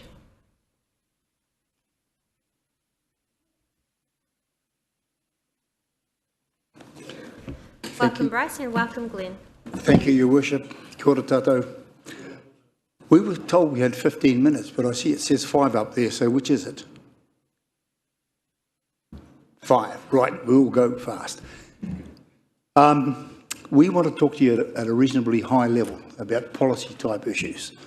And we've tried to pick on a few big issues, and we'll just cover them briefly and give you a feeling for where our members are coming from on those particular issues.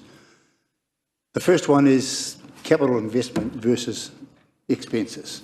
Please differentiate between them clearly, because one's just a consumable and the other is an investment, either essential service or something that's going to return a buck.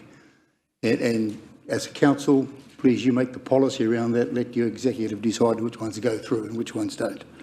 But make that differentiation clearly. We put some more specific questions to our members. Who's managing the... Can we go to the next slide, please?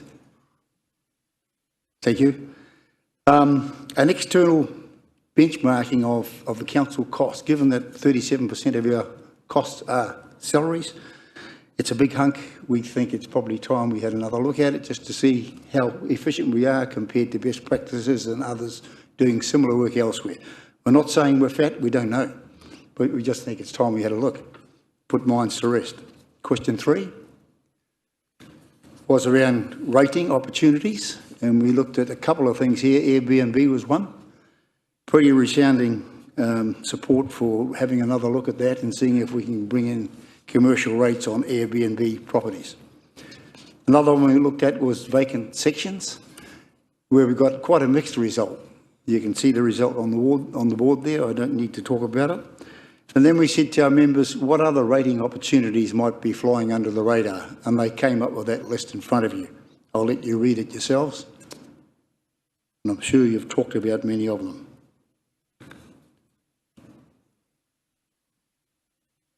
Okay, so we'll move on to the next slide.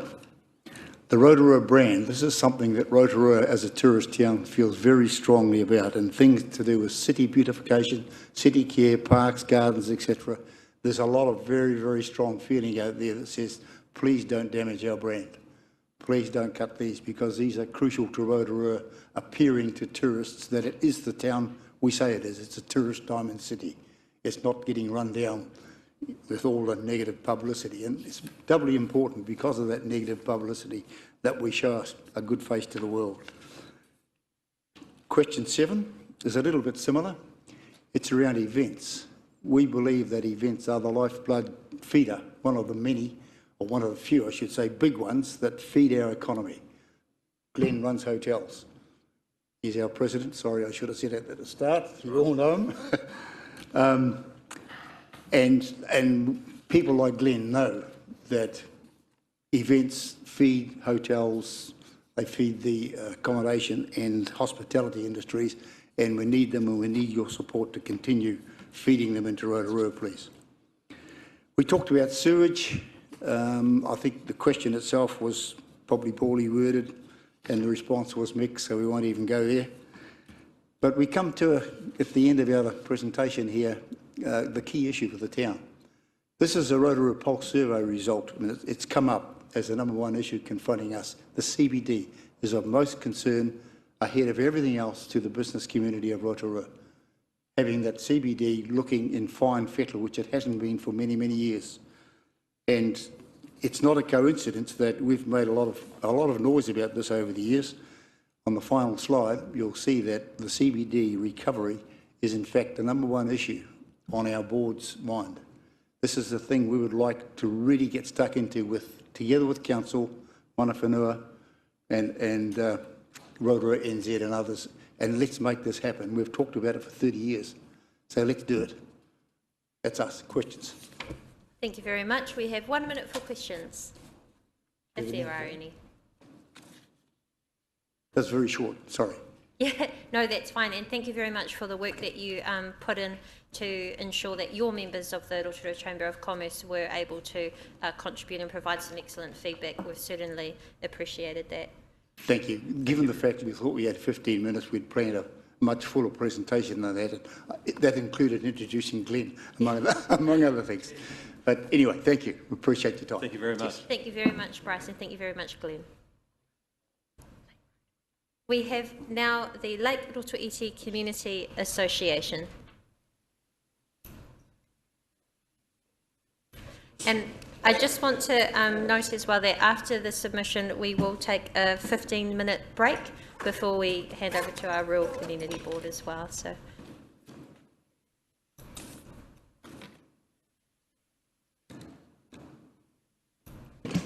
welcome back to Council. Pleasure to have you here again. Over to you. Nice to see you all again. Kia ora koutou, Madam Mayor and councillors and CE Jeff. Let's get the house in order here, sorry.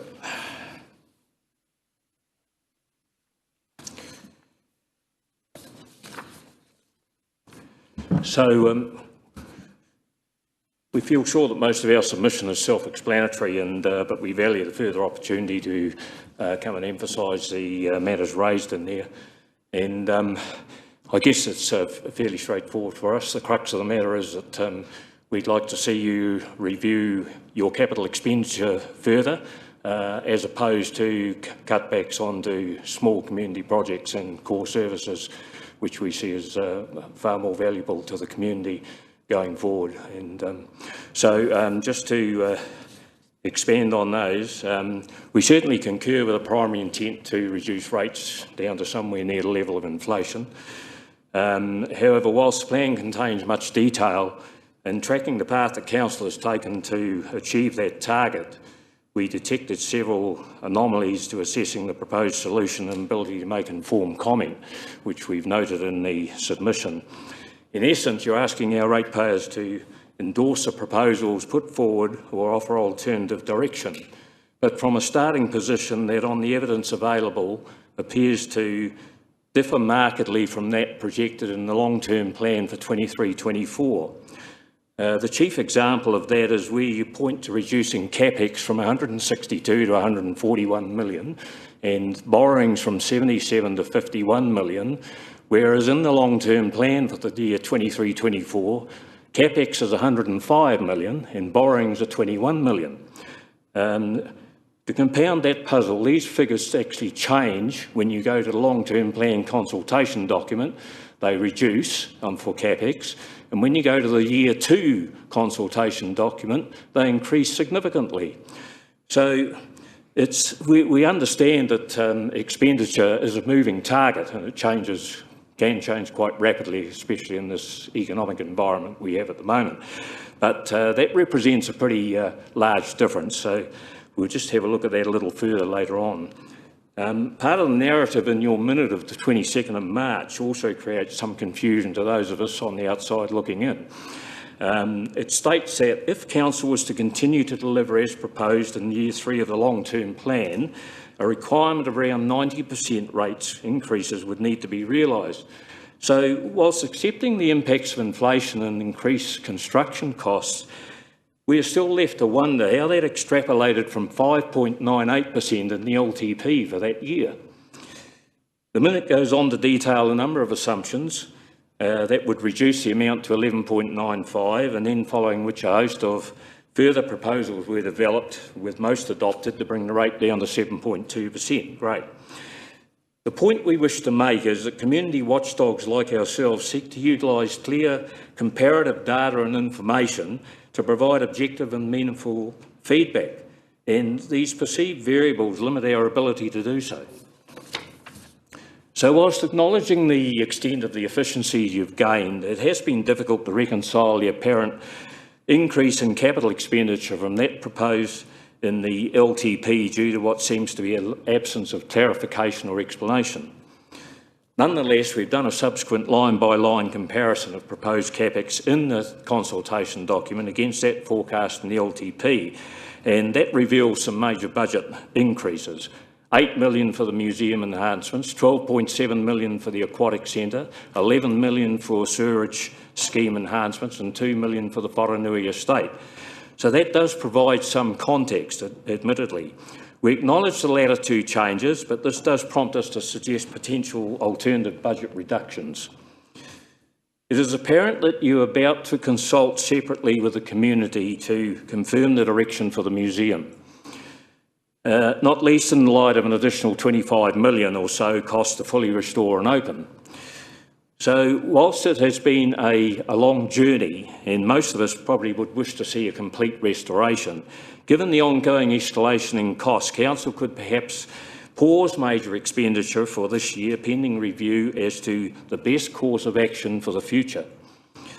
Likewise, with the Aquatic Centre, it is unclear why the proposed expenditure has been escalated to such a great extent. And it again poses the question as to whether a significant portion of this could be postponed. You have 30 seconds, Jim. Please continue. We have highlighted other expenditures such as fleet purchases and IT enhancements, and there may be others that could be considered for deferral for the coming year. So in summary, given the perceived large increase in CapEx from that initially projected in the LTP, we suggest an opportunity exists to further review the program, which might then preclude a necessity to reduce expenditure in other important areas that impact directly on our local communities. Just going to our special interest areas, can we simply emphasise the commentary in our submission relating to the programmed upgrades to the Taramarae boat ramp and the surrounding area? As stated, these have been promoted for at least a decade with only small improvements to date. Given the relative paucity of funding budgeted in the long-term plan for lakes enhancements, just 2 out of 731 million over the 10 years, we of course find it extremely disappointing to see that progress is to be further stalled on what seasonally is a heavily used and stretched facility at a strategic location on this lake.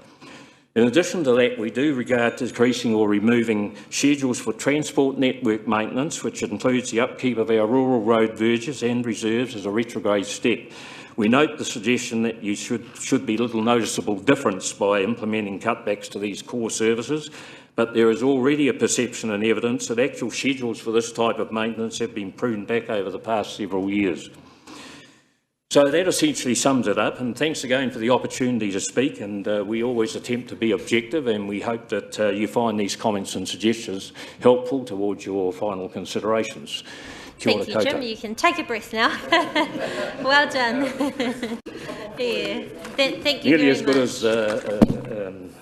And I do wish to thank you and Raina for your written submission as well and the photos provided in there. So thank you very much.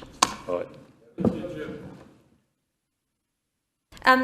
What I'd like to do is propose a short afternoon break now, just for elected members to refresh themselves, and we will return at 3:30 p.m. with our Rotorua Rural Community Board.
Plenty of seats up there for you guys. Good. Well, welcome back everyone. We'll get started again. We are now having a submission from our Rotorua Rural Community Board. Our community boards are given 15 minutes time, so we'll hand over to our chairperson of the Rural Community Board, Ben Hollier, who also has his members with him. Thank you. Thank you for the opportunity to speak to our submission today. It's great to be back again in the chamber, and I'm going to take this submission as read and just speak to a couple of the main points that we've highlighted in our submission. But as you'll know, we help facilitate, with help of Councillor Barker and council staff, 4 community meetings across the district within our rural areas. So north of town that included Mamaku and Kaharoa, and south of town we visited Ngākuru Waikiri Valley as well as Rotorua, and the intent there was to get a broad perspective of an overview of the key issues that are facing our rural communities and their views on the specific proposals within the consultation document. Now, we were pleased to see positive engagement. They were well attended, each of those meetings, and I know a number of the councillors attended those. Feedback was wide-ranging. It covered topics much broader than what's contained just within the consultation document and the specific proposals. And what we've done within our submission is focus on the key areas that are relevant to the proposals, whilst acknowledging there are some bigger conversations that our rural communities wish to have at an appropriate time. So I just wanted to acknowledge that what we've included in our submission is not meant to cover everything that we heard, but is really intended to keep it focused on the key issues of the day, and then we can address those at a later point in time. Now, what the board is impressing upon you as councillors today is really to consider seriously the value that these key services provide to our communities compared to the cost to council, and also the risk of unintended consequences with cutting certain services. So we're focused on the unsubsidised transport network maintenance as well as community funding. The reasons we've focused on those is those we consider are the most, or have the greatest direct impact on our rural communities, and were the things that our rural communities care most about relative to this annual plan. So if we start with community funding, in our view, the cost to council of community funding, and specifically the neighbourhood matching fund, we say is relatively little compared to the value that our communities get from that service. Now, we accept that there are alternative funders. There are funders that our groups can go to within the community to ask for funding, but there is no guarantee that without that funding will be available through those alternative funders. So what we're saying is that for the value that our residents associations and our community groups get from these small grants, the cost to council for that is relatively low because it's connected to volunteer hours. They are relatively small grants, and council staff do have some assistance in the way that that funding is allocated, in the sense that we have community members helping with those allocations. So while we have focused on the neighbourhood matching fund because that's of the greatest relevance, direct relevance to the rural community within community wellbeing investment, we would support the retention of that investment for our communities. In terms of the transport maintenance, we all use our roads, whether or not these roads are in the rural areas or urban areas. Whether you live in rural areas. We live in urban areas. We all use these roads. Our primary concern with any reduction in funding here is the potential risk or increase in risk to health and safety. We've seen this year with the delay to the regular roadside mowing, what effect that has had on vegetation that's grown out on our roads and how that's impacted our sight lines. We know that when vegetation is on the road, that our larger vehicles have to move close to the centre line to stay away from them.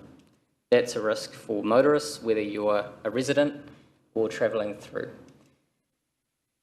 So routine maintenance, in our view, is essential and shouldn't be compromised by any budget cuts.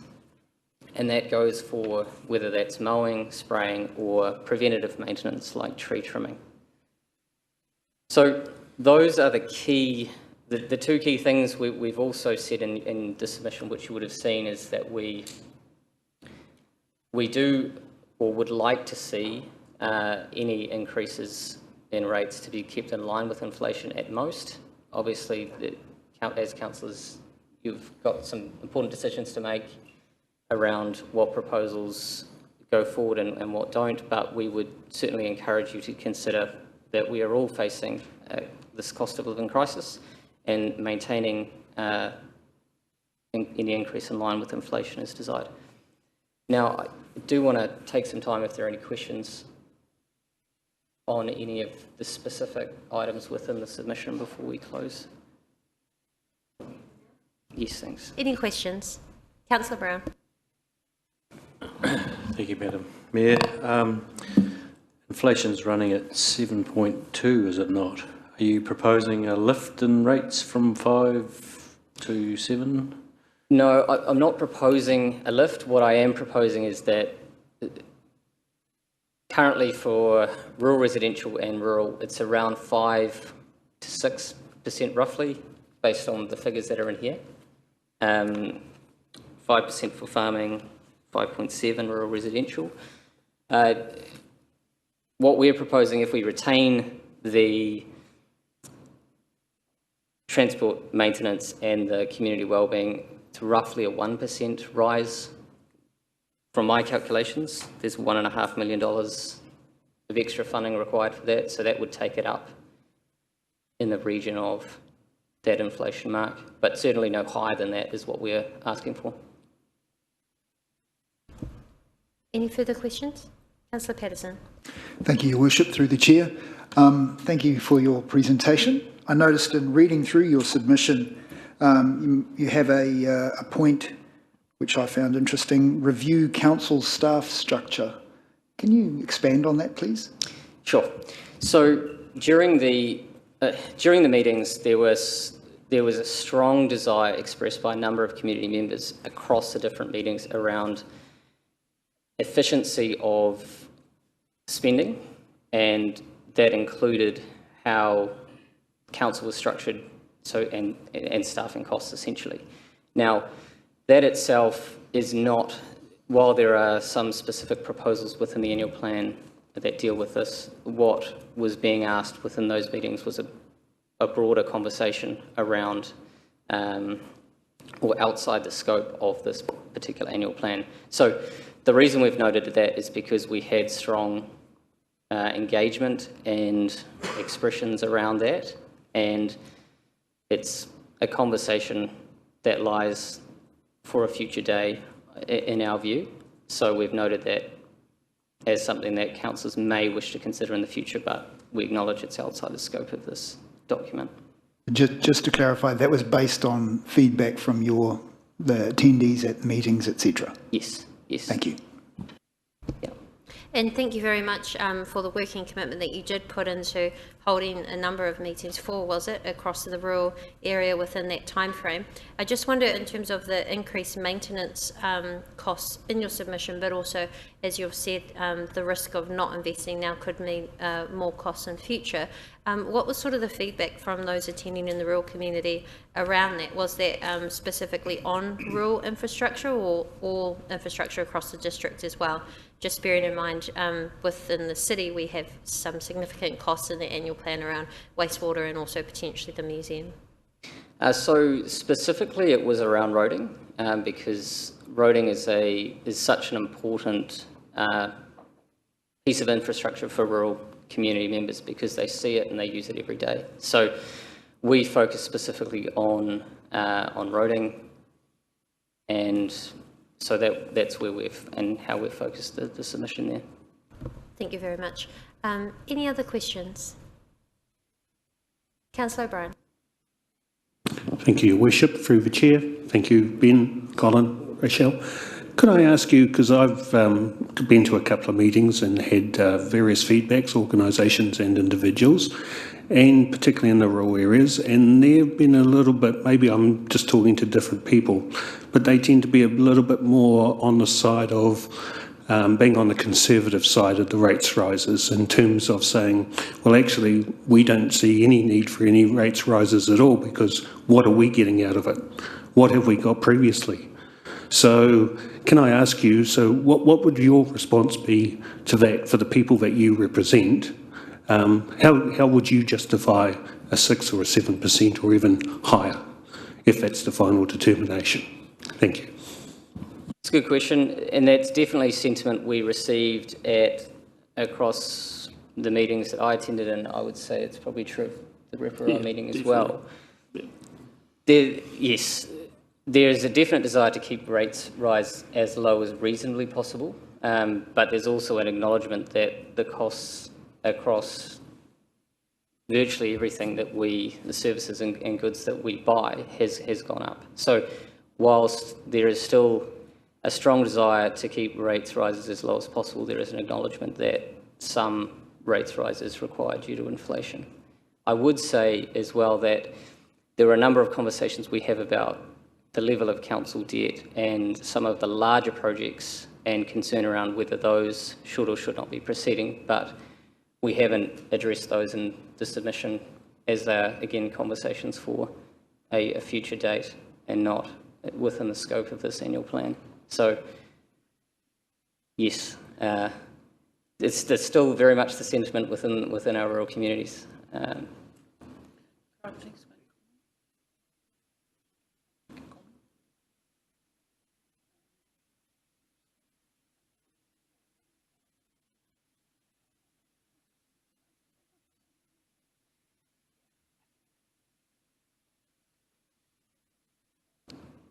Any other questions?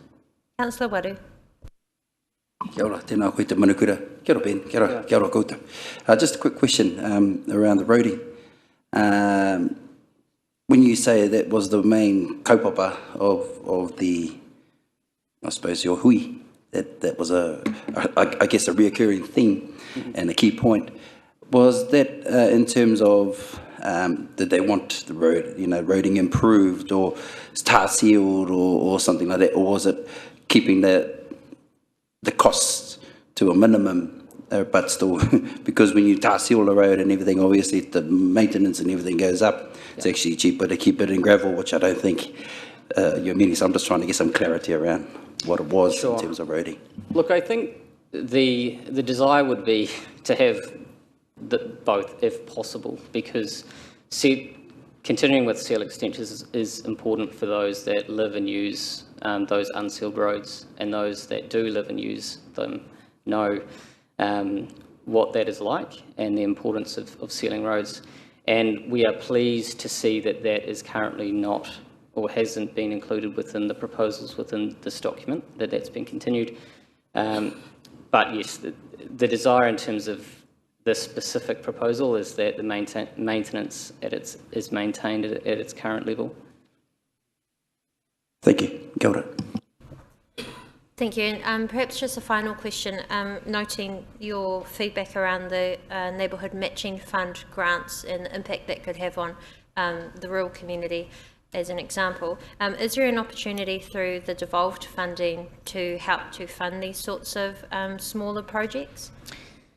Depends. Under our current criteria, we are limited to capital expenditure, so it would depend on what the funding is being or would be used for So, and what it would end up if that's going to be something that could become a council asset. So, again, I guess we're in a similar position to other alternative funders. We couldn't guarantee under our current criteria that we could meet the gap.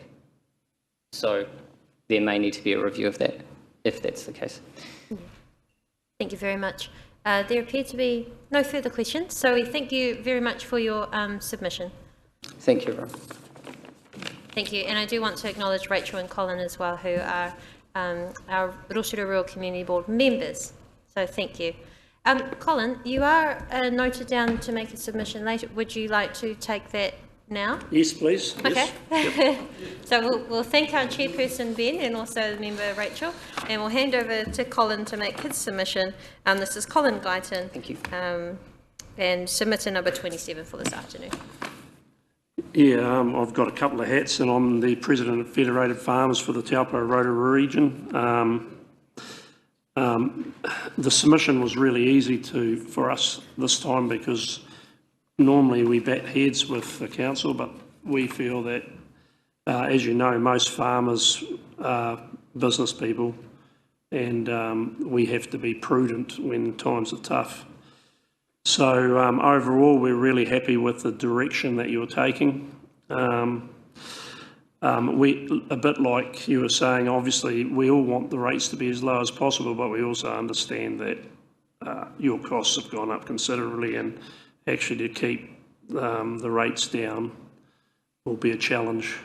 I think we take on board that if we are going to be prudent, people will have to lose some services. And for example, you know, the library not being open on a Sunday may be something that a lot of people would not agree with, but it may well be what has to happen in order to keep the books in balance, so to speak. We obviously would like the rates to be kept as low as possible, and on that I think I congratulate you for at least attempting to, and I hope that when all is done we realise that, you know, we are going to have to give up some things, just like individual people do in their own lives at the moment, because times are pretty tough. So I take it that my submission's been read, and I appreciate the opportunity to talk to it. Thank you. Thank you very much, Colin. Are you happy for any questions, if there are any? Yeah. Are there any questions on the Fed Farmers submission? Councillor Patterson. Thank you, Your Worship. Just to put it into a bit of context, national media doesn't give farmers a fair crack at the whip, I reckon. That's my personal opinion. So where do you see the situation economically for farmers in the Rotorua region? How are times for the farming community?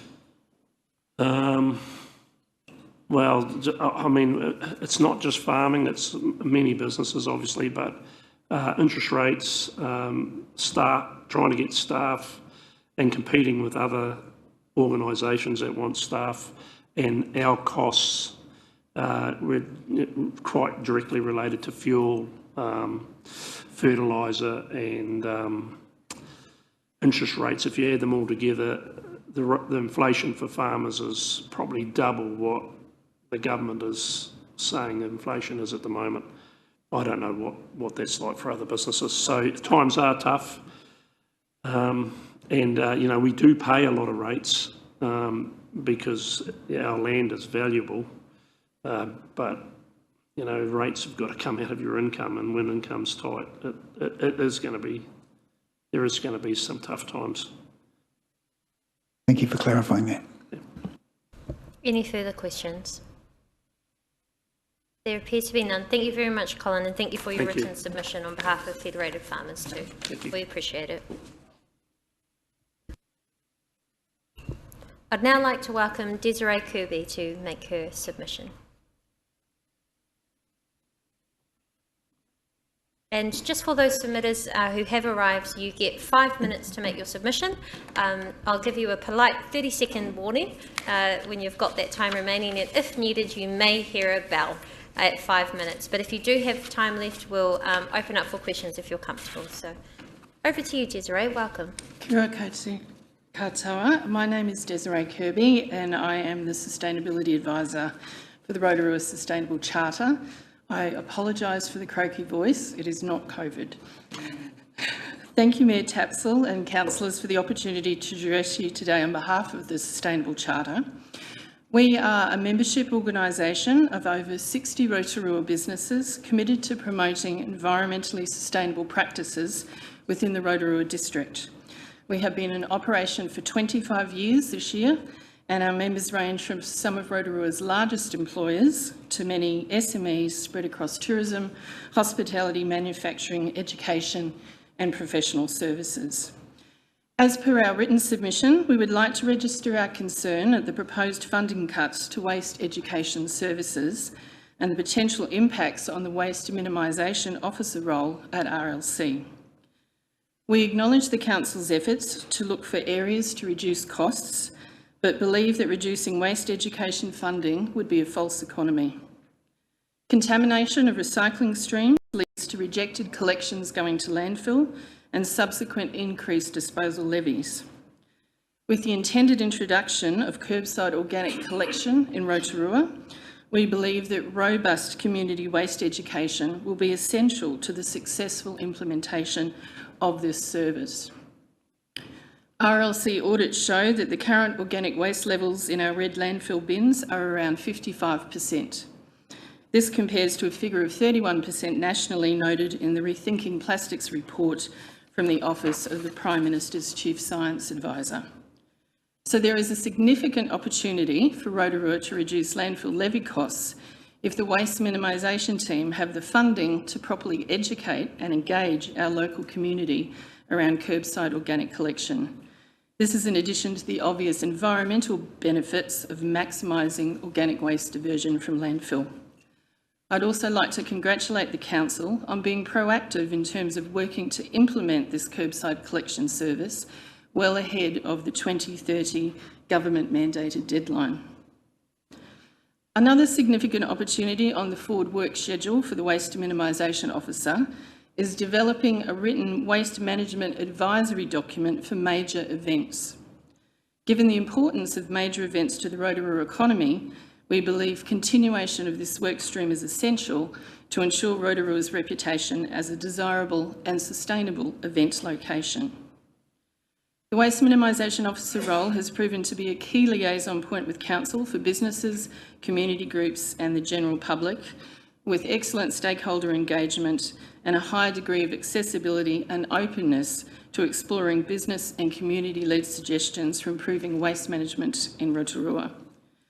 Some of the broader waste education activities that have occurred in recent years, for example, are trialling home compostable packaging and better waste management solutions for the Rotorua night markets, organising a series of popular community workshops on topics such as composting, worm farming and fabrics repurchasing, open day events at the Rotorua Recycling Centre, and developing a survey with the Rotorua Sustainable Charter aimed at local restaurants and cafes to determine amounts of unused polystyrene takeaway packaging in stock.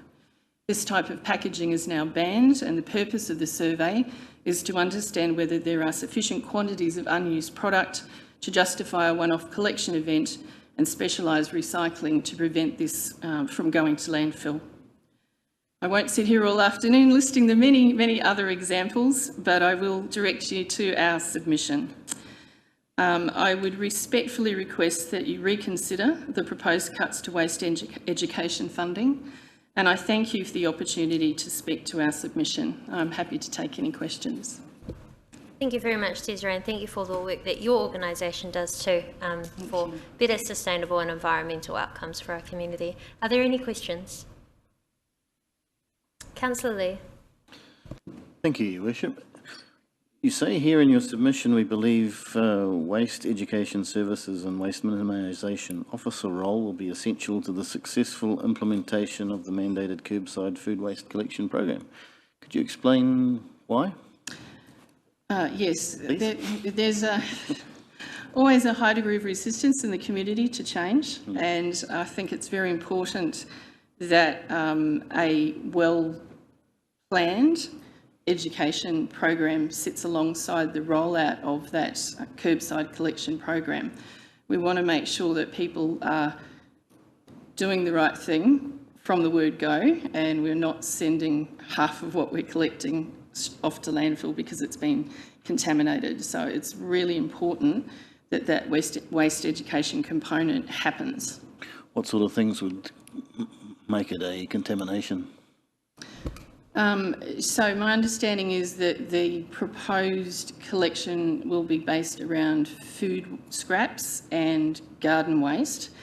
But some systems, depending on what their end processing is, can also take things like serviettes, bamboo cutlery, and different products. And so it's important that the things that shouldn't be in there aren't in there, particularly depending on the final kind of processing. If it's worm farming, for example, then that needs to be gotten correct. Yeah. Thank you very much, Desiree. That is time, but we thank you for your submission today. Thank you for the opportunity. Our next submitter is Evolve Rotorua, and this will be presented by Ben Sanford. We welcome you to the table.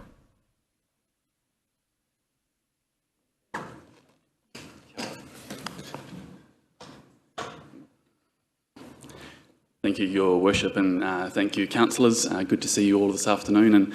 And you will have our submission in your papers, and I wanted to sort of take you briefly through it. But first of all, I just wanted to outline who Evolve Rotorua is. And so some of you might know me. I'm Ben Sanford. I'm the chair. Actually, Kelly is the chair behind me of Evolve Rotorua, and I am the secretary. Evolve Rotorua was set up in 2019. And our aim is to promote projects, ideas and policy for the betterment of Rotorua. What we want to see is positive, good things happening in our community, and we want to be out there advocating for those things to happen. As some of you have been involved in the past, and some of you came to one of our recent meetings, we do have Evolve drinks every now and then when we get around to organising them, and we had one that was dedicated to the draft annual plan. Thank you to the councillors, given the late notice that made it along to that evening.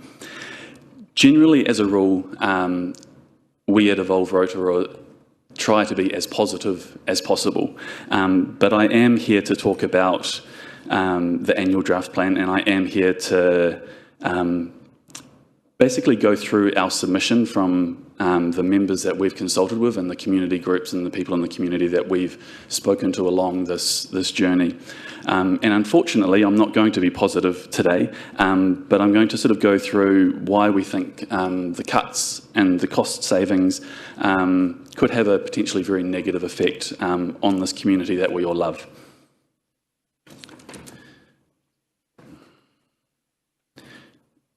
So one of the things that comes about through the draft annual plan, and I guess this is, you'll see this in our submission, is that we often find it contradictory in what it's aiming to do. So it aims in one place to cut costs, but on the other hand, by cutting these costs, there's potentially a long-term cost to the community. So, you know, the classic here would be, you know, if someone needs a service and that service is no longer provided because of these cost cuts, then that's going to be a cost that that person in the community is going to have to bear. So we do find this contradictory. We also note that a lot of the capital expenditure that is tagged for savings, that if this is delayed, it's only going to increase the cost. The cheapest time to invest in capital infrastructure is now, and we see that with inflation going up, things aren't going to get cheaper. And so we also, in our submission, we talk about the fact that there's roughly a 4% difference between the 7 to 11% rate rises that are proposed. And we're unclear around the intentions of the council, whether a lot of these cuts are going to be permanent or not. The document in some ways talks about these cuts being temporary and being reinstated later on, but that makes little sense to us, because if you're only going to delay that rate increase until next year, it's still going to be a rate increase next year, and so you may as well bring it forward to this year, make sure that there's a continuation, because restarting any services obviously has an additional cost on top of the cost of already stopping them. So there's a saving in continuing to do things as they are now and carrying on supporting the community in that way. Just on a few things, we obviously, and you'll see this in our submission, and this is going to sound a bit repetitive, we do not support the proposed changes around reducing the city beautification. We think that's vitally important for the city. It's important for how we look and how we feel as a city. And again, we think this is complementary to what you're doing as a council in terms of increasing security. Obviously, an environment, and a good environment, is very important when it comes to reducing negative or antisocial behaviour. The better the environment, the better people behave. If the council is seen to be reducing the beautification of the city, you're actually opening it up to more antisocial behaviour. I'm involved in a lot of sports and recreation. Sports and recreation in recent years has become difficult for a lot of people in our community to access, and that's why we implore you again to carry on supporting the sports and recreation community. 30 seconds. And again, the capital works program, delaying that is not going to save you any money. It's merely deferring the cost and increasing the cost. We think the museum education and waste education should be continued. The library opening hours should be maintained. It's vital that that's open on the weekend. Arts and creative funding, this is the backbone of our community, should be maintained. We think that cutting any events or attraction delivery is short-sighted, because we as a community rely, and as businesses rely heavily on that sector. And you'll see our conclusion in there, but if there's any time left, I'll take questions.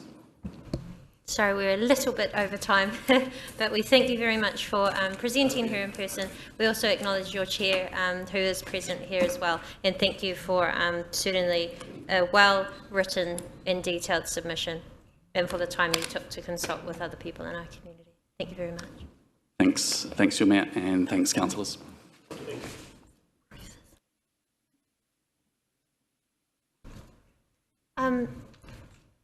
Debs, are you waiting for Bruce? Or Carl? Okay.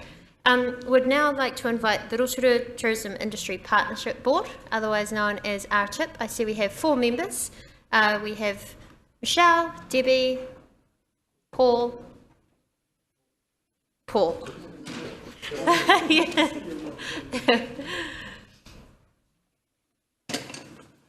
Kia ora. Kia ora koutou. So Rotorua Tourism Investment Partnership is we represent the tourism community, and we have 50 odd members, tourism members, and we also represent accommodations as well. Over the last 3 years, tourism has faced significant challenges through lockdowns, restrictions, housing challenges, and we are experiencing very positive times. The majority of businesses, international arrivals are up. Majority of businesses are up ahead of pre-COVID times, even with only 70% of the international arrivals coming into New Zealand. We also, with the latest Rotorua Business Pulse survey, our local business confidence has had a huge positive shift from 90 points. New Zealand overall has seen a shift of 29 points, but Rotorua has seen a shift which is 67% higher than the national average. So we feel there is positivity amongst the community, and as tourism, it's our time. We've had a tough time. It's our time to lead the recovery, which is going to be a huge contribution to this local economy in the next 12 to 18 months. So the gardens, the beautification of the city, the brand of the city has been tarnished heavily in the domestic space and the international space. We have real issues with New Zealand agents who control, New Zealand tourism agents who sell tourism, who control itineraries of visitors, international visitors through the country. And we have really real challenges of their opinion of Rotorua and our brand. They control the itineraries and they can send people wherever they want in New Zealand, and they can choose to avoid Rotorua because of the brand tarnish and the perception of safety. Things like gardens are an investment, not an expense. The beautification of our city is really important. We domestically, we've had really strong support from New Zealanders over the last years, as you're probably aware, and the support is still there. The domestic tourism is really strong, which is great. And we as a destination, as a council, need to do whatever we can to support that legacy that we've spent 170 years creating. Events are a core part of the city's economic and viability and livability. As an industry, we cannot overstate the importance of them and the money that funnels through every sector of this city. Events also weatherproof our city. They're based around strategic weekends, and even if the weather is bad, which appears it's quite often, the events still fill up the hotels and fill up our restaurants. We do not support the removal or reduction of spend, but in fact, we want to have it lifted and prioritised. That is how we'll argue. Events showcase the qualities of the region and make Rotorua a great place to be and a perceived great place to be, which also helps us attract key staff. Rotorua, New Zealand should be responsible for the strategy, the attraction and the calendar of the events and the marketing leverage of all events. Rotorua NZ should not be responsible for the operations or the management of the events. We do not support that. They're a marketing organisation, among other things, but they are not an operational organisation when it comes to events, and nobody will benefit from the operations portion going into that office. Happy to take questions. And that's kind of that's our retort, and we're happy to take questions. Excellent. Thank you. Any questions? Councillor Patterson. Thank you, Your Worship. Thank you for your presentation, and I did read your submission. And that point that you just mentioned, I'm interested in. A number of other submitters have said that they believe there would be efficiencies for council to merge the events operations, the different arms that we have, so that we have a one-stop shop, so that you're not confused as to who to talk to if you want to bring a conference, a football tournament, whatever. If you want to bring an event into Rotorua, there's one clearly identified space. Do you have an issue with that, or is it just the actual, you don't want council staff to be going out and delivering events? We already have a one-stop shop, which is Rotorua NZ. They are the marketing arm. They will attract, they do bring in the events, but they shouldn't be Just make sure your mic's on, Paul. Shouldn't be constrained with operational duties. They don't have the staff to do it currently. And so if you want to bring an event to Rotorua, you already have a one-stop shop. They don't need to be running the event to be attracting them here as well. They don't need to take that risk on. They don't need to take that health and safety risk. They're not set up for that at all. Yeah, it's a pretty big cost to bring that into RNZ, what they're doing right now. They're quite good at what they do, but they won't be that good at running at the operations portion of the event. Exactly. Thank you. I think you've been quite clear on operation. Councillor Kaifo. Thank you, Chair. What wasn't really a question, but just wondering if you could help us. You're aware that we've got the board appointments process out open for Rotorua NZ, and if your board members could circulate that to drum up as much interest both here in Rotorua and with your wider networks, New Zealand wide as well. We'd love to have as many suitable applicants for those board roles as possible so that we can get the best possible use out of the board to support Rotorua NZ. That's already been done, and we really appreciate the direction for that board, the appointments. You filled out your application? Well, we had our board meeting yesterday and it was at the top of the agenda to discuss, so current board members now will be looking to put forward an application for the Rotorua NZ board, and yeah, we feel really privileged to be able to put our names forward. There'll be a number of us doing it, and also reaching out to our wider networks across the rohe, across Aotearoa, to bring them in and see whether they could offer some guidance and or add value from that wider space, i.e. if we could pull someone from Air New Zealand, etc. So that's where we're looking further afield. Thank you. We are over time now, but I do want to acknowledge the people that we have before us. Of course, we've got Debbie, who's the chair of RTIP, but each come from their own organisations. Obviously, Michelle from Skyline, Debbie from Velocity, Paul from Canopy and Paul from Hell's Gate as well. So we appreciate that it's been turbulent times for you, but fantastic to hear we are back in business, and also fantastic to get your feedback on how we could do that even better. So we thank you very much, and perhaps I'd like to suggest, because I can see there are further questions, that we connect sometime and we connect you with all of the councillors to have more discussions. So. Thank you very much for your submission. Kia ora koutou. Pai o koutou rā.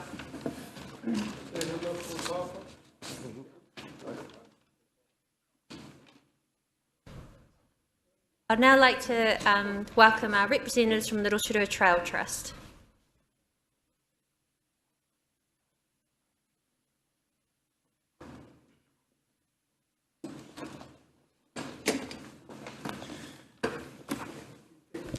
Welcome, Chris. Hi. Kia ora koutou. Grant Utteridge, the Chair, and Chris O'Driscoll is our Operations Manager. Your Worship, and councillors and council staff, thanks for the opportunity to present to our submission. Our submission, you will have already got a copy. It's not so much from the Rotorua Trails Trust perspective, but it's on behalf of the community and the trail users, our stakeholders, our sponsors, our suppliers and our visitors. We've had over 400 people support the submission, and we had about 125 people to a public meeting. And people are pretty passionate about the whakarewarewa and Te Tokarangi forests. So our submission is we'd urge you to reconsider the proposal around the investment, pausing the investment funding. The reason being that both the forests are strategically key assets to the city. They provide an area of well-being, and it's most people's happy place. The forest has been a shining light in the Rotorua economy in the last 3 years, when other things haven't been so great. Trail numbers are well up on what they used to be. Activity is a lot higher. We now have the Great Forest Loop, and the economic benefit was signalled about 2 years ago, even from mountain biking alone, at $140 million. So we see that the investment is very low and compared to the return to the economy. Our three key reasons for submitting are: we see there's a huge potential for reputational risk to Rotorua, as Rotorua is regarded worldwide as one of the leading destinations for mountain biking, and other cities would kill to have what we have and are trying to replicate it, and other centres, particularly in the South Island. Point number two is this is a working forest, and we all acknowledge this is a working forest. So every 25 years the blocks are logged, and that means the tracks underneath them have to be rebuilt. So in the next 2 seasons, we're going to lose up to 14 trails, which have to be rebuilt, 4 in this season and another 10 next season. If it's not been able to have some investment in the rebuild of those trails, then there'll be a backlog. And then if in 2 years' time, we may not have the capability of local trail builders or even bringing out of town trail builders at a higher cost to get all of those trails rebuilt. If there's a delay around rebuilding, then we have a situation with having to then purchase trees after the blocks have been replanted. So again, it increases the expense. Third point is that the forest is an incredibly successful partnership between iwi as the landowners, Timberlands as the forest managers, Rotorua Lakes Council as guardians and investors, and the community. We have 70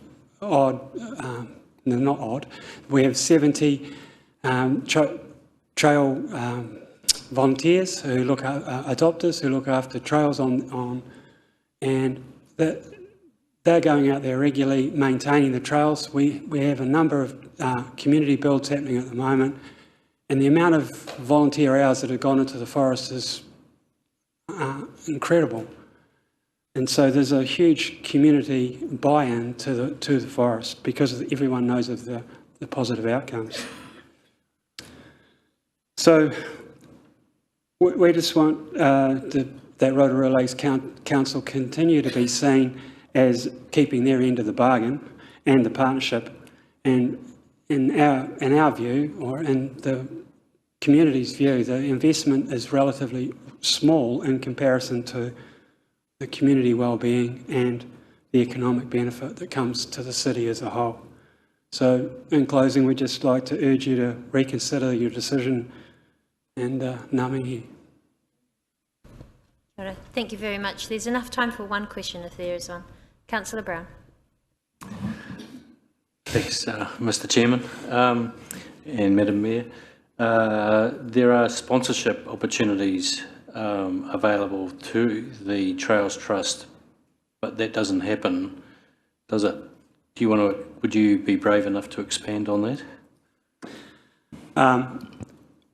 Because the land is iwi owned, we need to have everything. Approvals need to be, quite rightly, need to be passed through Forest Recreation Management Group. And for the last 12 months or more, we've had sponsors asking us for some sort of recognition in the forest in regard to signage. We've had that in front of that committee for over 12 months. Still haven't got a decision. And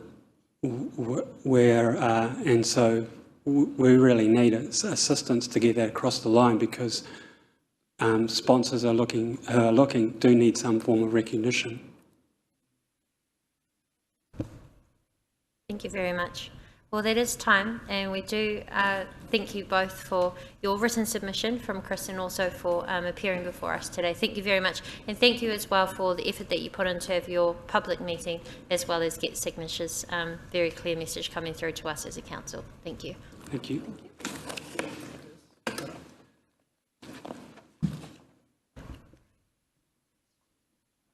Well, we don't have any other submitters present, so we do have a number that were supposed to appear between now and 5 o'clock. So I'll just suggest that we take a short break. We'll see if anyone does arrive. We have asked people to arrive 15 minutes prior, but we will, councillors, if you don't mind, stay until the 5 p.m. in case any submitters do turn up later. Thank you.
Sorry.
Kia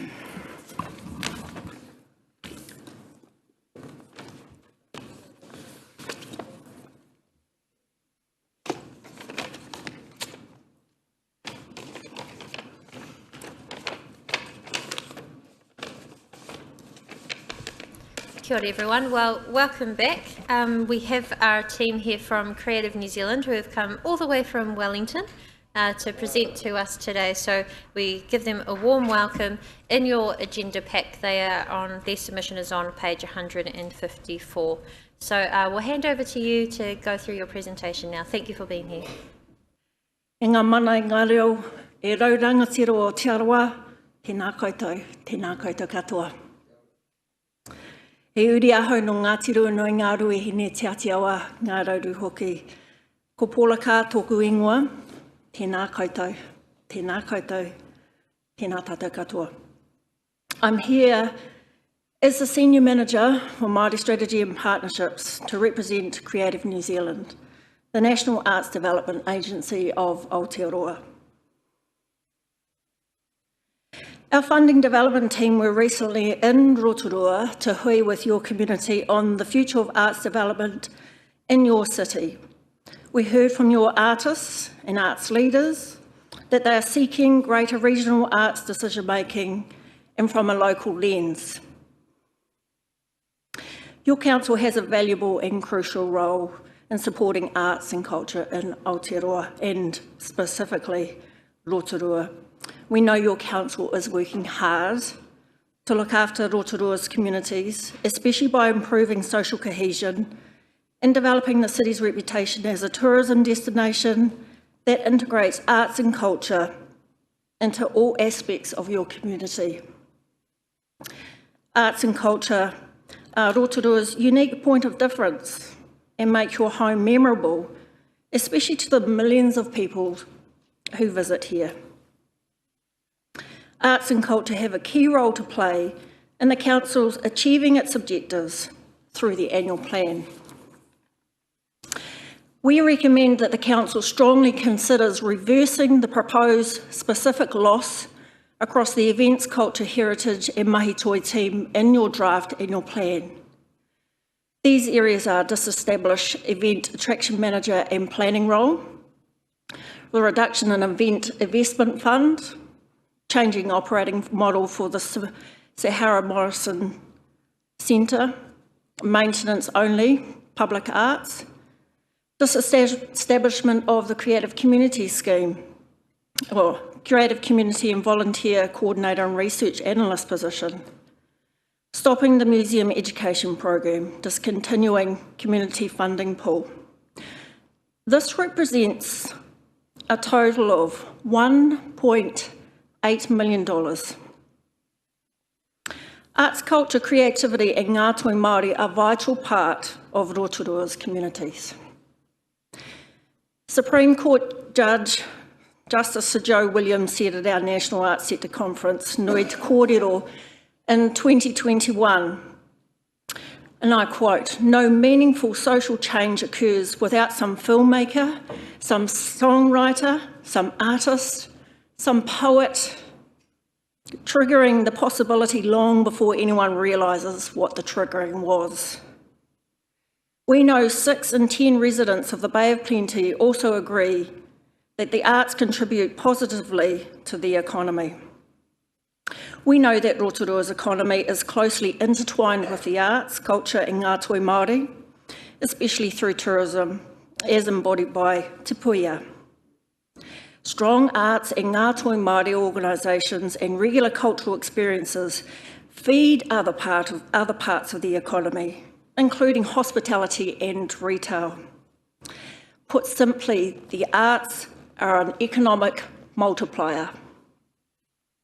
However, as with other infrastructure such as transport and housing, arts and culture too requires secure, stable investment from core funders, including Rotorua Lakes Council, to survive and to service the city. The proposals in the draft annual plan will have a long-term and negative impact on the arts culture ecosystem in Rotorua. with direct widespread impacts on the communities and well-being of Rotorua. We're concerned that the Council isn't adequately considering this impact. For example, Council will lose the ability to deliver Creative New Zealand's Creative Community Scheme funding to Rotorua. 85 projects were supported in the last 2 financial years from the Creative Community Scheme, with investment of over 154,000. And this is a high number of artists and arts organisations in the community developing and presenting work. Of the 85 projects, 76.5% are Māori. Delivering the CCS scheme directly supports local arts activity and strengthens Council's connections with local communities. Rotorua's delivery of the Creative Community Scheme is among the most effective in this country due to the effective and dedicated work of your staff. The proposals will also compromise the highly successful Percent for Arts policy, which has revitalised city spaces, fostered social cohesion and supported many Māori practitioners. Arts and culture in Rotorua rely on a delicate funding ecosystem with many interdependencies, including Council's investment and support. Right across the ecosystem, from major companies to community programs, arts and culture in Rotorua is a fragile sector under significant financial strain and operating with very limited resources. Young people, Māori, Pacific peoples and Asian New Zealanders in Rotorua are more likely to agree the arts are an important way of connecting with their culture, and taking part in the arts supports their identity. Council's proposals will have a disproportionate impact on these communities, especially if the Creative Community Scheme is not delivered. And as a result, we do not support the Council's proposed reduction of funding and reducing capacity for developing arts, culture, creativity and ngātoi Māori. Although a small proportion of the Council's budget, it will have an outsized impact on Rotorua's arts and culture ecosystem and sector. It will negatively impact the local economy, sending the city backwards and costing more in the long run. 30 seconds. It is harder to rebuild than to maintain. And by the way, we've been working in partnership with you, with our money, your people, supporting your community via the Creative Community Scheme since 1994, and we do not consider it as acting in good faith to unilaterally exit a partnership in the way that has been proposed. Māori have a significant interest in Council's art and culture funding that needs your support and resources to continue to give Māori visibility and to enable them to showcase Aotearoa New Zealand's unique point of difference to our own and to the rest of the world. Ko Mautataku kōrero, tēnā koutou, tēnā koutou, tēnā koutou katoa, Mauri ora. Ngā mihi nui kia korua mo tō kōrero I tēnei rā. And thank you very much for taking the time to be here in person. We do really appreciate it, and we do note the very detailed written submission that you have given us on behalf of Creative New Zealand as well. So thank you very much. Tēnā koe.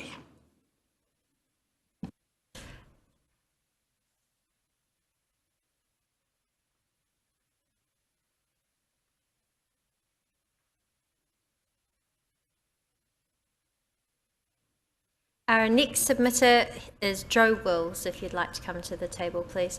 Now, Joe, you have 5 minutes. We'll give you a 30-second warning when you have 30 seconds left, and if necessary, we'll give you a bell at 5 minutes. If you do have any spare time and you're comfortable, we'll open up for questions. But great to have you back in the building, and we'll hand over to you. Kia ora. Kia ora koutou, ko Joe Wills aho. I'm from an organisation called Sustainability Options. We're a social business that have been established in the Bay of Plenty since 2012. We work for purpose, not for profit, and our intention is to help people achieve warm, dry, healthy homes.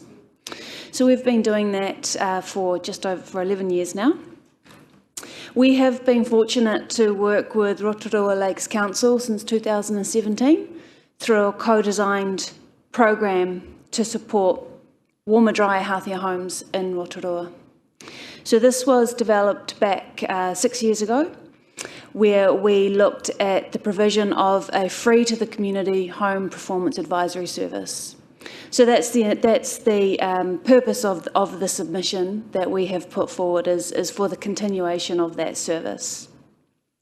So it was co-designed with Rotorua Lakes Council to address the condition of existing houses, so predominantly existing houses, but it was opened for anyone building new as well to provide sustainability advice for new builds. But the focus has really been on low-income housing and people who are living in homes that aren't keeping them warm, dry and healthy. We have been oversubscribed every year. So we've had a commitment to assess 125 homes every year. We aim to actually reach 150 homes every year, and we have been oversubscribed to do that. So this is a reflection of the need in the community, and the need in the community is a reflection of the condition of the houses. So the demand comes from our referral or kaupapa partners, and it can come from the whānau themselves. There's absolutely no criteria, which is very unique and very special for the Rotorua community. There's no forms to fill out, there's no criteria. If you need help, we will help you, and that's what the service has been providing. The assessments that we carry out usually take an hour to an hour and a half. They are home performance based, so we're trained in the technical understanding of how a house should work to keep people warm and dry, and then we use that technical knowledge to understand what's going on in the house and then communicate in a way that's relevant and easy to access for people.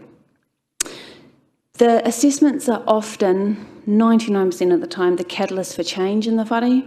So sometimes that change is purely behaviour. Sometimes we can walk away after an hour and a half and whānau have been opened up to a world of change that they can create in their home, which can change the performance and when I say performance, I'm meaning warm, dry and healthy and efficient.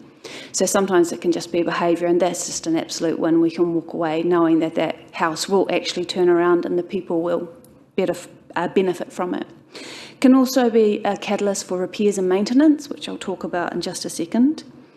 If it's a rental property, then it can be a catalyst for the communication with the landlord to make some improvements. So we spend a lot of time advocating for tenants, and we partner with Baywide Community Law and tenancy services and MSD. We'll do what we can to help that home perform better for the tenants, and sometimes it is just a relationship that we can navigate, and sometimes an independent person calling and saying, hey, your home, your rental property just needs a little bit of this and that, and the tenant's going to be really happy there.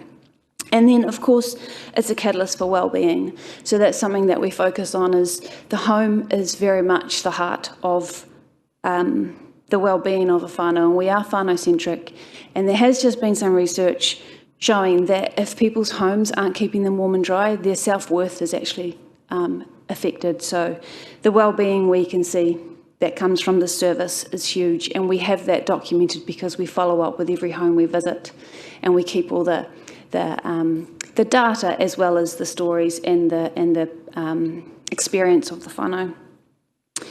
So the referral partners have come to rely on this service in Rotorua, which is great for the community. There's not many other services where people can go to get a free and independent assessment of a home. You can absolutely hire someone to do a healthy homes assessment, but we're free and we're independent. We're not looking to put a heat pump in or not looking to clip the ticket anywhere on a service or a product.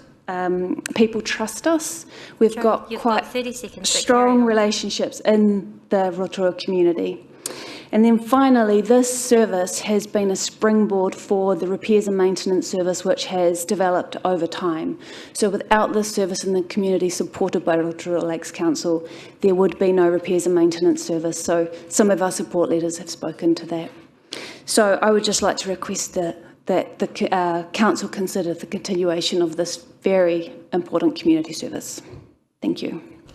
Thank you very much, Joe. There is time. One quick question from Councillor Lee, sorry. Thank you, Your Worship. Could you just clarify which particular issue in the annual plan is troubling you? How are you getting your funding? How much funding is the council providing you, or what's, Sure. So the council has been providing, the contract we're working to at the moment started in 2020 and finishes end of June, and it's been $75,000 a year to provide the free community services as well as the free community assessments as well as the workshops, and obviously the administration that goes behind that. Is this referred to in the annual plan somewhere? Is there a proposal in the annual plan to stop this?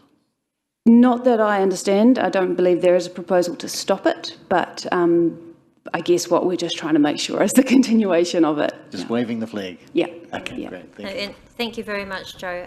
Those of us who have been around are very aware of the work that Sustainability Options have done, and the many grateful families, of course, that now have much healthier homes. So we will wrap up there, but thank you very much for coming in person and also for your submission, which does outline many of the details of your service. Thank you, Joe. Kia ora.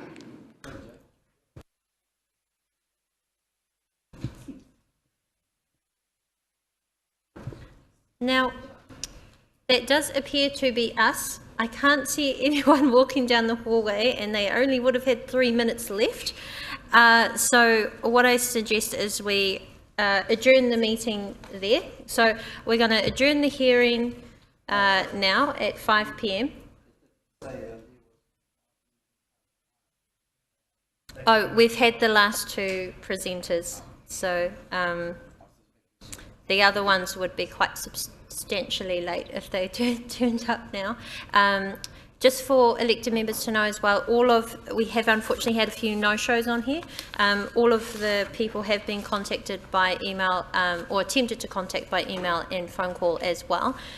Where possible, if they did want to still present, we will try and get them in on our evening session, but we will adjourn the meeting for today for 5 o'clock, and we will then resume the meeting tomorrow evening at 5 p.m, of which we have submitters booked in from 5 to 7:55 p.m. So I thank you in advance for your patience there. However, as you can see by the amount of submitters, it's clearly appreciated that we have after work hours time for them too.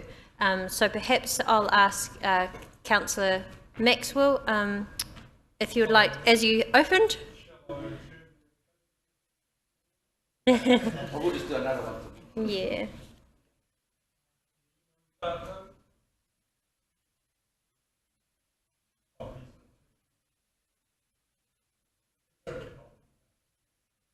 Wano ki a tātou katoa, te ata whai o tō tātou ariki a hiu karaiti, me te aroha o te atua, me te whiwhinga tauhitanga ki ta wairua tapu, ai anei a ke tonu atu. Āmene, pō Māori,